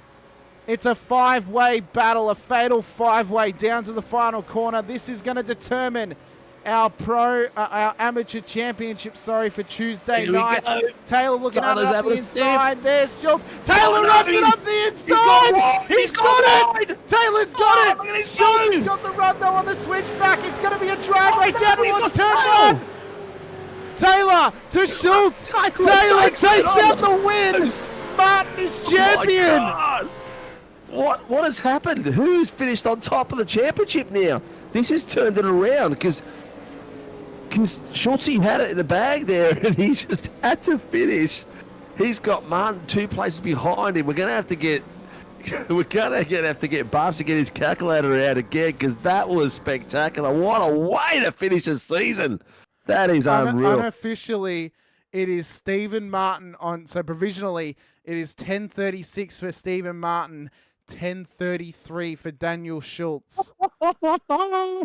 So Brett Taylor has become, in Steve Martin's eyes, Brett Taylor's now owed a Christmas card from Steve Martin, if that's how it's going to end. That is spectacular to go, and that was really something special. I'll tell you what. The way that race finished, and it was Callum getting in the middle of it, and then he moved people in the top 2 positions out of it. Martin was out of it. Then Taylor comes in and moves Schultz out of it. This is unreal. Oh, mate, you couldn't have paid for this and planned it any better, people. I hope you guys out there, 26 people that are watching, plus the people on Facebook, loved every minute of that. But there is... You know what? Tell your friends to watch the replay of this because it's spectacular racing. There is our provisional pro-amateur champion, Darren Crosby for M1 Racing. His teammate will get P3 in the championship. Viger will get P2. It was close in the end, but the 3 of them get into the top 3. What is the championship like going to be, though, next season for Jamie Davis when he comes back? Brett Taylor, what could he do next season coming back into the amateurs? Martin will be a Pro-Am next season as he is provisionally champion-elect, barring any incidences. Both him and Davis have a bit of contact post-race. Oh, man.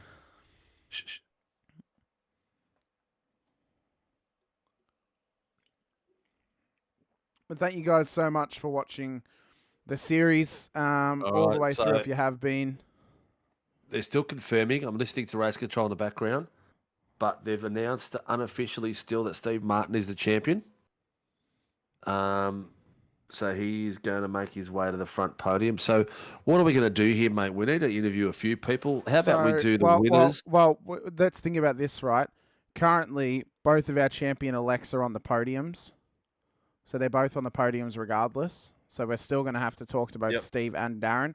Daniel's on the podium, so we're still going to talk to him. So it's going to be regular running tonight. It's going to be the 3 amateurs, the 3 pro-ams from their podiums. Preferably the amateurs first. Where's Brett finishing after all this? Well, he was P1, but I believe this would give him P4 in the championship still. He was quite a fair bit off Fritzy, off Fitzpatrick. So, and you know what? Fitzpatrick had a nightmare of a race too, and finished in 20th. So, car 16 is asking permission to burn out. So I'd assume he's doing a burnout at some point across there.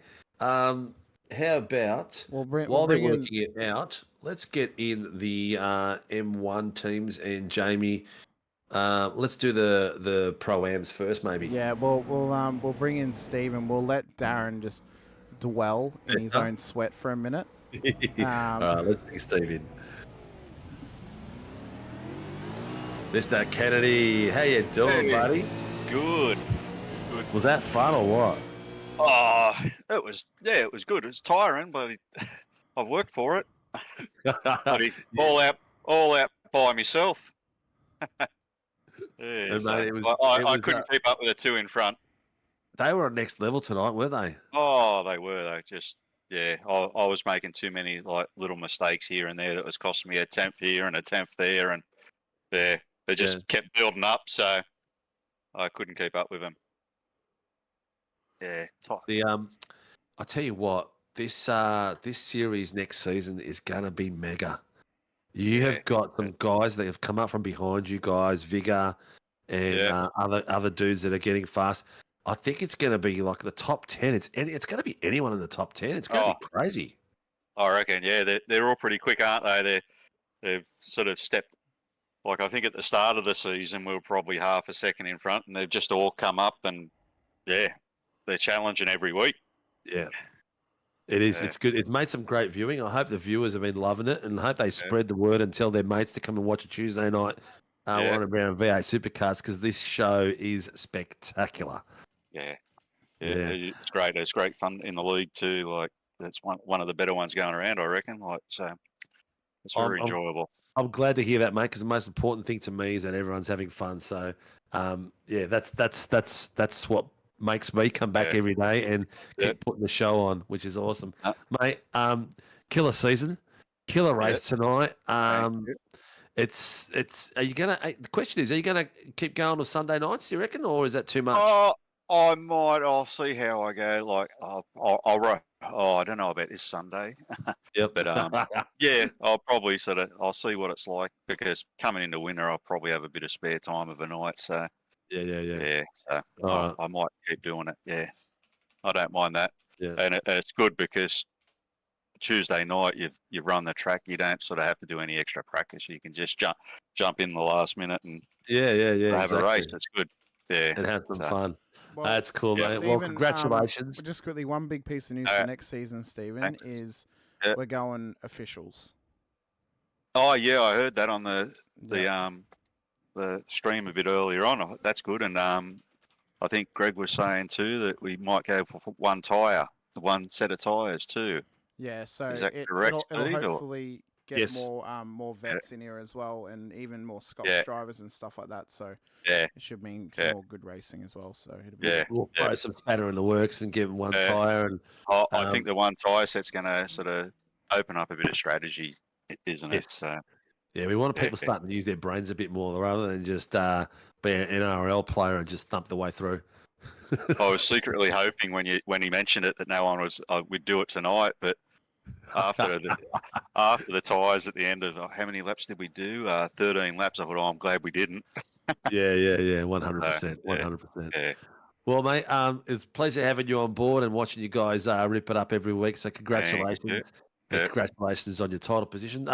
Hamish, where did Steve finish roughly? Do you know? So Steve finished P3 in the championship, 1,344 points, 22 off the back of Rick Viger in P2.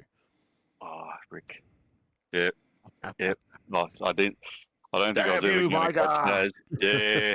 It could have been 1-2 for M1. So, but anyway. That's all right, mate. They're still next season. All right, dude. That's it. I think it's going to be a lot harder next season. Yeah, it will be a bit tough one. Maybe just a little bit more practice for you. Yeah, that's it. All right, dude. Take care. Okay. We'll All grab Mr. Crosby in. Okay, thanks. 1 second. Thanks, mate.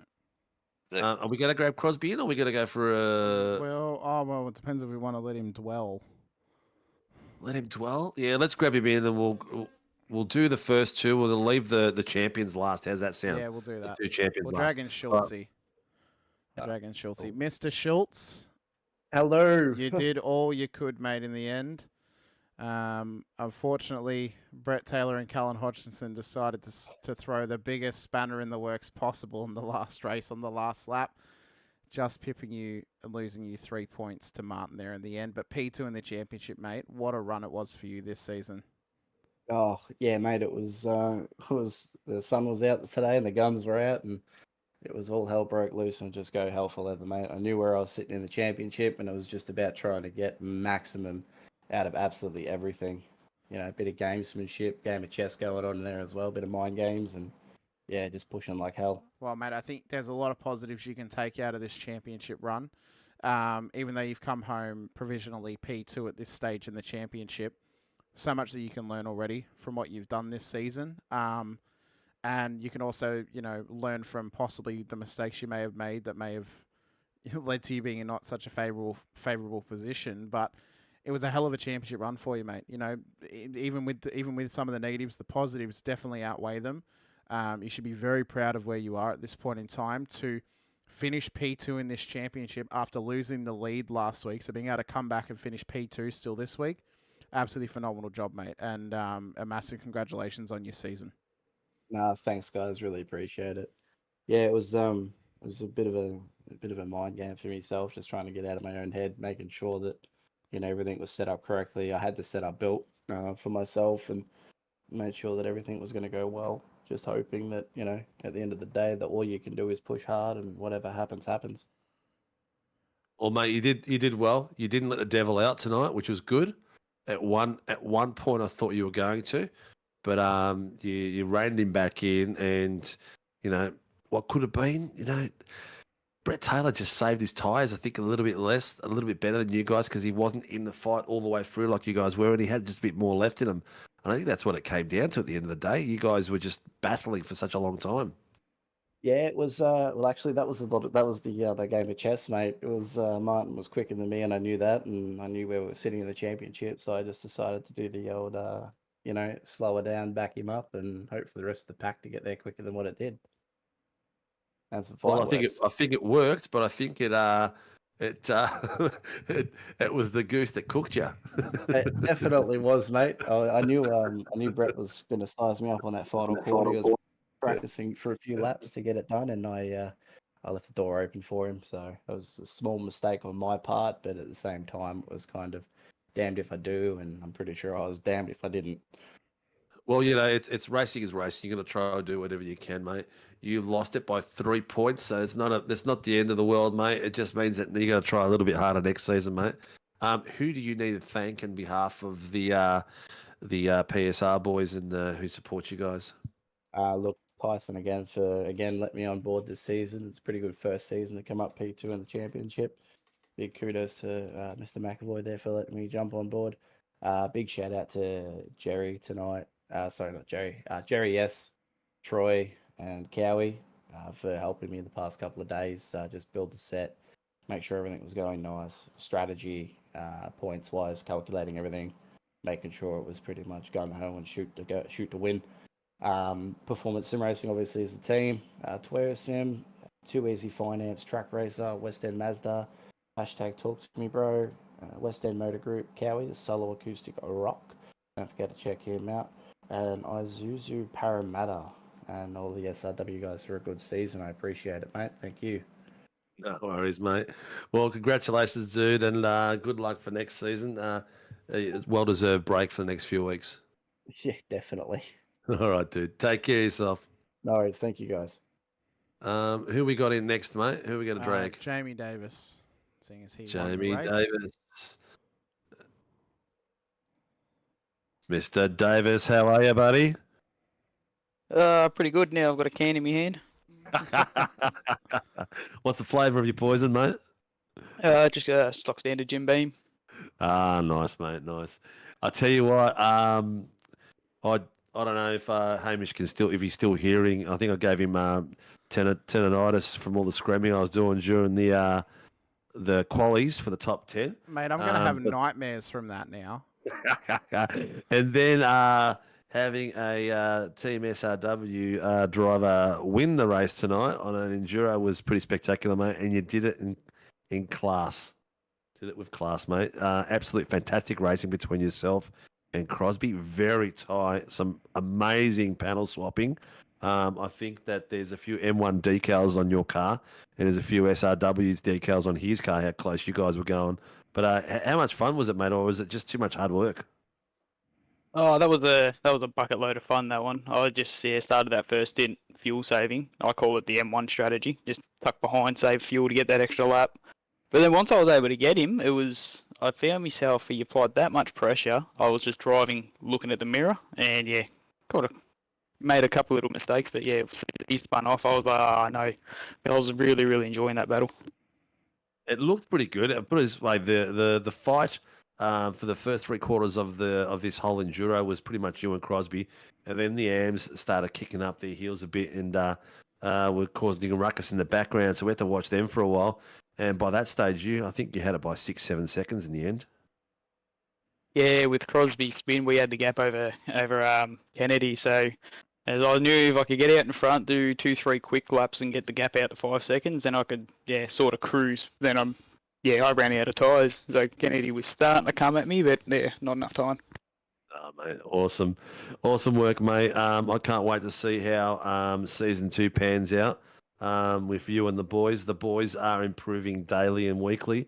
So I'm sure that with what we've got planned going forward, you guys will all have a bit of a blast and a bit more fun. Yeah, an extra person to help and give some tips too. So hopefully I can get the boys up the order a fair bit more. And Josh, he had to retire. He done his back at work today. It was too painful. He's got a 200 kilo brake pedal he's got to push. So yeah, no, that wouldn't have been too good on his back at all. Do you remember the list, mate? Is that for the sponsors? Yes. Yeah, thank you to Warren and Brown Tools, Shannon's, Grim Industries, NeuroPower, and DSL Railway Services. Legend, mate, legend. Great to have you on board, mate, and congratulations on an epic finish to the season. I'm sure there's going to be some more podiums next season. But congratulations, dude, and give the boys a bit of a shout out to me when you get back to the room. Definitely will. Definitely will. Next season's going to be ripper because these boys around me have all up their game, and I felt myself doing a bit of practice just to try and be at the front. So yeah, next season's going to be great. Congratulations to all the championship winners and everyone who puts the show on. Excellent, mate. You're a legend. I'll chat to you soon, mate. Take care of yourself. Thank you, Steve. Thank you, Hamish. Thanks, mate. Ladies and gentlemen, that was tonight's winner of the Enduro, Jamie Davis of Team SRW Motorsport. Well, I can say it while I can. All right, who we got next, Hamish? We'll bring in Mr. Martin, I think, our AM Championship winner. Let's do it. I could definitely Stephen Martin. We've pulled you out mid-convo, mate, which we love doing. But congratulations, you are provisionally the amateur champion for the Warren and Brown Tours. Is it official now? Because there might be official now. Yes. Stuff. Okay. You've won the championship by 3 points from Schultz, and 5 points back is your teammate Blake Fitzpatrick. What a way! We didn't know which way it was going to go. It was Brett Taylor for a spanner on it. 3 of us. I know. I didn't know where it was going. I was was saying to the boys in the chat, we came in tonight like Fitzy's got a, I don't know what it was, 40-point lead, and I wasn't even sure I was going to be able to race a few days ago. Then it was kind of like all right, well, what can I do to help Fitzy win, and kind of Yeah. just do the sacrificial team thing that he had a pretty big buffer, and let's just make sure he, finishes it off, and actually Yeah. feel a bit guilty because we came into tonight that it was his to win, and as my teammate, that was the outcome we wanted, and he got in some drama early and got a penalty and ended up off track a bit. And I remember saying to the boys at one point, I just knew that Schultze and I were second and third. I didn't even know who was who. And I'm looking Yeah. at the race order, and Fitzy's, I don't know, a dozen spots behind me. I'm thinking, oh, this might actually be close. I said, boys, so out of me and Schultze, who's actually second and who's third? Because I knew roughly what the gap was, but I didn't know which way it favoured. Yeah.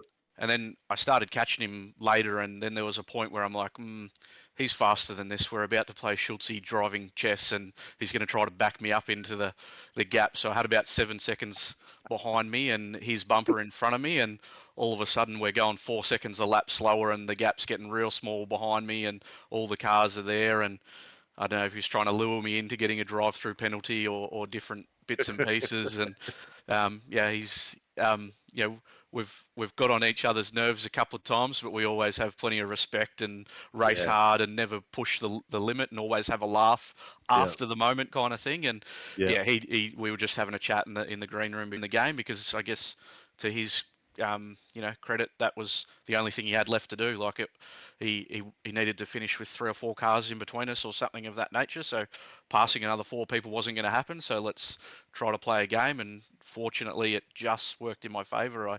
I made a mistake with a few laps to go, and I knew I'd pretty much given it away. And then everybody was kind of battling in front of me, and I was like, oh, I think I just need one more spot. So I had a couple of big braking zones in the last. I think Callum lap got you or at so. one point. He did, and then I kind of got him back, and I think Scotty Weston was kind to me. That last week he I think I said in the post-race interview that we got a little bit tangled, and I jokingly said I just wanted him to go away because we were racing for an amateur series and he was just a pro. I do remember that.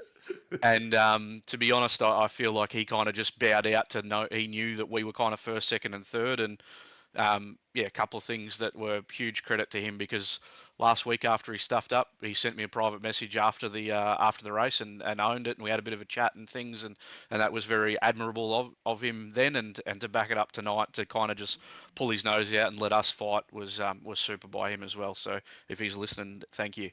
So Steve, just quickly, is Brett Taylor going on your Christmas card list for this year now? Why was he the difference? Was he? Because he got past Schultze, you won the championship. Right. Yeah, no, he's definitely getting a Christmas card. He turned the table around at one point. Then he passed you at one point, and then you faded off, and then he gave the championship to Schultz, and then he passed Schultz and took it away from him and gave it to you. So he was the linchpin in the middle of that, and he's only finished 30 points back. So you know what? He had a super season between his driving and his post-race interviews. I really enjoyed him being part of the series because he was a great competitor and a good laugh, and his passion and enthusiasm and everything. Oh, it's next to none. Yeah. It's really good. Look, we've got characters left, right, and centre, and it's good to see everyone getting on and having a blast and having some fun. Mate, you got to watch it back, and especially the last few laps. The changing with the 4 or 5 cars was. Me and Hamish didn't know where to look, what to say. We were just screaming in there like little schoolgirls. So it was a lot of fun. But you know what, mate? Congratulations! Is this your first championship at SRW? It is.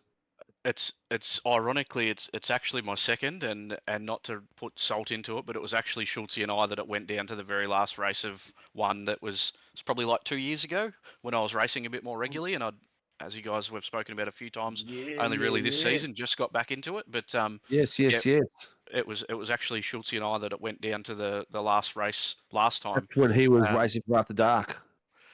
That'd be right. Yeah. That would have been season 1 or 2.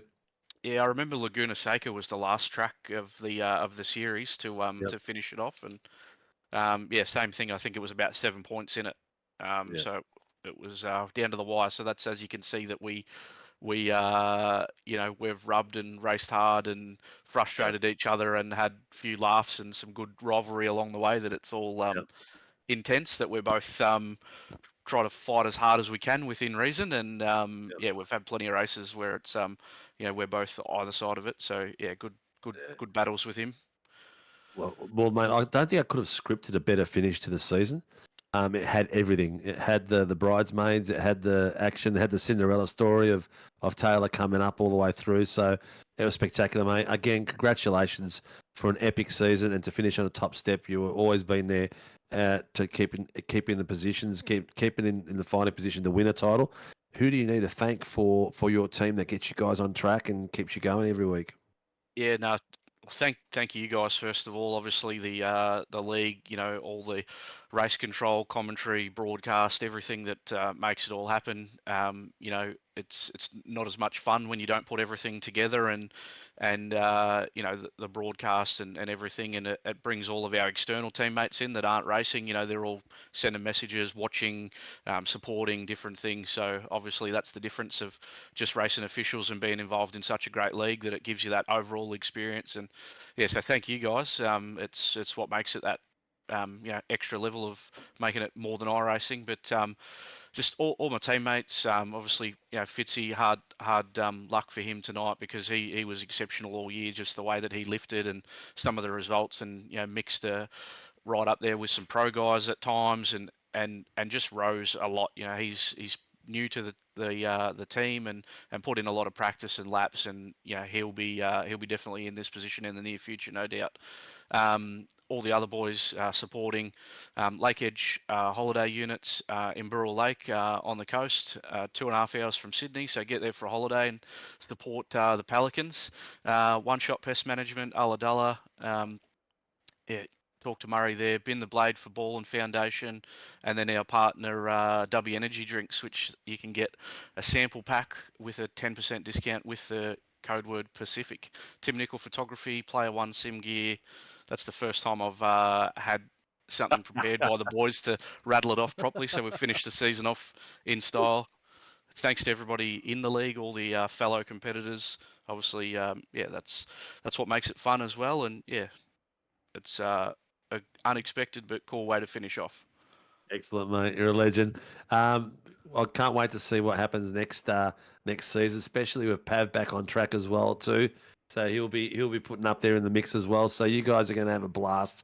Congratulations one more time, ladies and gentlemen. Our season 1 champion of the Warren and Brown Supercar V8 Pro-Ams. For the amateurs as well. Amateurs, Stephen J. Martin. Thanks, guys. Thank you. Thanks, mate. Cheers, buddy. Take care. Here we have our Pro-Am champion for Tuesday night's Warren and Brown Tools V8 Supercars Series, Darren Crosby. Now, Daz, when we spoke to you after the shootout, did you think you'd be in this position by the time the checkered flag flew after an hour and 20 minutes? I thought I'd be close to being first, but I made a little bit of a mistake. But I wouldn't have known how it was going to end with Jamie. He's a top racer, and I was actually enjoying the racing up until I made that mistake. So, but yeah, I'm just glad to be on the podium tonight, and glad to win the championship.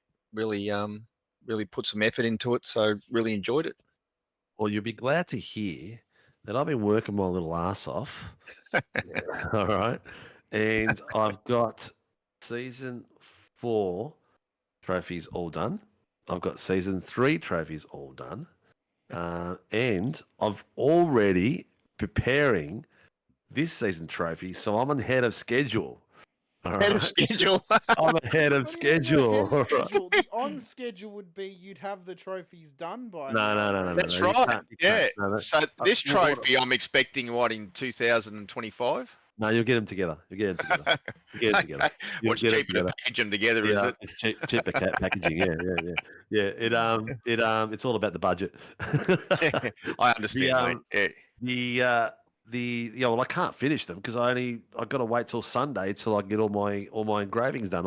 You need to buy a Dremel and be doing them in house, like as he crossed the line. Darren Crosby, M1 Makes you want me to ship trophies out as well. Yep, exactly.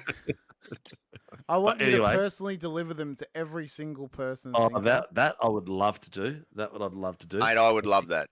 Yeah, it would I'd be. love to meet you face to face. It'd be a lot of fun. Look, I'm planning. We're planning to have a bit of a shindig at the end of the year, for the final. And we'll give everyone plenty of notice because I'm not sure if you heard, Mr. Crosby, but we found ourselves a venue where we're going to have our studio and our broadcasting from, and we're also going to have rigs set up. We're going to have higher section. We're going to have places where people can buy equipment as well. And it's in the next coming few weeks, we're starting to move some stuff in. So it's going to be pretty spectacular.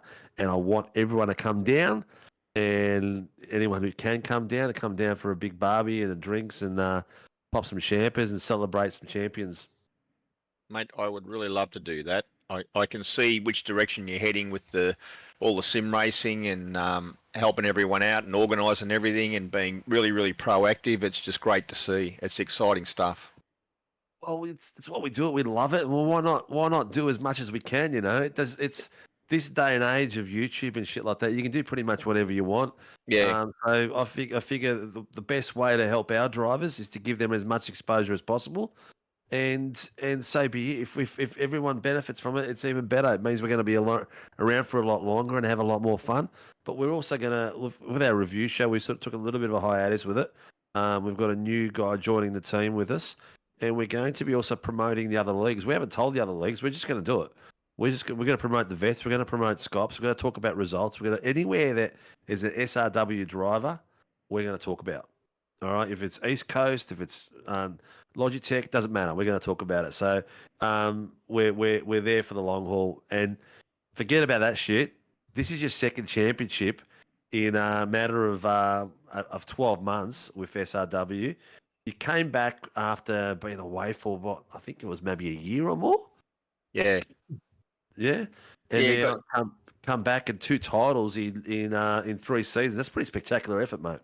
Yeah, look, I actually came back this season to support my teammates a little bit more with their racing, but you just don't know what's going to happen on the track. So, you know, when they're starting to have badder races, and Rick had Rick was right up there at the start of the season and didn't think I'd be able to chase him down, but he had a couple of bad races. So, you know, I've been pretty lucky at coming to the end of the season and picking up a few wins and a fair few podiums and just got there. And, you know, my teammates have put a lot of effort into the setups and elevating, you know, our team to be up in the top 5 and the top 10.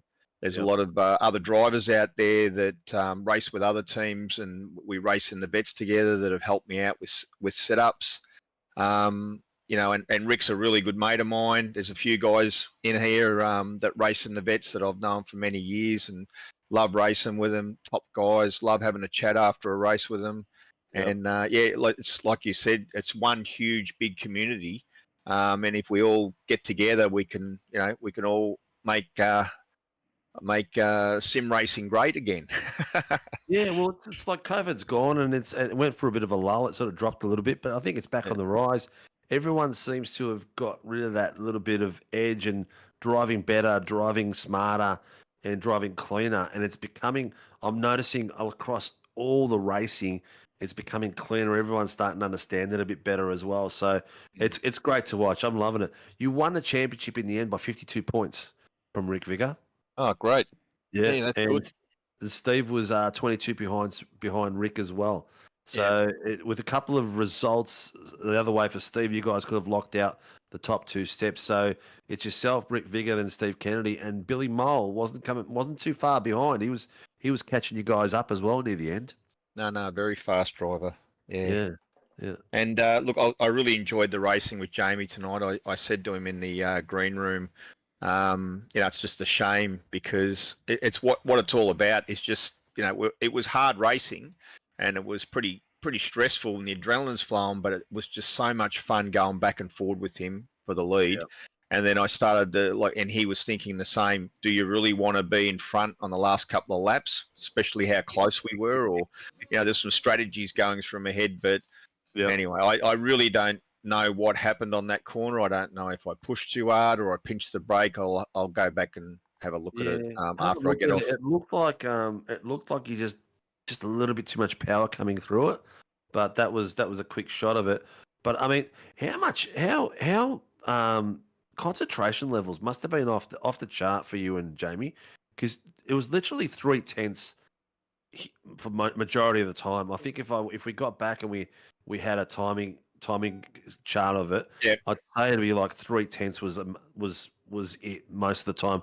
That's we're talking off the chart concentration and focus for an hour and a half. How does that go with you guys? I mean, well, if I didn't make a mistake and we'd got right through that race mistake free, it is a challenge, that long to do it. And Jamie just doesn't make mistakes. So you've got to be really on the ball.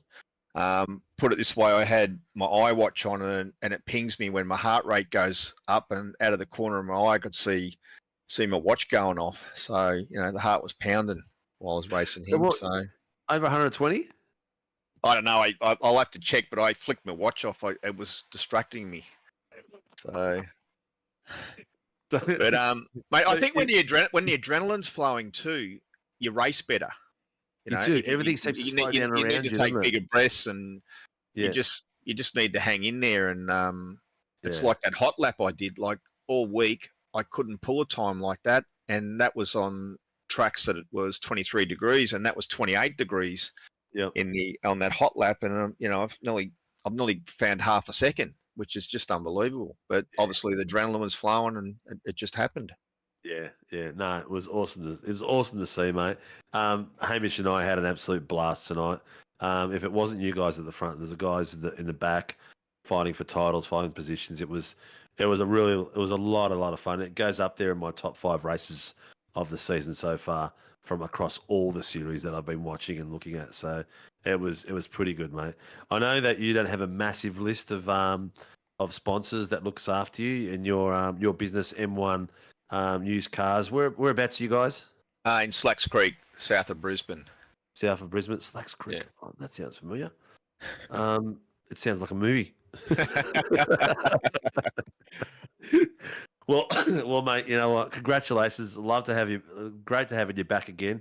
I always tell the boys the stories about the early days of yourself and Kennedy taking me out on different tracks and trying to get me to drive, and the debauchery that what my driving was compared to what it is now. I know it's hard to imagine that it could have been worse, but it was bad. Mate, to be honest, we really enjoyed those days with your brother and you, and even when we're going to jump off from a practice session and your brother and yourself were in there, it was just great to hang out with you and have a chat. And you're a really decent guy, and you actually pushed me to come back to the league, and mate, I'm glad I did come back, and I'm glad I've done well. Yeah, well, you got yourself 2 sick trophies, let me tell you, and you haven't actually. No one's seen the trophy for this season yet. It's still an engine part, but a little bit different. So I'm trying to switch it up a bit. So Grim Industries supplies me the parts, and I assemble them and make something out of them. So you'll be getting that soon. I'll put up a post once I've finished the first one, so everyone can see it. But look, mate, you got to get up to work tomorrow. It's 11:30. Yeah. Crikey, even later for you. Yeah. No, it's earlier. It's 10:30. Oh, yeah, you're 10:30. Look, mate, again, ladies and gentlemen, the Warren and Brown V8 Supercar Tuesday Night Pro-Am champion, the legend himself, Darren Crosby. Congratulations, mate. It's been fun calling the races with you guys out there, and I'm looking forward to watching you battle it out with the rest of these guys next season. Mate, thank you very much. And look, thanks, Hamish, yourself, Tyson, Greg, your brother, a few other guys in the background. I can't remember their names right now, and I probably don't know their names, but I know you've got a lot of helpers in the back there. Yeah. Well done to Jamie tonight for winning the race. If he can put it all together, he'll have a championship a trophy on his shelf, but it might take a while the way you're going with trophies. Steve Martin for winning tonight. Bad luck, Rick. Look forward to getting out there with you again. Steve gave it a good crack this season. Chris, I hope you can get a full season under your belt and you'll be up the top there. And thanks for all those other guys out there that help us with the sim racing, and I really appreciate it, and I've really enjoyed it and being a part of it all. So I'd like to thank Sim Rigs, Race Carts, Grim Industries, Tempting Sweets, Warren and Brown Tools, Rare Spares, Shannon's, and SRW for putting it all on, and SRTV. Just it's been great, and bigger and better things next season. When we're racing with the vets and on other things, people are talking about SRW, so I think it's going to be a big season next year. And sign up, boys, and come and race. Yeah, it's going to be epic, mate. It's going to be epic. You're a legend. Congratulations, and chat to you soon, mate. You'll get something in the mail not too long. All right. Thank you, mate. Thanks, boys. All right. Cheers, dude. See you, mate. Well, Hamish, what a way to finish a season. Mate, could not have asked for a better end to that race, honestly. Oh, it was... I tell you no lies, I got goosebumps. I've got goosebumps. That was just a way to finish off the race. We had the Cinderella story. We had the legend Crosby take it out from the front with Jamie, who I believe the battles between himself and Crosby are not over. The guys that are coming up, Kennedy, Bush, the guys from their team, you got looking sensational. He's coming up. Quash, Clutterbuck. There's drivers that are going to come through there that are going to improve again, and there'll be more drivers that come in racing this series as well next season. So we're going to have a top 10 or 15, which are going to be super, super close. We had one second from the top 10 in the gaps of the pre-qual. Can you imagine that across 15 drivers? Mate, it was absolutely epic for this final race and for this championship as well. It's been an absolute pleasure to call it. And again, we could not have asked for a better crescendo to this championship story that we've been running through all series. Season 2 is going to be even better, following officials, which should then drag in more drivers across other series into the league as well. It'll be pretty much the same calendar as the Vets, as Scops, as Pro Series, as East Coast. So there's going to be so much on offer for drivers who drive supercars. It just means that if they race on the Sunday and we go to a Scops rounder, they're going to miss out on the Monday night official. But I would rather race in a league race than an official, to be honest with you, because you don't get race control and safety cars in officials. You only get that in league racing. But it's been a massive season. It's been an absolute pleasure to call it. I hope I get to call it again next season, whether it's with you or it's with Shibby or it's the three of us. Who knows? I have to wait and see.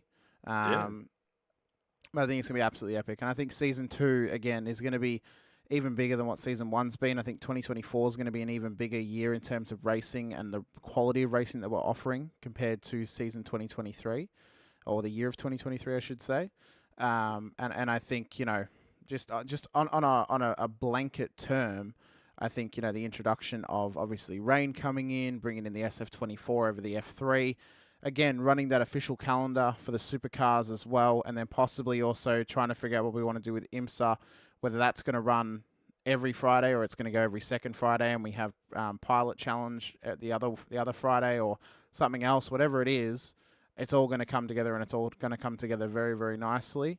If we can get Porsche Cups out there, I think that's going to be massive as well. So I think this next season is going to be huge, and I think it's going to be great. So if you guys haven't already, get down that like button, get on the subscribe button, and get on the bell icon as well, because we're only going to be growing next season. We're only going to be able to bring you more and more intense racing action. We already bring you 6 nights a week this season. It's still going to be 6 nights or maybe 5 nights a week next season, but it's going to be possibly upwards of 7 to 8 series across those 5 nights. So it's going to be a lot for you guys to enjoy, and a lot for us to be able to produce for you as well, and hopefully continue raising our game and raising our quality of broadcasts as well, which is all that we want to try and do going forward, obviously. Yeah, 100%. Well said, mate. Well said. Look, thank you from myself, and thank you from all the team. Thank you to our race control team in the back end. Barb's Greg Barber, Thomas Freeman, Greg Leake, who's off on gardening leave at the moment, Tyson McAvoy, our race director, Jamie Build, who joined us as well to help out in the race control booth, and all the team behind the scenes, JP, yourself, Cowie, Tyler Sheaf, Stephanie Piccoli, the guys, everyone puts in a lot of effort, and that's not even starting with our admin guys who help us get through the daily rigmarole of Discord. Hutto, Daniel Fritz, Mark Cochran. Who else does our admin? Also, big shout out to both Pricey and Toddy as well, and also to Pricey Connor Nixon as well. Those Pricey guys to does come the in Nixon as and well. for Pricey, for Todd, and for Connor to come in and cover as co-commentators on those Fridays some weeks, and even on the Supercars and on other broadcasts. Obviously, you mentioned Steph as well and Cowie. So big thank you obviously goes out to all the co-commentators who covered for people who couldn't be here or came in at a point where we were looking for expansion. A massive thank you goes out to them because it made our job easier and it made our job better, in fact, because it gave us more minds to talk to, more thoughts to get out, and more points to talk about as well, and different opinions to talk about too. Yes, some of our opinions weren't agreed with, whether it was JP, whether it was myself, or whether it was one of our co-commentators. Yes, our opinions may not have been agreed with, but to have those conversations and to have those opinions put out there means we can have more conversations, and it means that more thought-provoking conversations can happen, and it means that we can continue to grow, whether it's a negative or a positive point or a negative or positive comment. There's always something to be learnt from it, and there's always something that can be gained from it, whether it's positive or negative as well. So big thank you goes out to those guys. The last people that we need to thank you, who are not the last people on our list, but people that support us and keep the doors open for us, which is no lie or no story. So Shunts Scenery, NeuroPower, Warren Brown Tools, Shannon's, Grim Industries. These are all people that contribute financially to us and help us pay the bills to keep the doors open. This is not a profitable business by any means at all. We get through and we get by, and that's what we do at the moment. And it's all about bringing the fun to your viewers and to all our drivers to make sure that they are enjoying it as much as possible. Warren and Brown have been with us since day dot, and it's amazing to have their support all the way through. And they're probably, hopefully, watch this race and see their car win the last few rounds here and there in the Tuesday night racing. So thank you very much for your support. And anyone else that would like to get behind SRW TV and support our drivers, please reach out to me. Hamish, I'm done. No worries, mate. Well, thank you, everyone, for bringing us into your homes here tonight or wherever you're watching from. We really appreciate your time. We really appreciate you taking the time out of your lives, out of your day, out of your evening for being here with us. It is so, so important to us, and we so, so appreciate it more than you could ever know. Please, if you haven't already, please hit the like button, the subscribe, and the bell icon so you are notified anytime we go racing. It's final round week this week. We've got 5 more nights of racing to come, including tomorrow night, Shannon's Insurance, with the Formula 3 Nationals, the final send-off for the Dallara Formula 3 car, before we move on to the Super Formula Light, also known as the SF24. The Thursday night, Shannon's Insurance Toyota GR86 Nationals, which is also a Motorsport Australia official series. The Friday night, IMSA Shadow Series, brought to you by Warren and Brown Tools. The Sunday night, Warren and Brown Tools V8 Supercars Pro-Am, and rounding out our racing week for Season 1, and rounding out our season next Monday night, the Motorsport Australia Formula V Nationals, which is also a Motorsport Australia official series. As Steve said, thank you to all of our series sponsors, including our title sponsors, Warren & Brown Tools, Shannon's Insurance, and Motorsport Australia, as well as our other sponsors as well, Shunt Scenery, DSL Rail Services, NeuroPower, and Grim Industries. Thank you all for joining us this season for the Warren & Brown Tools V8 Supercars Series. We'll be back in a couple of weeks' time for Season 2, possibly even better, possibly even bigger. Who knows? But until then, stay safe, drive hard, be merry, be happy. But until then, and until tomorrow night for our Shannon's Insurance Formula 3 Nationals, I've been Hamish Munro. Alongside me has been Stephen Sinkovic. Thank you for your time. Have good wealth, have good health. And until then, bye for now.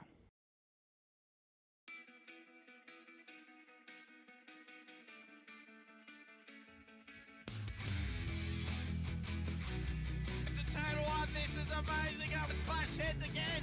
This is Sounds like Chad Mostyn and Cam Waters. Almost the same situation. Better contact going down the hill. Sam Noble wants to sniff on Dave Coleman now. Sam Noble bottle right now because tell you what, Reece Tanak can